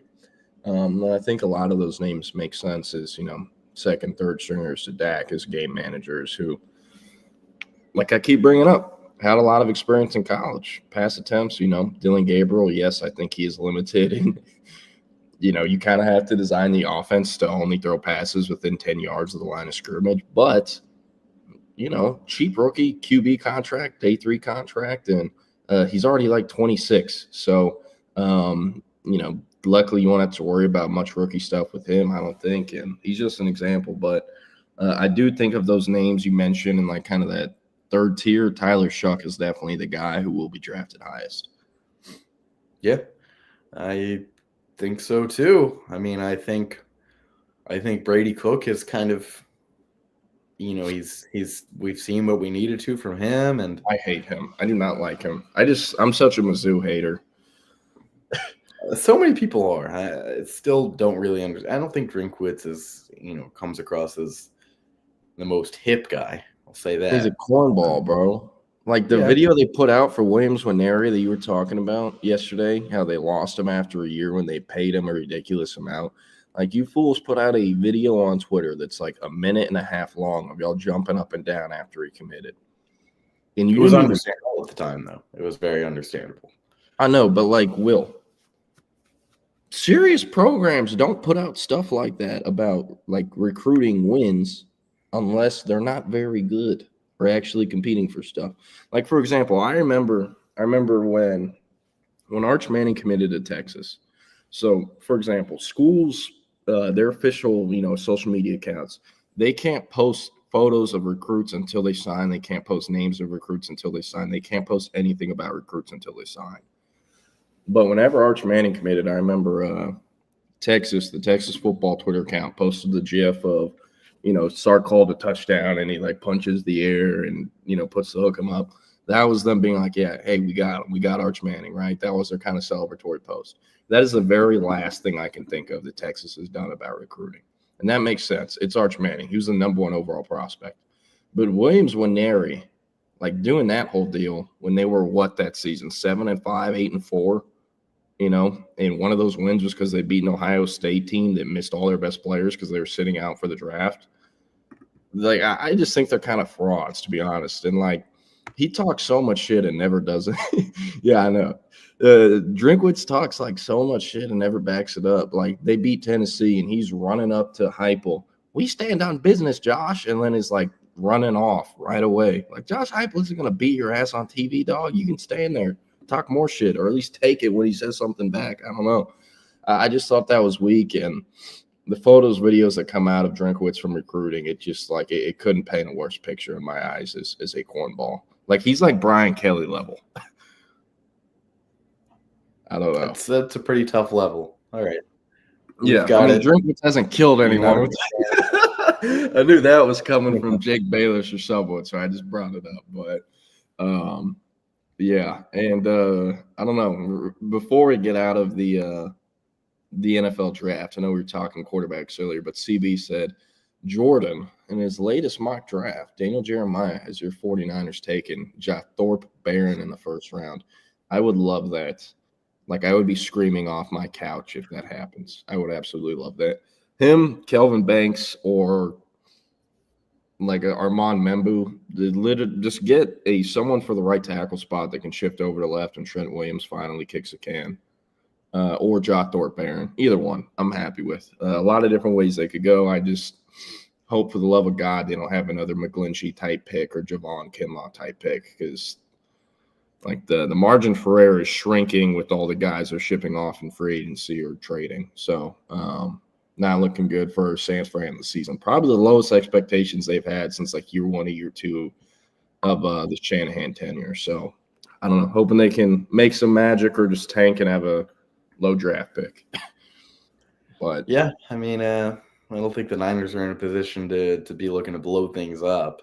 You know better than I do, but seems like Purdy is going to be the guy there for a long little while there, and whether you like it or not, they will not be in the Clay Klubnik sweepstakes. They won't be in the Garrett Nussmeier sweepstakes. They won't be in the Arch Manning sweepstakes 2 years from now. So, have fun being in a moratorium like I was for my entire life with the Texans up until Stroud. So. Yeah, I would. The Brock Purdy shit is so annoying because you're not a top 15 or top 10 most talented quarterback in the league. You should not be paid like it. You're a bus driver. So it is the last year on his rookie deal. So, time is of the essence for extending him. But I would love if they could just watch him play a couple games this year without Deebo Samuel and all the other aliens that have left, Like, how good are you when it's more on you now? That's what I want to see, and I think he has to prove that before getting top 10, top 15 money. But I do know how the NFL works. I know that's very rare that they'll be able to wait that long until the season. So we'll see what happens. But the Brock Purdy thing, I mean, never been a fan. I remember his second to last year of college, people are saying, he could be a first rounder, day 2 pick next year. Comes back another year, stinks it up, has a worse year than the year before, and then he gets drafted last pick in the draft, Mr. Relevant. Like, I just think he very much is what he is, and I don't like him being the franchise quarterback. He doesn't win the 49ers games by himself. He helps them win games, but he's yet to win the 49ers a game by himself. I'll say that. So hey, you can always get Trey Lance back. You never forget that Trey Lance is always an option. So we'll see that. Let's move to recruiting a little bit. We didn't hit much yesterday because it's been very quiet. In terms of Texas. Texas is on spring break right now, hence why I was going to say that the Texas staff is on spring break. I wonder where they're at. Yeah, a little bit better than my little 400, 500 square foot Airbnb. Hey, probably busy with baseball, but let us know if you run into Jonah or the Williams family right down there in G County. Absolutely. But on the football side, Texas did not have anyone visiting this past weekend other than a single prospect on Thursday, Zarek Sidney out of Goodyear, Arizona, 2027 receiver who will very likely move into 4 or 5-star territory here in the next couple of weeks. His recruitment has just blown up lately. And from what we heard, it went very well. Had a chance to talk to him, and our good friend Blair also did a recap on Horns 24/7. So we know that. But there was a visit not to Texas that caught our interest a little bit more, and it was Jalen Lott visiting Oregon out of Frisco Panther Creek, the number 6 athlete in the country, number 8 player in the state of Texas. Visits Oregon. One of our competitors puts up a prediction in favor of the Ducks. And all of a sudden, from an outsider perspective, feels like Oregon is the team to beat now. Hank South caught up with Jalen yesterday and got a little bit better story in terms of how things are going with Oregon and how things are going with Texas, it seems like Texas, as he says, are right there in terms of that top group and where, they fit in that group. So, 2 days ago, someone that may not know as much as we do might have come on here and said, Oregon's running away with it now. And there's nothing you can do to stop them, because when they get deep in these Texas recruitments, especially with kids from the Metroplex, they have a pretty high success rate as of late. But Jalen Lott does not seem like another one of those cases, right? Yeah, he's going to be very interesting, because you have to remember this is a two-way player who's receiving different pitches from different schools. Texas, their pitches remain the same. We think you're a cornerback. We will figure out a way to get you offensive snaps at some point, but you'll probably have to earn it, whether that's punt return game, kick return game, or maybe 5 to 10, designated snaps at receiver on offense. They want to figure out a way to use his playmaking ability while, keeping him primarily as a corner. That's what Texas's pitch is. Oregon wants him as a full-time wide receiver. Ohio State wants him as a full-time wide receiver. I believe LSU does as well. Personally, I do think the kid is probably a slightly better corner prospect, but to be honest with you, I think he's an NFL draft pick at receiver or corner in 3 years. It doesn't matter. I think he's that talented, and I also think he has just the God-given athleticism. This is a kid who's long jumped like 24-plus feet like 5 times already. And he's a junior in high school, right? His dad, obviously, James Lott, ran track and played in the secondary at Texas. That's where he gets it from, along with his mother, who played women's basketball for the Longhorns. But they're going to let Jalen make his own decision. This isn't one of those things where it's a Texas legacy and their parents are basically going to strong-arm the kid into going to Texas no matter what. It is not one of those. James Lott and Miss Lott, they've always been very open and said, hey, Jalen's going to go where Jalen wants to go, and we're not getting in the way of that. We're going to support him no matter what. One thing I think is interesting, he swapped out his USCOV for Ohio State. You said that, right? Okay, I think he did. But he swapped it out. Yeah, I did not say that, but yes. Oh, sorry, my bad. He swapped out the OV. So the 4 OVs right now are LSU, Oregon, Texas, and Ohio State. So it'll be interesting. Again, I do think he's a slightly better corner, but I do know, because he has told me directly several times, he does prefer the wide receiver position. Now, he will not say that on record. He'll say, hey, whatever the team wants me to be, that's what I'm going to be. But that is important. And I've kind of written about this and talked about, hey, Texas might need to change their pitch here, because he does want to play receiver deep down, and we know this. It's the same thing about how Cade Phillips wanted to play corner, and Texas was recruiting him at safety the entire time for whatever reason, when he was clearly a corner and everyone else recruited him to play corner. And Texas had to lose him to LSU and then offer a higher NIL number and switch their pitch from safety to corner to get him back in the class right before signing day.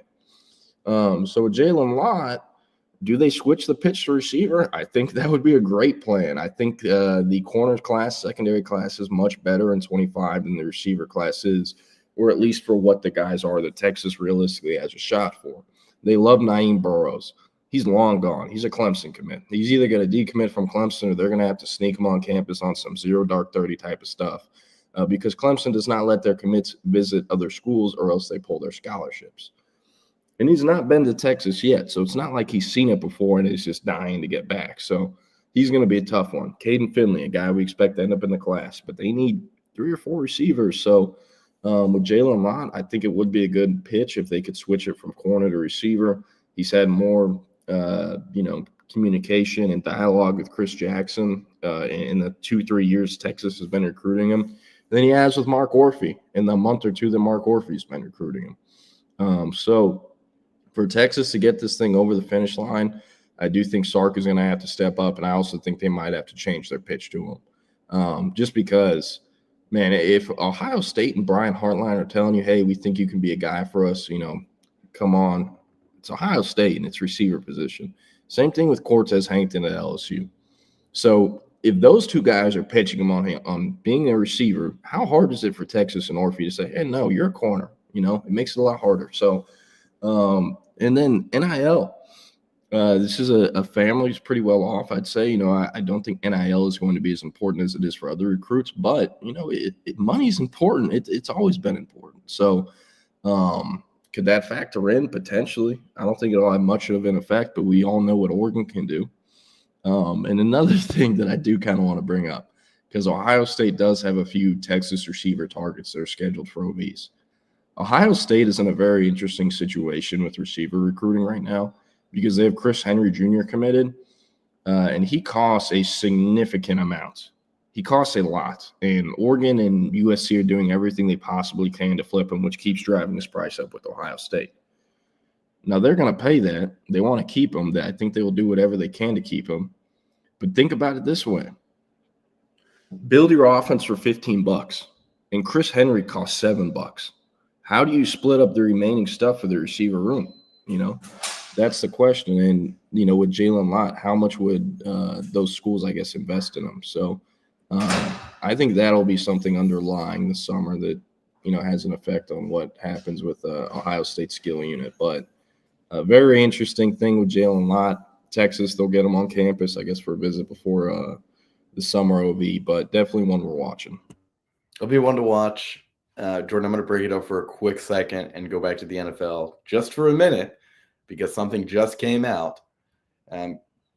Coming from the Green Bay Packers, club rule change proposal, Rule 12, Section 1, to prohibit an offensive player from pushing a teammate who was lined up directly behind the snapper and receives the snap immediately at the snap, which means officially, after being kind of like incognito, but then it came out that it was them anyways, the Green Bay Packers are proposing to permanently ban the tush push. This is not going to happen. I'll tell you that. I don't think the NFL has any reason to get rid of this. It's a football play.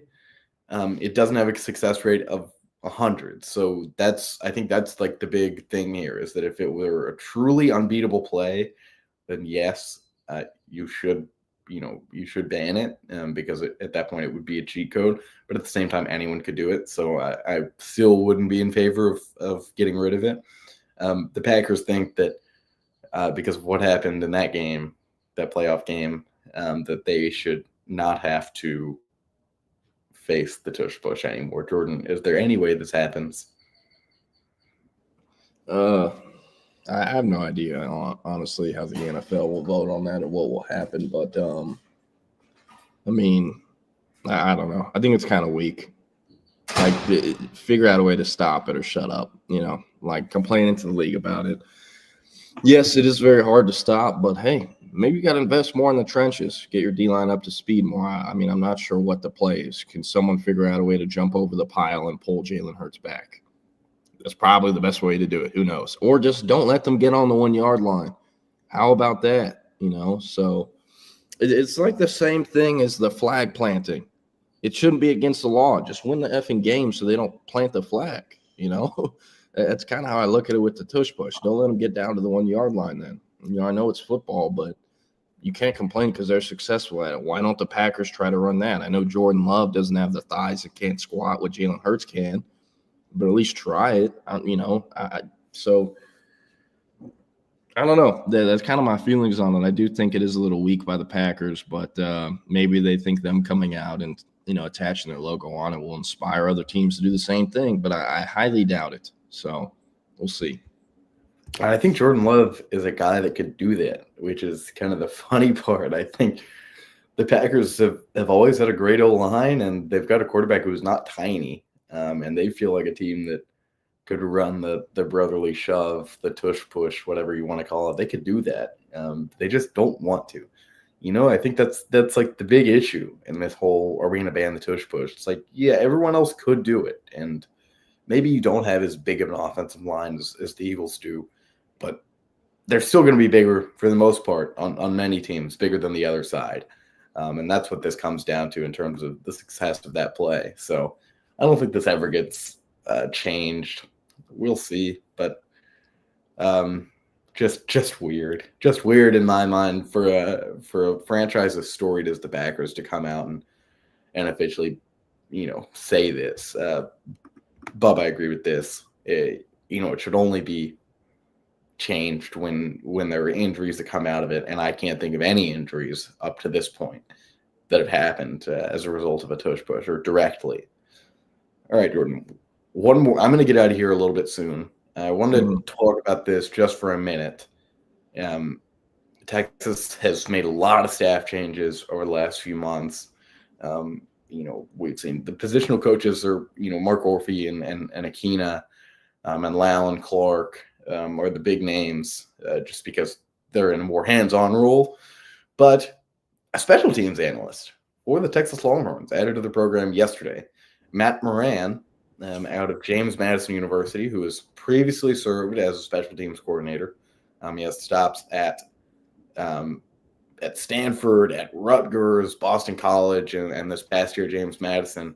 Found something kind of interesting from his bio at James Madison is that he personally worked with Christian McCaffrey during his time at Stanford, because at the time, Matt Moran was the return specialist for the Cardinal. So kind of, hey, Christian, you're going to catch this ball and you're going to run to the end zone. Returning is not, an easy thing to do. When you're the best player in college, it's a little bit easier. Sorry. I wasn't trying to be disrespectful. I just imagine telling Christian McCaffrey how to play football, especially back then. I mean, you couldn't touch him in college. Everyone needs to be coached, though. For sure. And Matt Moran did that. So we're going to give him the credit for Christian McCaffrey's Heisman and everything that he's done in the NFL. Just so we can be homers here. Hey, Will, I'm pretty sure he's a Bowdoin alum as well. What do these dudes know about Bowdoin? D3 school in Maine. My stepbrother played football there. Not joking. The Bowdoin Polar Bears, New Brunswick. Bowdoin or Baldwin? Because I feel like there's a Baldwin. Is that not the same thing? No, so it's Bowdoin. The D3 college in Maine is Bowdoin. The Bowdoin is in Georgia. It's spelled the same way, except there's no I at the end. And that's where Caden Prothro, the top 247 tight end, is from, Bowdoin, Georgia. The more you know. Well, he played receiver there. He played free safety. He punted. What years were he there? Was he there? I think the early 2000s. I want to say like 05 to 08, something like that. So yeah, he didn't. Not when we were around, or at least he didn't overlap with my stepbrother. But hey, Bowdoin Polar Bears, very they used to have a live mascot. It's now what is it called? Whenever they stuff deer. Why am I blanking on this? No, you know what I'm talking about? When you shoot a deer and you put it up on the wall. What is it? Taxidermy. Yeah, they had their old live polar bear mascot like taxidermied in a box in like their athletic center. That thing was scary. It's huge. It's like, holy crap. They had this thing like on a leash for live mascot stuff. Like that has to be the best mascot. Did they kill the actual polar bear and then put it on the wall? Yeah, he either died from old age after being a mascot, or he, I don't know, maybe wilded out and they had to kill him and put him down. I really don't know. I don't remember the story. But the Bowdoin Polar Bears, look them up. Historic university, one of the top colleges actually in America. My stepbrother is a doctor now, so very smart guy. And Matt Moran is now a Texas football coach, so success all around. Yes, sir. The Polar Bears. Matt Moran has some exposure to Texas. This is even a weirder one than what I just said. Is that at the 2024 NFL Combine, Matt Moran was tasked with working with our old friend Ryan Sanborn.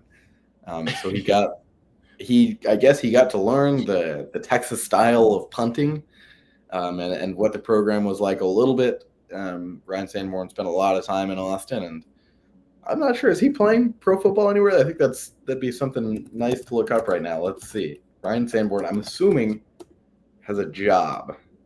Yeah, it doesn't look like he made it. Ryan Sanborn plays for the Atlanta Falcons. Who would have guessed it? I mean, I guess that's a practice squad spot. Yeah, I was going to say, is he on the P squad or is he 53-man? I don't think he's 53-man because I don't remember seeing him punt this year. And I don't see anything suggesting that he is actually on an NFL team per NFL.com. So that would make you feel like, you know, he is. I think he played for the Rams at one point too. But anyways, Matt Ryan worked with him and got him to where he is. Ryan Sanborn is not. No, that's right. He is not. Does not have any stats in the NFL. So another addition for Texas here on the staff. Special teams is something that I think a lot of people are worried about heading into the year. With another year of Bert Auburn expected, Will Stone will be around, but not so sure that either one of those guys are exactly elite. And where Texas wants to be in terms of kicking, both place kicking, and the kickoff specialist role. So, yeah, go ahead. I was saying they got to figure it out. Bert Auburn, someone's got to get with the Texas kicking game. If I was in charge of Texas, he wouldn't have come back. He wouldn't have had the option to. But, hey, Sark looks at things differently than I do. Obviously, he's shown we got to trust him. He knows what the hell he's doing. Same with, that entire coaching staff. So we'll let things play out. But the field goal kicking game, PAT game is something that I am worried about going into next season, especially if they roll Bert Auburn out there week 1. I'm going to be, biting my fingernails every single field goal and PAT attempt pretty much. So not looking forward to that, but want to talk one more player, Taven Epps. Or unless you have something else you want to get into first, or that's about it. That's a good way for me to wrap up, and then you can just go ahead and take that. Okay, cool. And we'll get out of here a little early. I'll be going solo for a few minutes. So if y'all have any recruiting questions y'all want to ask me, or just any questions in general, just get them in the chat, and I'll come back to them here in a minute. But Taven Epps is a top 247 linebacker in the 2027 class. We have only ranked 100 kids across the country in the 2027 class thus far, and Epps is one of them. He's currently ranked as the number 3 linebacker, number 7 overall prospect in California, and is in the 60s overall, I think 62 overall prospect, something like that. But anyways, he is in Tustin, California, but is originally from Texas. He's from Boyd, Texas, which kind of a small town. Most people haven't heard of it. It's about 45 minutes northwest of Fort Worth.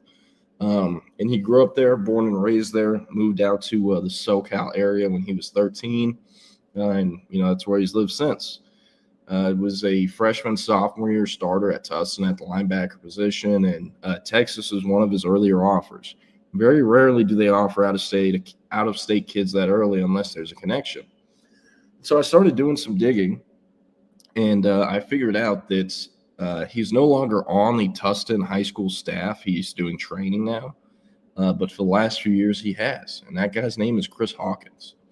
And Chris Hawkins was the recruiting coordinator at Tustin at the time. He helped Taven Epps get on everyone's radar, but specifically Texas's. Chris Hawkins played at USC back in the day and was there for the final 3 years of the Sarkisian era at USC. So played under Sark, and he played defensive back. The defensive coordinator was Johnny Nansen, who coached him for 4 years. So those are the connections. He made the calls to Nansen, hey, I got a young cat you got to look at, come check him out. They offer him. Since then, he's been to campus 2 times already. He stopped by last April while in the state for a 7-on-7 tournament, and then he later returned for the Mississippi State game, I believe it was. Mom and dad came on that Mississippi State game visit. With 7-on-7, all these tournaments happening in Dallas this spring, he's scheduled to be back on campus at the end of the month. And he will be there with his mother, father, and grandmother. And again, he's a sophomore, and this is his 3rd visit to Texas already. You talk with sources on the West Coast, the feedback is, hey, this is going to be Texas versus UCLA. Those are the top 2 right now. UCLA has an interesting connection in this recruitment. Deshaun Foster, their head coach, who, besides being the head coach, y'all know from, hey, we're UCLA, we're in LA, the Big Ten presser, but Big Ten Media Days thing. But Deshaun Foster is a Tustin alum. He went to high school where Taven Epps goes to high school. So they're very much pushing that. Yes, he's originally from Texas, but it's, hey, go move a plane flight away, or you can live in LA still. Your family can drive, come see you play at UCLA. So His recruitment will be an interesting one to track. Don't really see an early commitment happening, but with him being the number 3 linebacker in the country, the fact that Texas will have hosted him 3 times already for visits before his sophomore year is over is a very big deal. I don't even know if UCLA's had him 3 times for visits. So just wanted to highlight that. I think he's someone in the 2027 class we definitely need to watch. And then also, I have not heard anything that leads me to believe he will reclass. But there have been like 6 players from the top 20 ranked players in 2027 that have reclassed to 2026. So I wouldn't say it's off the table for Taven Epps. If it were to happen, it would have to happen pretty soon. But more and more guys are reclassing than ever before. They want to get paid earlier. And also, like, schools are sometimes say, hey, we'll pay you more to be in our 26 class than we will if you wait 2 years and you're in our 27 class. That is a real thing. A lot of the time, it's the schools who are putting the idea in the kid's head that they should reclass.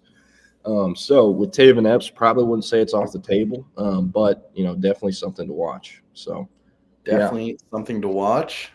Jordan, I'm gonna head out of here. Spend this last 5 minutes talking about 2026 prospects that need to visit Texas before time runs out. All right, Jordan, I will see you tomorrow for our last show of the week. The fallout of Texas's first 4 game will be real interesting. See you, everyone. See you, Chris. See you, Dr. Gonzo. See you, Bub. I'll see you tomorrow. Yes, sir. We'll see you. I was going to say if you can figure out how to get out of there. What do we got? Oh, so, hey, if y'all have any questions, comments, concerns, I guess leave them in the chat and I'll get to them. I'm very excited to get this Wi-Fi today. I've been just losing my mind. It was very frustrating, the entire moving process. I hate doing it. Luckily, most of the big furniture I would have needed a moving truck for. I'm selling at my old place because my girlfriend wasn't the biggest fan of it. So instead of having to do Facebook Marketplace and dealing with that, I just took a video of all the stuff and sent it to a group chat of my friends, and they're over there with the U-Haul moving all that furniture out. I'm not doing anything, so very nice that I get to miss out on moving couches, stuff like that. Bub with a very interesting and relevant question in today's age. So there is not a minimum age to officially visit a school, but you do have to be a rising senior. So, for example, right, the 2025s, they've all already signed. Most of them already moved in. 2026 is the main class in recruiting right now. Guys in 2026 can take official visits starting April 1st. That is when official visits are allowed to start, is April 1st. And they can take them from April 1st all the way up until they sign. So really until next January, February. But if they didn't sign then too, you can take OVs in March, May, April of your senior year. With them, only 2026 prospects can take them. Even if it was a reclass, 27 to 26, they can still take those OVs as long as they've actually reclassed to the 2026 class already. So that is interesting.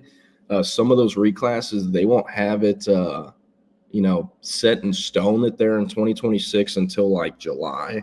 So some of the kids who have reclassed won't even end up taking OVs till fall of their 3rd year in high school. It is kind of, a lot of moving parts, but a very good question. And no, there's not a minimum age. You just have to be going into your senior year that upcoming fall.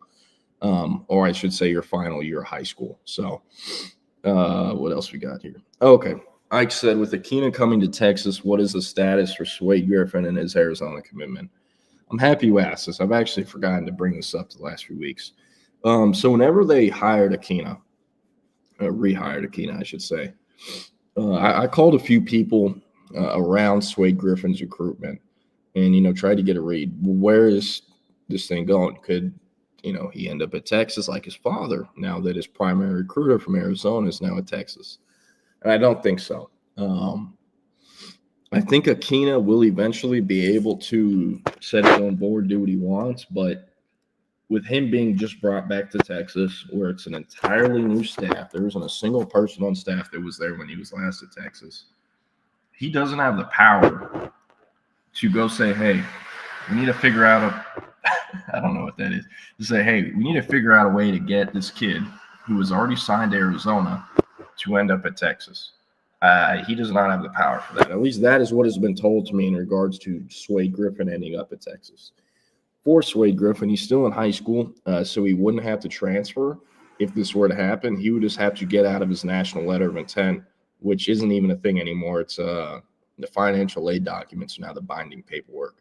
So he would have to get a lawyer and get someone to figure out a way to get him out of that paperwork, and then he would sign new paperwork for Texas. So basically what happened with Jahdae Barron, where, I mean, he was able to get out of his paperwork quicker than Swade Griffin would because Matt Rule, who he signed to at Baylor, left to go to the Panthers. But Jahdae had to get a representative to deal with the NCAA to get him out of that letter of intent to Baylor. So that is what would have to happen for Swade. Since he hasn't enrolled, I mean, he's not showing up at Arizona until June because he's running track right now. He will be in the Texas relays this month. So, yeah, I'm not really expecting him to end up at Texas. But do I think he's good enough to play for Texas? Look, you look at the DBs that Texas signed in 2025. Jonah Williams, Zealous Hicks, Caleb Chester, Cade Phillips, and Grayson Littleton. That was their 5. I think Swade Griffin right now, I would have Caleb Chester and all of those other guys over him. But Swade Griffin long-term, I think, is a better prospect than Caleb Chester. And I think he's actually ranked higher. Swade Griffin, so this is funny. There was someone very close. They used to be very close to the secondary recruiting, specifically corners. And I asked him one time this past fall, why have y'all never offered Swade Griffin? Checks every box, multi-sport, verified track stuff, tall, long, like literally checks every box. Is the son of one of the best DBs in program history and a local kid at Lago Vista. And the response I was told is, hey, we're not offering him because we know if we do, we'll have to eat it. So we never wanted to offer him unless we knew we would take him, and we just never got there. I asked, why didn't you ever get there? And I was told, I'm not even joking, we didn't think he was explosive enough. This kid won state in the 110 hurdles and had like a 6'4" high jump as a 6'2" kid, 6'1.5" kid. And you think he's not explosive enough? So the long-term stuff, he has it. He checks those boxes. And it's what Dwayne Aquino was recruiting his first time at Texas, where he was taking these athlete types that were incredibly raw and needed coaching development. Swade Griffin is the 2025 version of that. It's what he is.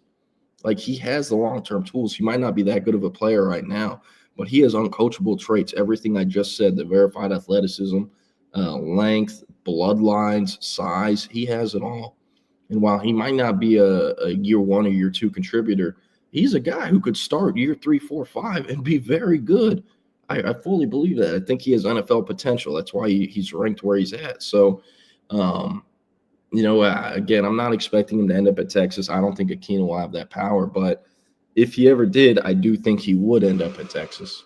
This is a kid who was originally committed. This is actually a funny story. This is how I'll close it. He had a top 4, I think, of like Texas Tech, Arizona, and like SMU, Oklahoma State. It was kind of random, but it was pretty much Tech or Kansas or Tech or Arizona. He officially visits Tech by himself with his grandfather, Cedric Griffin, CG. He had something going on that weekend where he couldn't make it on the official visit with his son to Tech. That was the only one of Swade's OVs he didn't take. Jordan McGuire and Tech kind of see the blood in the water, and they're like, oh, hey, daddy's not around. Let's pressure him into committing.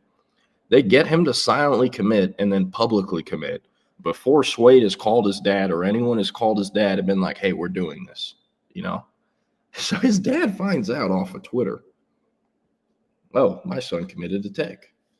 Originally, the Arizona OV that was scheduled for the next weekend got called off.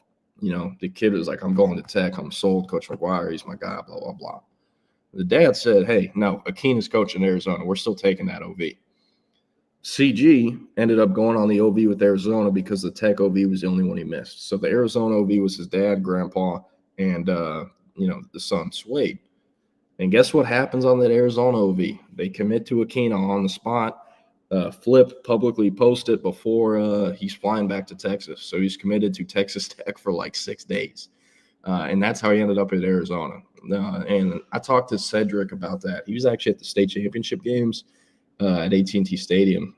And just, watching, being a fan of football. And, I talked to him about it. I'm like, hey, what happened there? And he's like, man, he was playing for Akina. Like, those were the options. I didn't really want him living in Lubbock. And he was playing for Akina. And also, like, he's like, a lot of people probably thought I was, like, strong-arm that. I just put out the pros and cons and kind of let him make the decision. And so, we'll see what happens with Swade. I do think if he was going to get out of his paperwork, it would have happened already, but it hasn't. So I guess he'll be an Arizona Wildcat. Definitely kid I'll be tracking. And like you said, Ike, a very good kid, quiet just like his dad. And I think a really high ceiling football player. I think he can be an NFL player. And if he ends up being drafted, I will tell y'all who told me from Texas they didn't think he was explosive enough, because I was trying hard not to laugh when they told me that. It was a joke of an excuse, I think. But anyways, we're going to close it. Encourage y'all to get over to the Texas Sports Unfiltered app for the Midday Mashup. Longhorn Republic podcast is previewing the tournament for Longhorns men's and women's teams. So get on over to the app. And then back at 2 p.m., Chip and Zay will be on the live stream, YouTube, Twitch, Twitter, wherever you get your live streams. And, I'll see y'all tomorrow. Appreciate y'all tuning in. Ike, Bub, Dr. Gonzo, CB, Patrick, Jake Bayless, Longhorn Bear, Quad Standard Labs. We appreciate you all. And let's go. Hope Texas gets it done next time I see y'all. Hook them, and I'll leave on that.